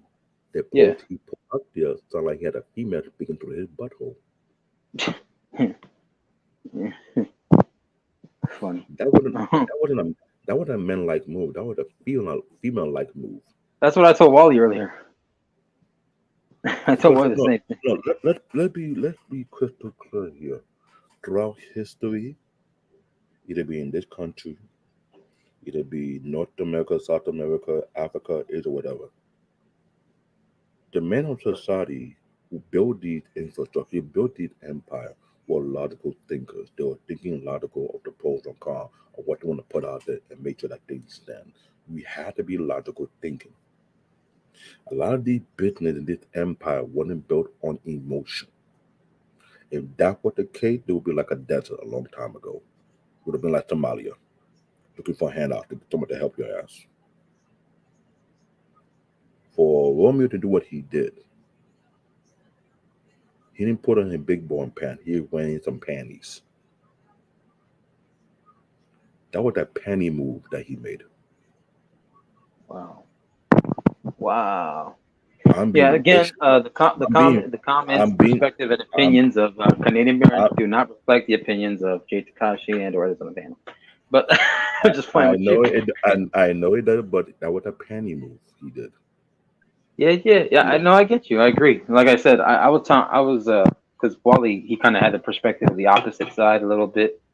I'm not saying that he was fully for Romeo's side, but I was trying to get more of the Master P side. I read through everything. I read through what the I read his remark. I read his response.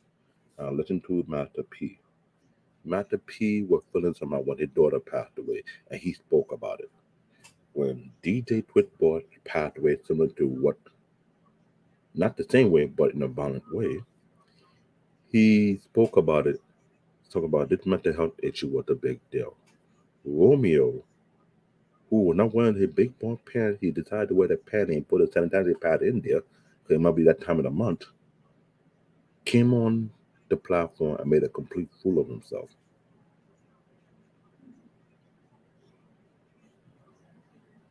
Which was really stupid. It's just a shame because the overall root of this was because the only fact that this started was because Master P was giving his respect and condolences for Twitch and for mental health issues. So he shouldn't do that.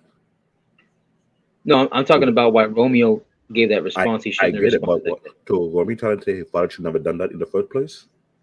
Yeah, of course. That's why it's called thinking before you speak. It's thinking before you No, react.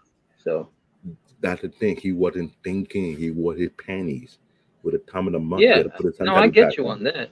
I get you on that. And So I yeah, think maybe this is like the and build I'm up. being, let me tell you what.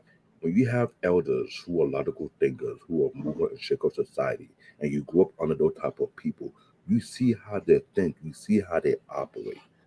I am blessed to be around that environment, so I don't have to be like this dude who put on the panties during the time I'm putting sanitary pad because he feels too emotional about it. And you'll come off on social media and try and throw your father on the bus because you feel some kind of way. Because that time of the month, your mood switch. Really? That's what it is right now. So you have a new breed of man who's like, hey, I'm feeling some kind of way. So I'm going to throw this man on the bus because he didn't help me with my feeling, really. Yeah. Seriously. Marcus, you're in the military, right? Right. If you have a male leader who out in the battlefield, fully emotional, who wear his panty, will you listen to him? Get yourself shot? No, I'm gonna think twice. Okay then. Yeah. I'm glad you that terminology because none of you guys in the military will follow a man who wears his panty and he feeling some kind of way and you in a battlefield where bullets are flying. Yeah, that's true. Yep. On that being said, checkmate. Next. Yeah. I'm Well, telling you. but you know what media's gonna do? They're gonna try to spin it to where maybe Master P is potentially the bad. Media. Oh, hold on though. They're gonna think he's gonna be the bad guy, but they're not gonna look into the full context of it. They're gonna think some of them are gonna think they're not gonna dive in deep like we do, right? Like the people who are logical, critical thinkers. They're not gonna dive deep into the information. That's unfortunate because then it's gonna be disparaging on his remark. And I liked what Master P said. He's like, why would you do this? You're potentially taking away food from your family's mouths, your relatives' mouths, other people that we helped put on, the community that we helped before, gave back, So that's where Romeo is not thinking. He's not thinking the long game. He's thinking the short, sweet reward. He the problem. Romeo trying to do his man war. He wasn't a lion. He was a pussycat. Meow. Yeah. So I continue. This is what Black David really is. When he's in the type of mode and the gloves come off, when it comes to reality and what is really factual, which is logical, I don't hold my punches.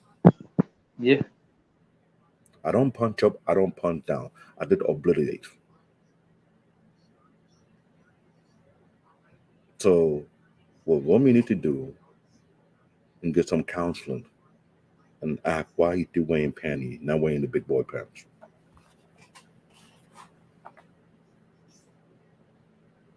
Can I add more to it? Go for it. You can add more if you want. What you need to do is start taking breast milk and start eating solid food. He's on breast milk for far too long. Shit, yeah. He said birth control. No, he was on breast milk for far too long. He wouldn't eat it. His father was trying to give him solid food. He threw the solid food under the table and continued to drink blood milk. That's why he acted the way he acted. Thank you, Don Q. Meow. That's the problem. Wow. Yeah. When you have a real man who trying to make you the next generation man to lead the next generation and show you the rope and show you how things are done. But yet you listen to the bunch of meow in your corners who don't have the same upbringing like you have, but will tell you nonsense. So you join the meow crew without wearing panties, without wearing your big boy pants? Really? I wonder if Master P decided to retire and pass down his empire. Would that empire go to last under Romeo or go fall apart in less than 2 years? You explain that to me. Probably fall apart. Look at Ford, how Ford was started and how they built the infrastructure. It came to, but I read about it, they came to a particular generation whereby the 4 kids were not allowed to be in leadership role until they proved their worth. Because they're not going to allow no kid who was spoiled and rotten to take over the empire and bring it down to the ground. If anything, they will entrust the company to someone who work with them from start to finish, who understand the agenda and keep it going, and not give them no spoiled brat. Ford is the only company, or the industry to this day, is still tied to the family. All the other ones that started before or around the same time with them have been sold to corporation. Should I add on to this now? Go for it. If you want to, go for it. Dive in. So when you have someone like Romeo doing what he's doing, he did prove to us that he's not really a real bona fide man. He still have a lot of growing up to do. He still have a lot of emotional issues he needs to deal with. And the fact that he uses social media platform like these idiot jackasses have been doing over the course of the period of time, thinking that that's the big thing to do. That will sit down and talk and see what the problem is, argue for a certain way. He would have found out he made a complete fool of himself. If I didn't do anything wrong, to get a shout out to a person who went down almost similar to what his daughter went down to. We had this conversation in Information Man Show concerning the HO come mental health, because people don't understand what it does to people, what people use to cope with, or what mechanism they use that it's not helpful but harmful. This is what I say is social media is not good for this American society, because there are too many retarded idiots on social media think that the court of public opinion will do them justice, but the court of logic, they run away from the most. There are too many people in the public that think their opinion carry weight. It's nothing but opinion, but if it's not tied to the truth, it's still nothing but air. Right. What I'm saying, it may sound like my own opinion, but I'm being logical about it. You're coming out here trying to embarrass your father, trying to throw your father under the bus, but don't feel like you end up throwing yourself under the bus. You're saying your father using social Instagram for clout, but every product that he sells, that he promotes, is on his Instagram page. If he's not advertising on Instagram, where you want him to advertise to? Please make that make sense to me. Yeah, that's right. So when you come off that way, you come off really stupid, uneducated, illogical, irrational, plain stupid, too emotional. I hope you're not on those emotional pills. You need to get off that. Hit the gym. Go to some boot camp. Wake up. You're not helping your father empire with that type of nonsense. Here's what it is. And that's the problem. From now on, guys like him are part of the Meow Corp. Just like Shion Lock, he part of the Meow Corp. Man, put men in check. Give you a wake-up call and say, this is not how you put to conduct yourself. Dust yourself and get back on the right track. Through the age of time, men are pushing men to be better, not pushing men to be worse. If you feel too kind of intimidated because of the truth, that means you're not really able to handle the truth. The truth is too much for you. You gotta live in a lie. And because of that, you go to the Meow Corp.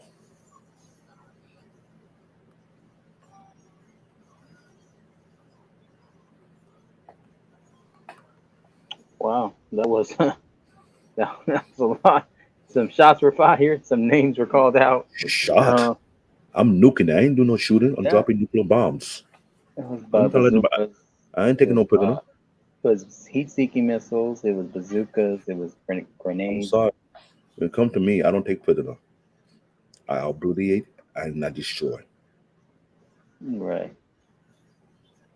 I ain't gonna do no shot. I hit you one time, you evaporate. Next Yeah, you hit. sound like Leon Edwards. Headshot. Done. Bang. Dead. Leon Edwards. Headshot. Done. Bang. Dead. We have to be honest here because look what's going on. Look at today's society right now. We got a lot of weak ass men put in leadership, making a mockery of the real man who is in the shadow, trying to build, trying to work, trying to network, trying to build something solid. And we got to watch the Mamdy Pamdy female men wearing their panties.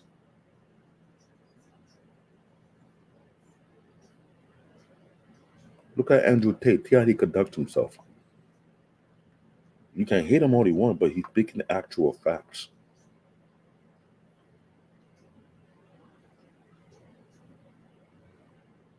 You got men want to feel very emotional. They don't know how to deal with their issue. Want to take a weapon and pop off.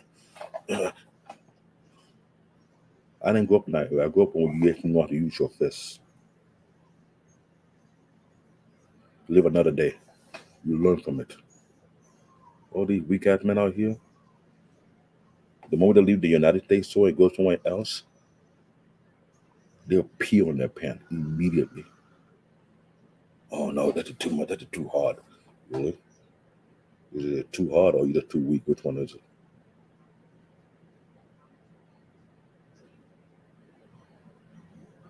That's the problem. There's too much ass kicking going on in this country.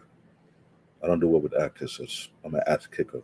There's a lot of politically correctness, a lot of having to be filtered, not speaking with your chest, not speaking what you got to say real Political quick. correct. It's not even political correctness. It's political retardedness. Well, let's keep it. Let's keep it real. It's political retardedness. Stupid ideas that don't have no weight, and you try to put it on to other people to live by. If they don't agree to your opinion, oh, you're canceled. Why am I canceled? Because I don't agree to what you're saying. And I'm challenging your argument. And I'm challenging your argument with logic. Yeah, it's like a lot of left liberal, like too much freedom, too much, not enough decorum, not enough way of showing class in the streets, not enough of a way of Here's the problem. It's not a matter of too much freedom. You have freedom. Oh, you don't think it's too much freedom in this country? Too much? No. Let me tell you what it is. It's more of a lack of accountability, a lack of responsibility. No one to be held responsible. No one to be held accountable. They want to point fingers. They want to accuse people. No one have backbone no more. They lost their backbone. They lost their spinal cord.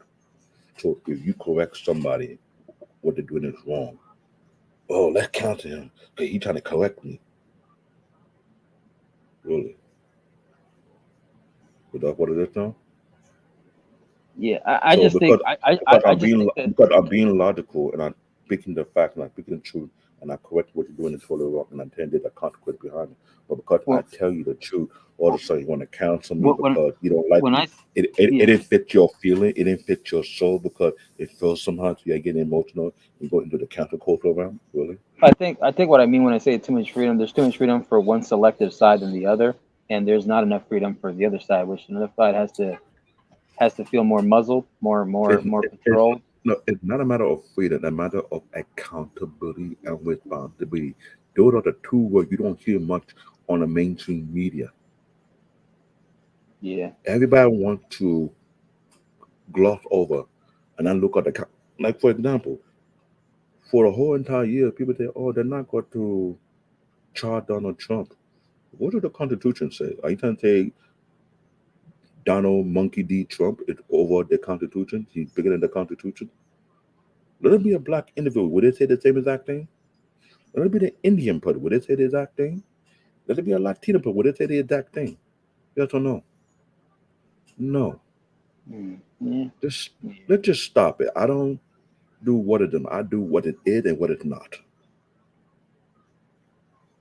I stick with the fact. I stick with the logic. I stick to the rationale. I don't do well with loose and thought process that are not logical. They're not rational. It have not been tested. You just throw it out there to see it's going to stick like a dirty panties. No, thank you. Oh, Don says there's too many Buster as men thinking they're leaders. That's the reason I stopped supporting a lot of these whack ass podcasts. Yeah, shout out to Don. Yeah, you know Don, what? It's Don kind understand of how Don understand my mindset, because what he just said right now is exactly how I feel.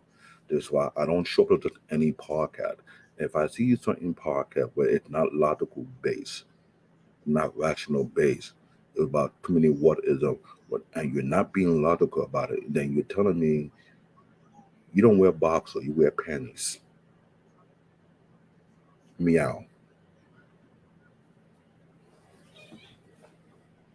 yeah. You know, listen, listen. This has been a great stream. I Hey, appreciate. I know I'm a vicious guy. I'm an African guy. I grew up around Right. people who don't play game with that type of BS. So that's just who I am. I cannot change it. Don says most of the podcasts were crusty ass panty. Pretty much. Yeah, This is man. for the Well, first. hopefully there's some change coming. Hopefully, going into the Hopefully. new year. Yeah. Hopefully. Hopefully. So Hey, let man, me a get this guy straight. can hope and dream too. So, right? Let me get this straight. They're playing this stupid trend whereby if you don't date a transgender, you're transphobic. Really? Hey, man, I covered that shit a long time ago, and I covered it back. I know. Barely any people were listening to what the fuck I had to say, but like I said, these are the kind of things that I've talked about. It may not be a certain community-based topic, but it can affect all of us. That's why I was talking about it, because And, it can and this affect and, all and of this us. is and this is why when I look at those type of ideology, I just laugh at it. So you're trying to force me to take a preference that doesn't apply with me. You're trying to force me to change my ideology that make me grounded because you don't like the fact that I'm grounded and you're not. So you want to make me be just like you. But the problem is you want to be more like me, but you don't have the backbone to be like me. Right. You don't have the gall to be like me. You don't have the balls to be like me. Yeah. Yeah. No, I Don don't says the same. I don't take shortcuts. Don Yeah, don't same. take shortcuts. Like I respect. There are people I respect who don't take shortcuts. I give them nothing but pure respect. But those who trying to take shortcuts don't want to do the work. Man do work. Man build. Yeah. Man don't copy and paste and be I don't do that. Yeah. Don says same podcast, different hosts. I think he's referring to the other podcasts that he left that were whack. And like I said too, I've done the same thing. Certain podcasts I don't really bother watching. I might watch a few of the bigger ones that talk about more stuff that could affect a lot of us or most of us. Like the Transformers topic, right? When that white person, it was a white trans, by the way, when Abba and Preach were reacting to, and they gave their side of the statement. Just because a person doesn't want to date you doesn't mean they hate you. They just don't.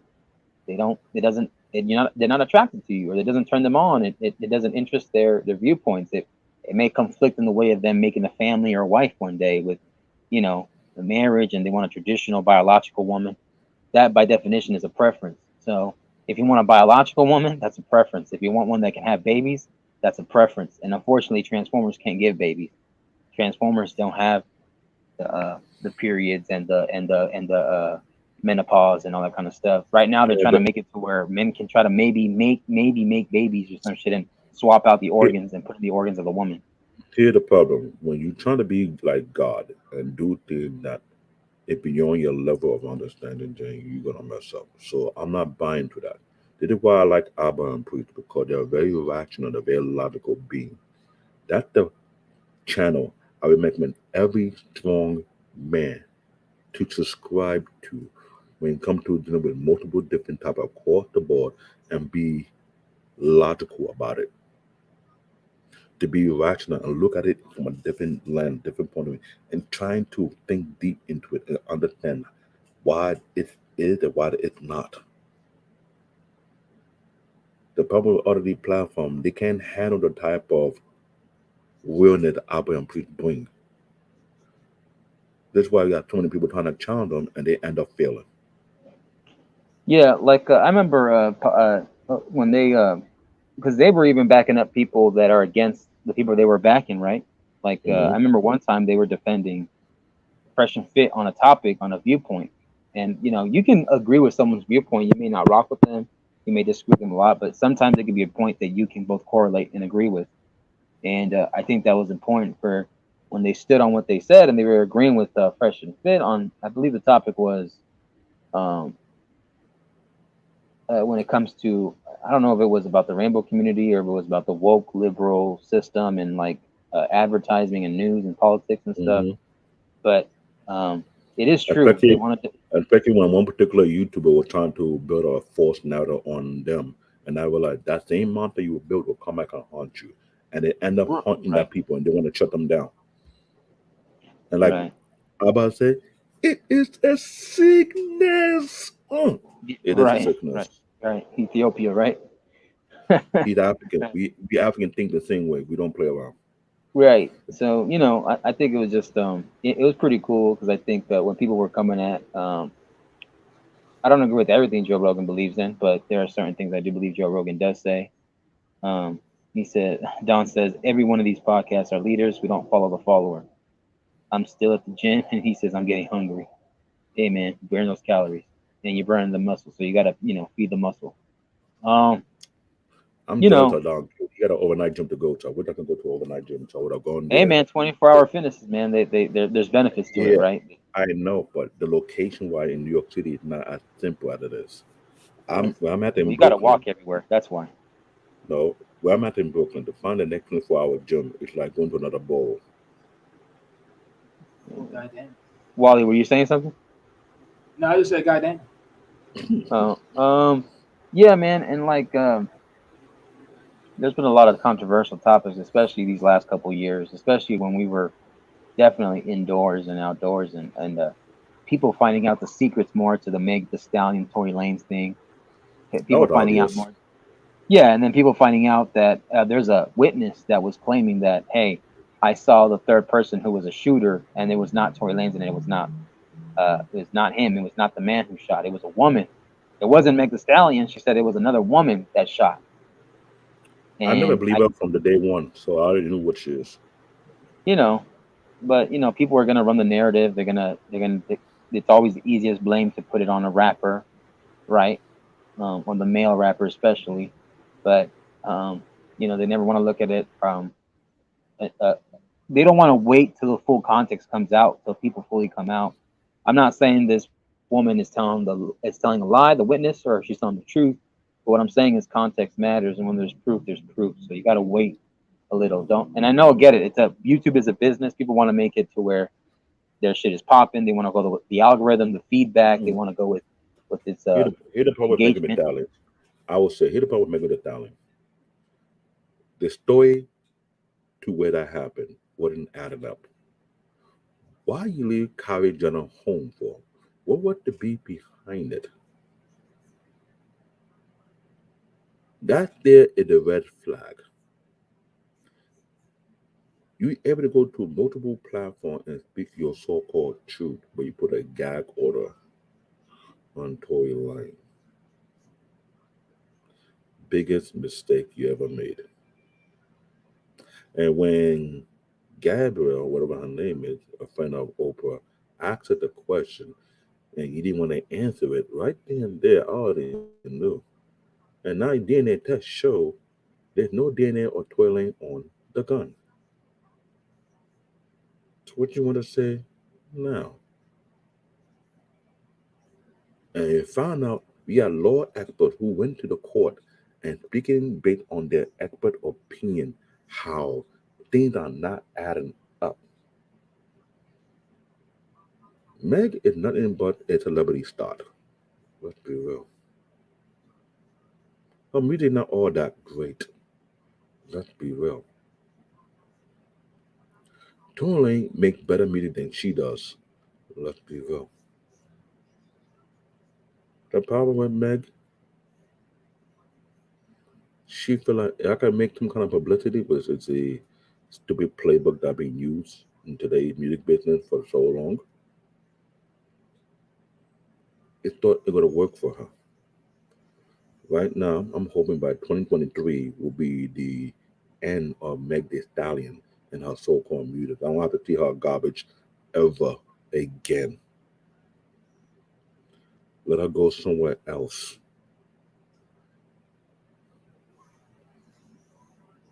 There's a reason why I don't watch too much or listen too much John rap music GQ says because Meg was born a man. There's proof. I, Oh man, there is. Oh man, I might have to agree. I I gotta might wait have and to see agree. because I gotta wait and see the actual documentation to prove that she was born a man because you know I Wait, can't do that either. You the know, because I way become myself a hypocrite if I don't wait to see the proof on her. the way she going about it right now is like you never know. All I know is this. When I say see, remember I don't want people to somehow misquote me. When I say see the proof, I don't say look at her thing below. I'm saying the documentation, the hospital records, not herself. I don't want to see nothing like a Jack in the Box pop out. We understand that. We understand. We get it. It's understandable. But what I'm saying is this: Meg is not a rap artist. She's a con artist. That's where the real problem is. And this is going on for far too long. It's getting annoying. I mean, hey, what are you gonna do? You can't beat them, join them. I mean, I wouldn't join them. That's the narrative. You can't beat them, join them, beat them into submission, make them feel bad, make them feel guilty, cancel them, find out where they work, find out where their job is, find out their social media accounts, take away the way they can make their money, quote unquote. Because somebody said it on a panel and said you can't cancel somebody. Technically, in a sort of figure, you can cancel somebody. You can cancel them in more than one way. Physical way, self-deletion, make it look like it's a self-deletion, or you can make it to where you can affect their pockets. Cancel them from getting hired at work, ostracized from a society, ostracized from a group. That's a way of canceling somebody.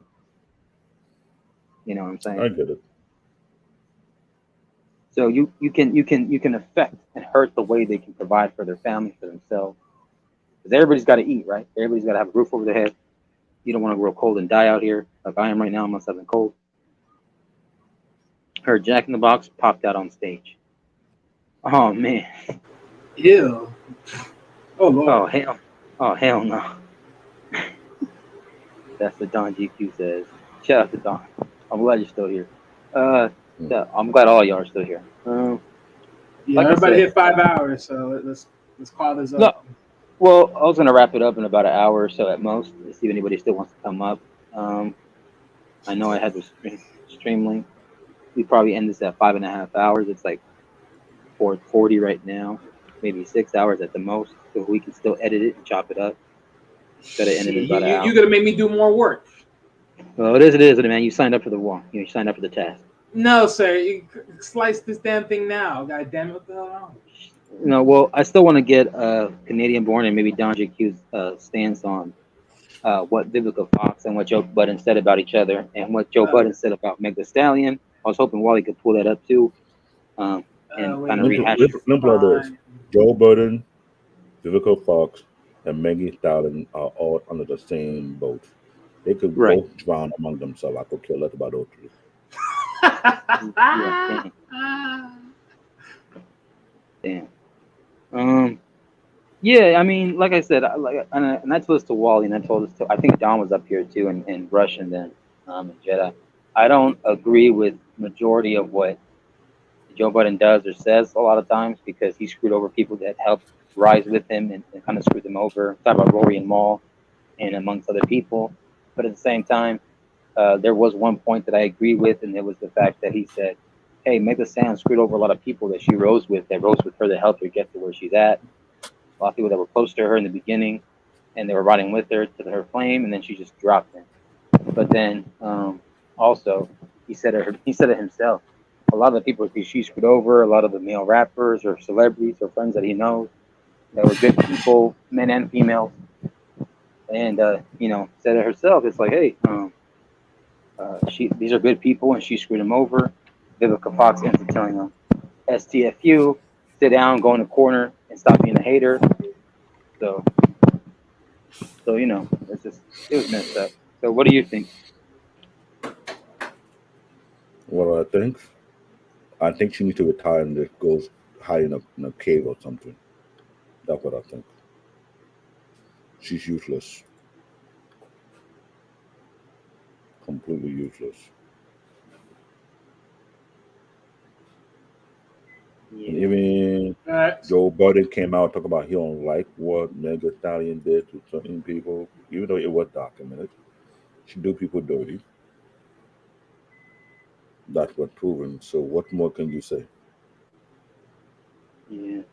Hey Don, you there, man? We want to see if we can get some feedback. I know you're responding in the chat. If you want to respond to the public chat or private chat, or if you want to, I know you're still at the gym getting swole. You're hungry right now, but or Wally, if you want to add up on anything that we talked about over again, or for your recap of it. Yeah, give me a moment. I got you. I was also going to bring up too the something that I think I saw over to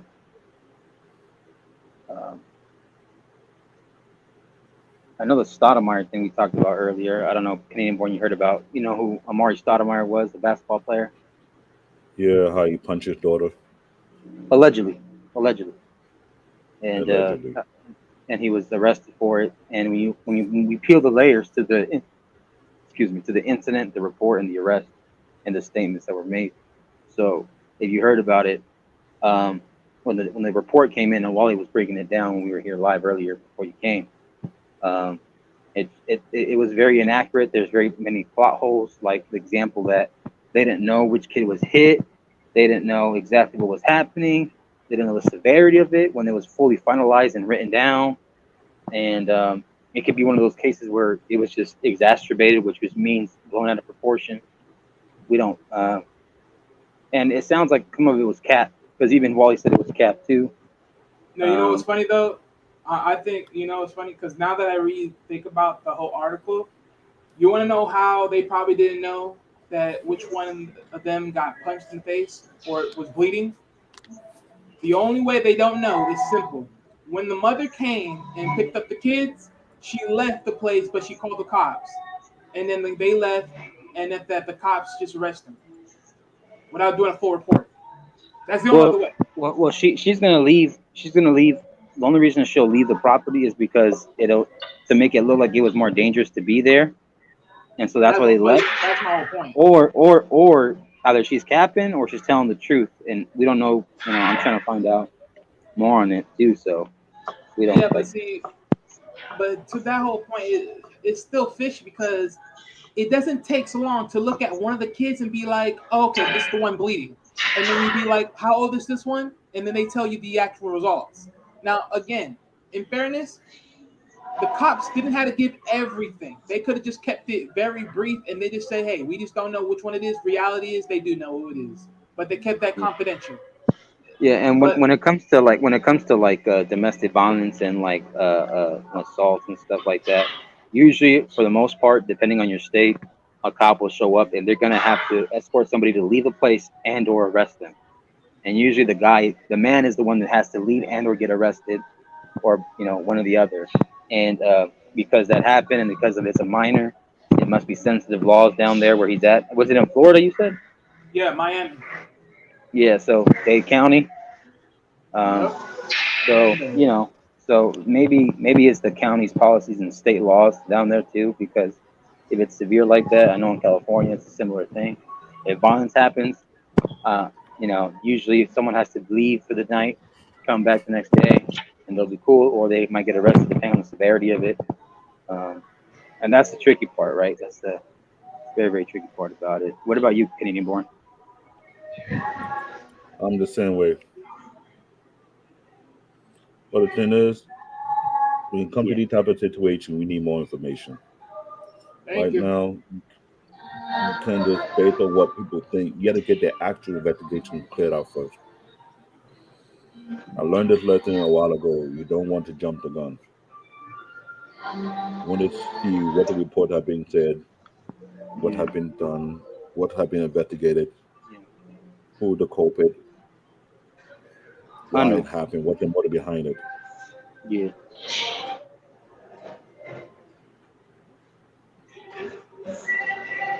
Believe me, it's not either people think it would be. It's tricky, man. It sucks. It sucks, especially living like when you're level to live between 2-parent households and stuff, and having to go back and forth.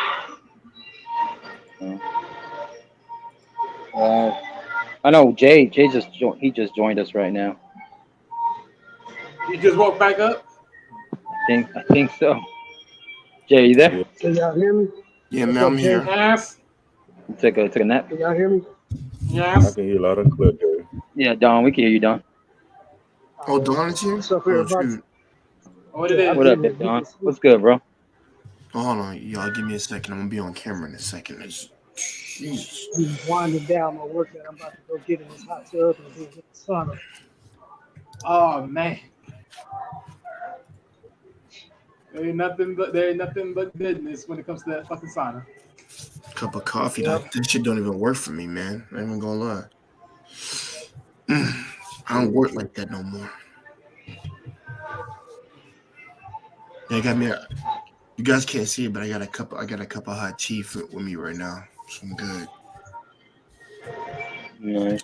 Oh, Don at the gym. Okay. Yeah. Yeah, I'm still. I'm hating on him right now. 24/7. Shit. Yep. Boy, hey, trust me, I love them 24/7 hour fitness, boy. I mean, Planet Fitness. I go over there. They're open 24/7. These fine ass women up in there too. Yeah, that's facts, bro. That's telling facts. you. 24-hour fitness. 24-hour fitness has some fine ass women. I'm not gonna lie. I'm trying to tell you. And they keep getting in front of me, bending over, and I act like I'm not looking.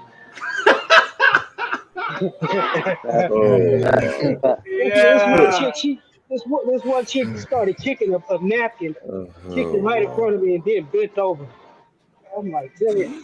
I'm done. I'm done. The moment you said that, I couldn't think straight. I was like, oh no. Yo, my brothers. He messed me up with that one right there. Like, Yeah. you want to say something when you say that, you're like, yeah, I gotta watch what I say. Exactly. Yeah, you do. You good? You good? To make sure them ears, them ears ain't lurking. no, you're good. You did caught me off guard, but I was like, yeah. Just be careful they don't claim sexual harassment or some shit like that. Just be careful. Exactly. Them motherfuckers. no, let's be real here. When you go to the gym on a regular, you're consistent, you're focused on your workout. What he said is totally true. That do happen. As long as you don't pay no mind, sometimes they do it a little bit too obvious.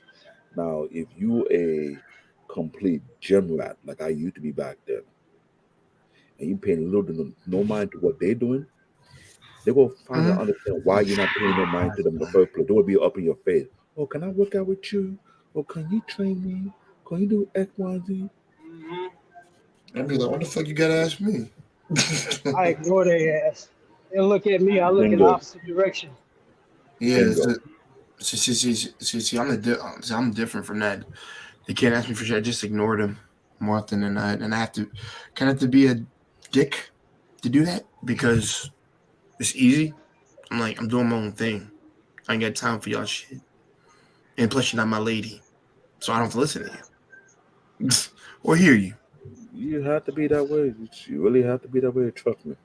Yeah, exactly, man. You're trying to get your shit done, and also, listen. I got one thing to want to do. I am not here to make friends. I'm not here to.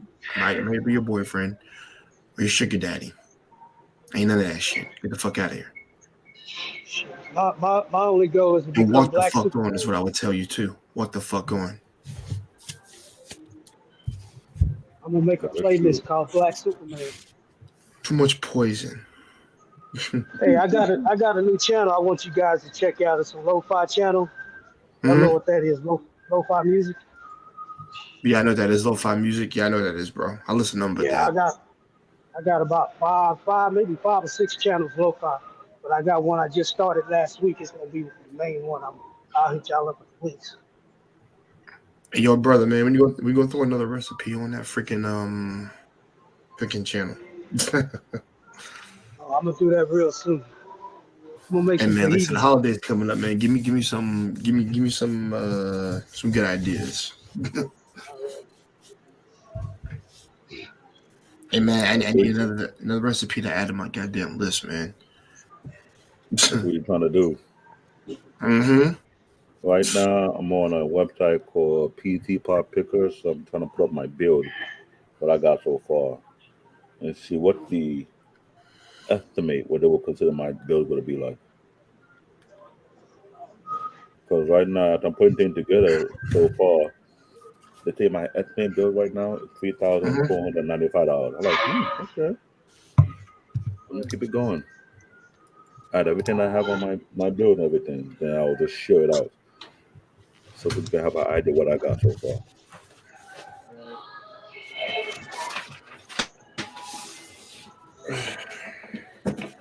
We all could have saw that from the back. When Don asked me to give him the documentation concerning what kind of build will be fit him, I give him a good list. Yeah, I bought it directly from the site. And Don will tell you what I gave yesterday.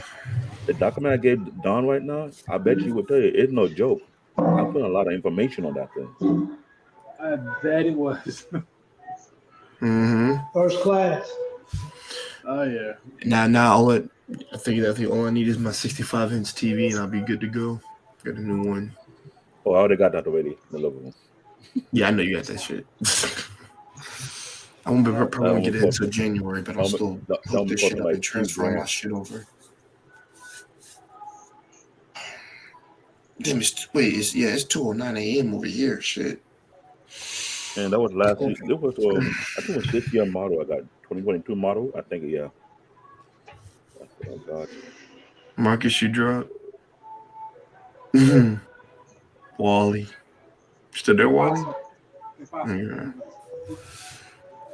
Oh yeah, you missed Jedi. He came early. Don't worry, I'll rewatch the stream. I'll be uploading the anime news fucking tomorrow at 10 a.m. today, so people can check that out. Like a 30-minute thing. Yeah, I need to do some editing as well, as far as for the videos over here. Yeah, we have to edit this one. Yeah, I mean, I can't. I'll see what happens. We probably don't Saturday. edit anything, but. Dude, yeah, I can't wait till Saturday, dude. All I'm gonna be doing is chilling. We still gotta edit some shit, but yeah, don't take it. Yeah, I mean, most of the edits I'm talking about were neither the copyright stuff. At least for the ones that needed to be to be edited out. There's Jack Ryan. Anything else, just download and then switch it over. No, I got you. So have y'all covered all topics? Yep. We're basically just rerunning it back for whoever missed it, and then just speaking on it. We did cover a lot of topics. Hey, my man, Wally, Marcus, you guys are amazing. You guys are fucking night owls too. But I rest early, so yeah. People are wondering like, how, Jay, you fall asleep, how you gonna be a father? I'm like, no, there's a difference. There's a difference because the job I'll be doing won't require me to keep running down and back. Hold on. I'm a father. I'm a grandfather. Mm-hmm. When you become a new father, I hate to say this, sometimes you be up in the middle of the night with your baby. Exactly. Do that to you. Yeah. Everybody told me that's what happened to me. That's true. It is. I'm not hearing that. I'm not gonna listen to that type of BS people want to put out there. Yeah. You gotta stay up. I'm like, I mean, like I said, they wanted the job. They wanted the job. They got to do it. I got to do it. Unfortunately. Yep. Should me. Same way. My cousin going through it. He got a little one right now. He got a new little one. He's up all night. And trust me, and also most likely that baby's gonna be in the room with me and my lady because I'm not giving it its own room. I'm not doing all that. Same thing happened with your mom. Ain't let You nobody gotta sneak close in my by. fucking baby's crib. Like, you out of your goddamn mind. Fuck that. I'll be one of them dads. I'm like, oh, hell no.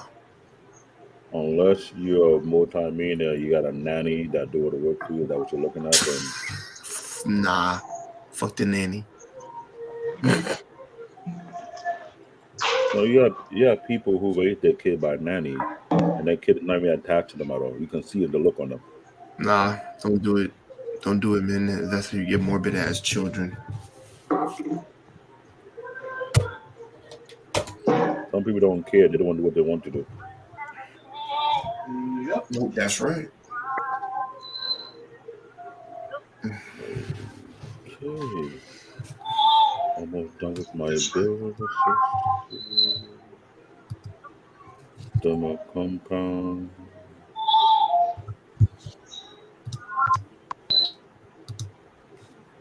What the fuck?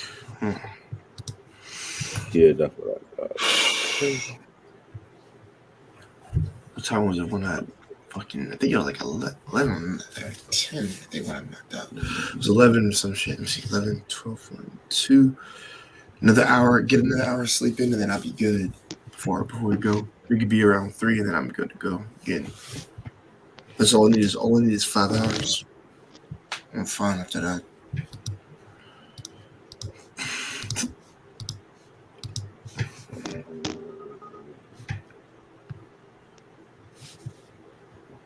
Phone control.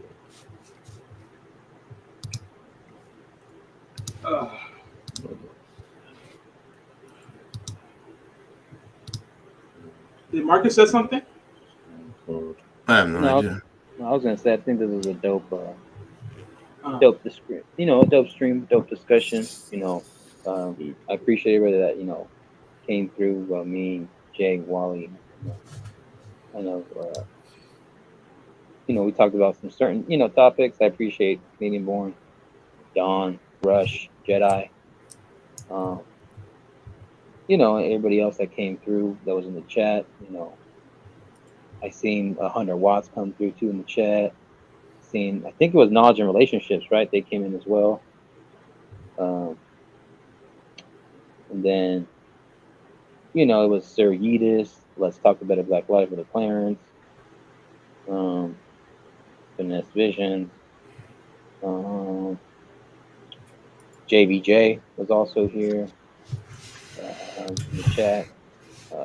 He had other business matters to attend to outside of YouTube. Shit, I had to switch phones, man. My other phone's dying out, so I always bring their backup phone. Yeah, sir. Gotcha, It's all good, John. You're doing your thing, so I get you. We had Sir Vetus earlier. DC did Henry Cavill dirty, correct? Yeah. Oh shit. I like hanging out with you fellas. Yeah, bro. Anytime, dog. Yeah, Don, I love having you on, bro. Like I said, sorry there's no anime talk today, but yeah, there'll be one probably more Saturday. I can't say we'll do anything Friday because me and I'll be looking for you guys. I'll be like, where the hell they at? They ain't online tonight. Yeah. Hey, we were almost not going to, but it's like, all right, let's do one more.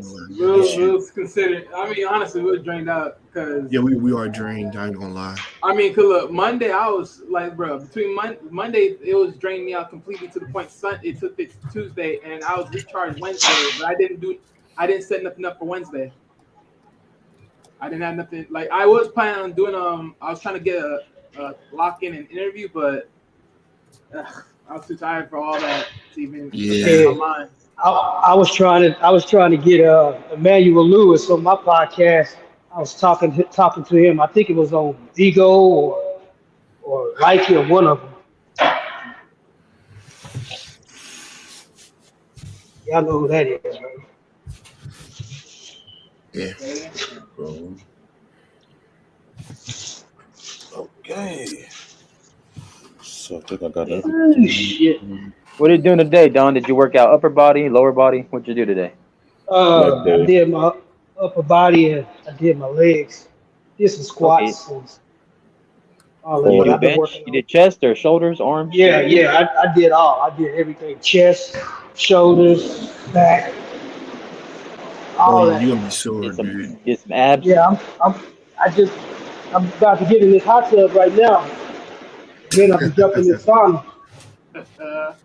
Dude, Hey, it's, don't it's so forget. good when Hey, the gym Don. has I that. know. Yeah, I know you're this might good. suck, but don't forget to take a cold shower because it's actually good for your muscles Yeah, and stuff. Yeah, yeah, yeah. always like when I get out of the sauna, I jump in the swimming pool for about 15 minutes, cool my body down. Yeah. Yeah, he's actually right. I hate it because Marcus is right. I do that. I hate it too cold. I got about another hour before I leave. Ooh, shit. Hey, take advantage of every hour you get out of those motherfuckers because they'll be taking the money out of your account when you don't even know it sometimes. Yeah. They do. The hell out this I know. facility. Hey, because I know people would down here they would buy the 2-year account or the 2-year plan from Costco. They would buy it for the 24-hour fitness, so it averages to like under 20 or something like that a month. Now it's more expensive. Yeah, it's like $24 a month. Well, I mean, Yeah, because I used to pay. I didn't do that plan. I did the 30 a month. I would pay 30 a month.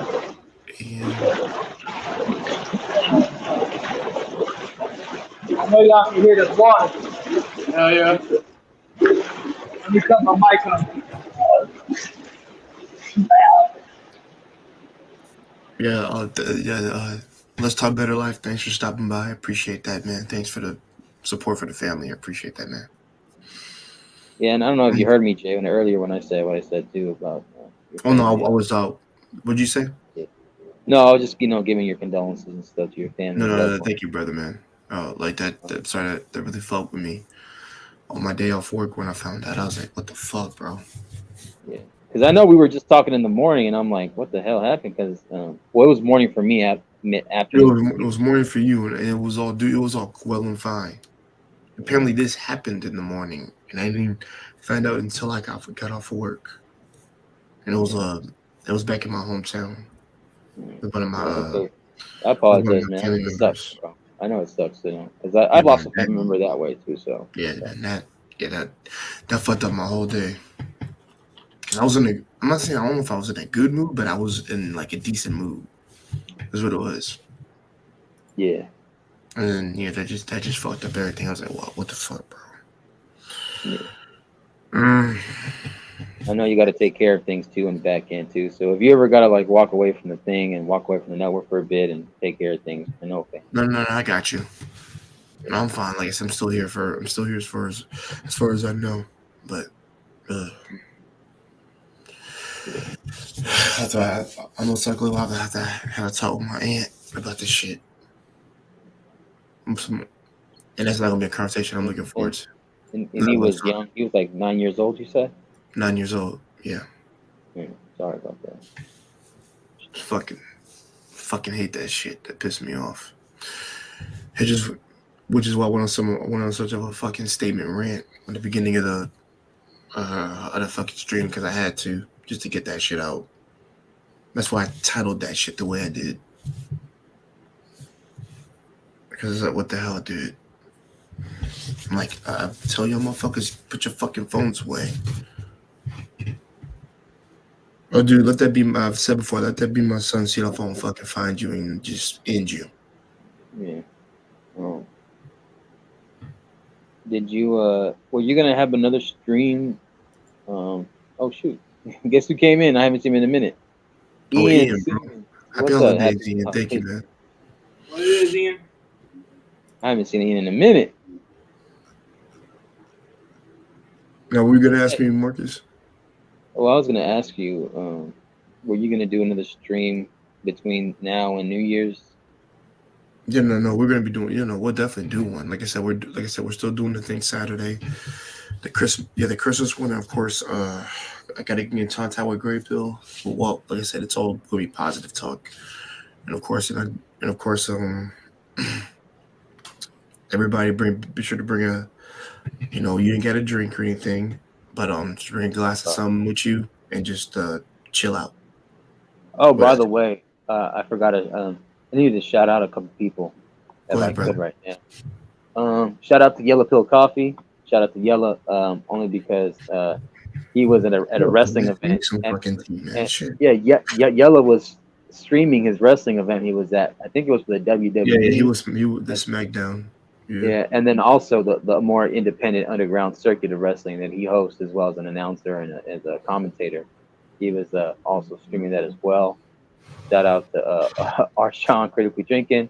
Shout out to Knowledge and Relationships. Shout out to Conquer Bruiser. Shout out to Lola. Shout out to Stan Joseph. Shout out to DJ Eddie King, who's in the hospital. He's dealing with some stuff right now, a condition. I'm still trying to get the full name right, pronounce it right, but it's something within his organs, his stomach. He's trying Again? to he's constantly in and out of the hospital. Shout out Damn. to make sure he gets speedy recovery. Shout out to QE, aka DJ Eddie King. DJ Eddie King. Oh shit. I didn't know that. Yeah. I just talked to him. I think like last week or something. I talked to him today. Like I just hit him up on the Yeah, text. man. Everybody, man, keep him in your prayers and wish him a great recovery at least, please. That's And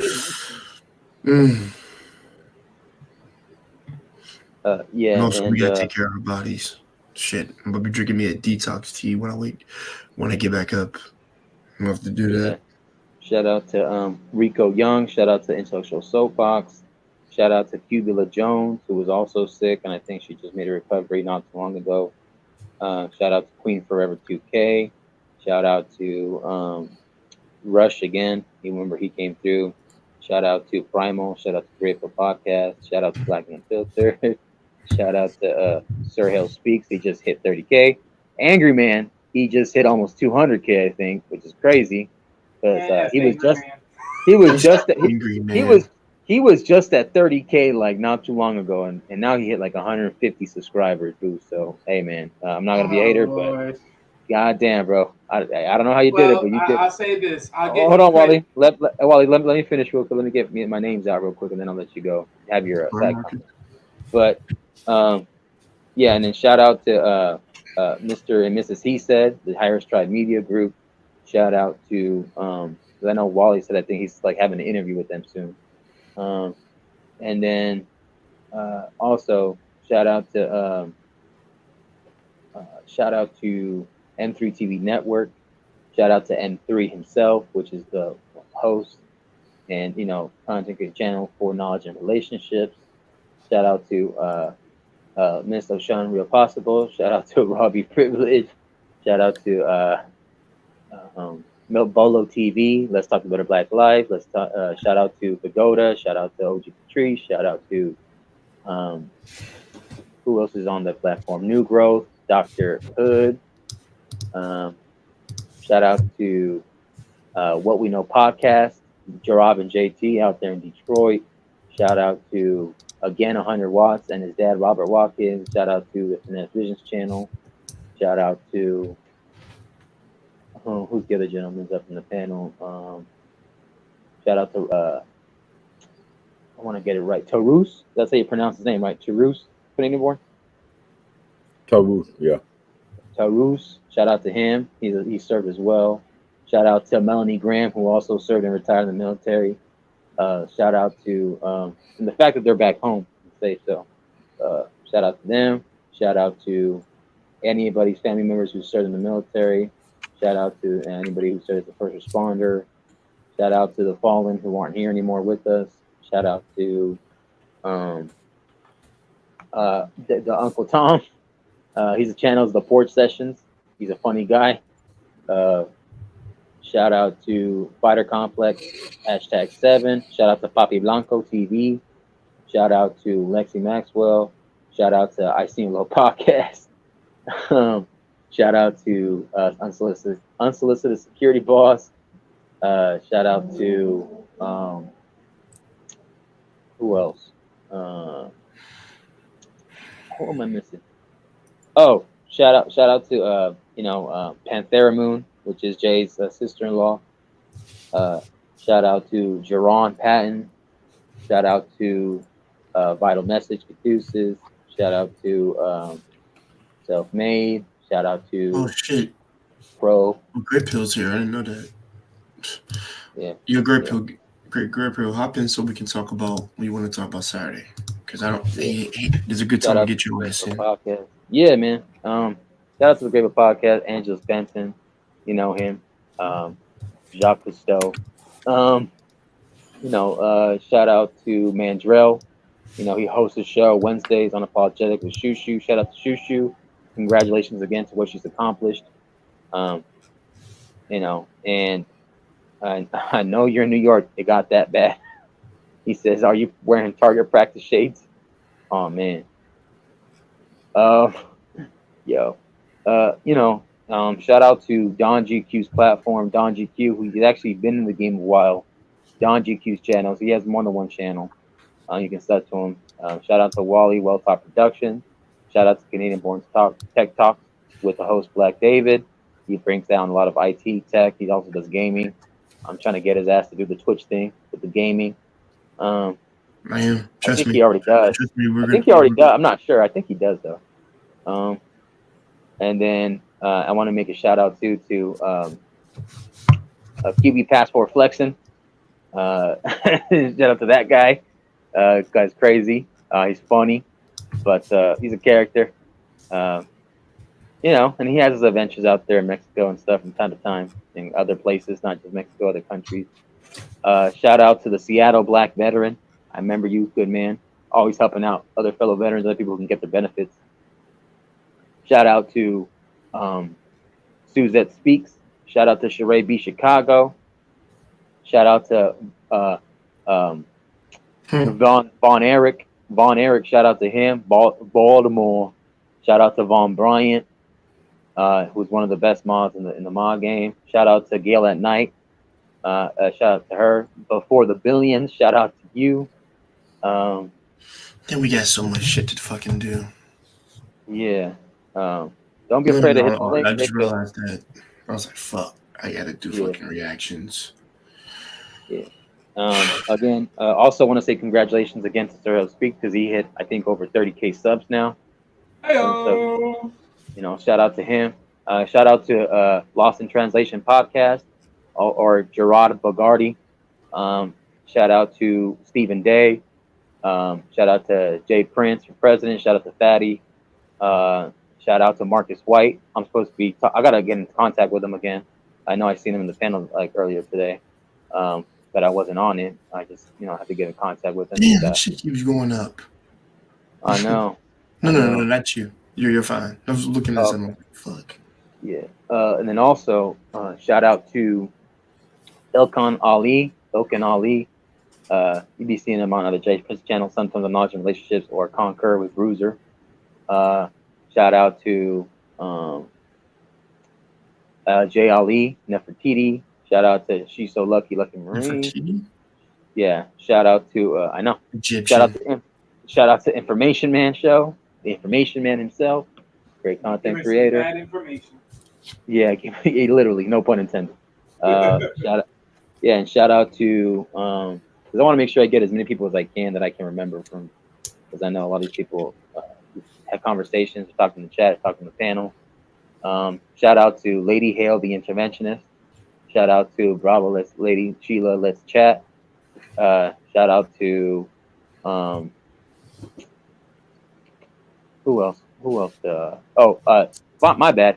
5100 podcast with CJ and Testify out in Tennessee, Memphis. Over there representing Memphis and Tennessee, representing the. Is Tennessee considered the Midwest or the South? No. Tennessee's not Midwest. Or is it like the Southeast or Southwest? It's the South. Yeah. It's considered the South. Yeah. So shout out to them, man. They're doing their thing. They had some pretty big controversial hosts up there on their podcast a while back. Yeah. Yeah, Great Pill. Listen, you want to talk smack? You want to get up on the panel, sir? That is valid. But yeah. No, but I'm just doing it before the holidays. No, I know. Because and then shout out to freakers out there, man. Shout me out, shit. Yeah, that's what I'm saying, right? Hopefully they can shout you out. We're trying to be nice a little bit, I feel a little respectful, but Yeah, exactly. I'm definitely gonna shout out freaking DJ Eddie King, things like that, those cats. And also I haven't just shout out to Mimsy, her husband and shit. Like I haven't seen them be live in a while. Yeah. If I'm not mistaken, That I ass. think they cut the cord They on. actually one of the channels I like more than everybody else's, to be honest. If I'm gonna be real. What were They you just saying, Wally? they're just so different from everyone. If I'm not mistaken, I believe they cut themselves from YouTube or social media altogether. Well, I think I seen them live not too long ago, but shout out to Mike Well, and okay, then I Lindsay. think then his wife cut it off. Then I believe. I think so, because I think she might or may not be pregnant, but I don't want to talk about the person that much. But Oh yeah. It's personal for them. yeah, but you know, shout out to them. I know that he used to have a channel called Where the Rabbit Hole Ends. That reminds me, his dad, You Can't Fool Pops, has a great channel. I know he kind of started going back to work, and he was I think he was medically hurt or something. So we talked about it on his lives before in the streams, and you know, he has family that served in the military, and he served himself as a first responder. But shout out to him, called You Can't Fool Pops. He's based out in the East Coast. He talks about his experiences. He talks about some of the conspiracy or critical thinking theories we talk about. He talks about dives in deep into the government, Pentagon. They try to shadow ban him and stuff, and some pretty crazy conversations he has. You know, and then shout out to Brittany B. Shout out to Sherelle. Shout out to 18th Letter. Shout out to Bitcoin. Those guys are crazy, but they're funny as hell. But they're from Fighters Channel, and they go to JLE from time to time and other channels like that. JLE just had her last live stream. All right, Canadian Born. You about to leave, Canadian Born? Yeah. Hey, yo, Canadian Born, get your last words in. I'm just gonna say this. I had a good time here. We had some great topic to talk about. Let's be man. Let's keep it simple. Let's stop the BS and let's stop being like these dudes out here who like to wear their panties and not wear the big boy pants. Okay. Oh man. Peace out. Black. Hey, real quick before you go, I want to make sure we bless you with your superhero alias or / stripper name, Big Sexy, aka the Sledgehammer. So you're at, and I know you're gonna fight crime and or strip on somebody for a couple $, but you know I appreciate you coming through. Allegedly, CBN's Tech Talk. So make sure y'all hit the link, like, share, subscribe. Yo, Canadian Born, take that link I just gave in the back chat. Very And leave interesting. a comment. Hit the Cash App for Canadian Born. Do join this shit. Yeah, I see I the link. appreciate it. Yeah. Hey, Canadian Born, Oh, are you going they live did a tomorrow? show about. I might be. They did a show about it on let me see, why U.S. Africa relationship. This was I was talking about earlier before. Then one person they forgot her name on Facebook. She was trying to get at me. Oh, now America want to invest in Africa. What happened to our reputation? I'm like, here we go again with this talk. Did not be nice, spell it out for you guys. You don't have an embassy. You don't have your own government. So who do we give the money to? The only reason they want to invest in Africa is to throw off the investment China is doing in Africa right now. They're afraid what may happen if they miss the doorway. But since 2011, when the Chinese stopped paying for American debt and threw it to the UAE and Saudi Arabia, they were investing heavy in Africa to help them to develop. That's why I was showing that channel called What Admire What's been going on. It's the end result of the investment the Chinese have been putting into Africa. It's no joke. There were 4,000 to 7,000 African American people, including African Caribbean, have moved into Africa to be part of Phase 1 to Phase 5 development that have been taking place in Africa, and they're making big money right now. It's like the best time to invest in Africa. Don't go there by yourself. Find people you can network with and build a good business that not only it reap the reward, but it's something that you can pass down to the next generation. What America trying to do right now is trying to offset China. That's all they're trying to do. Because if they don't do it, I'll be honest with you, it's done with them. There's a lot going on in Africa people don't pay attention to.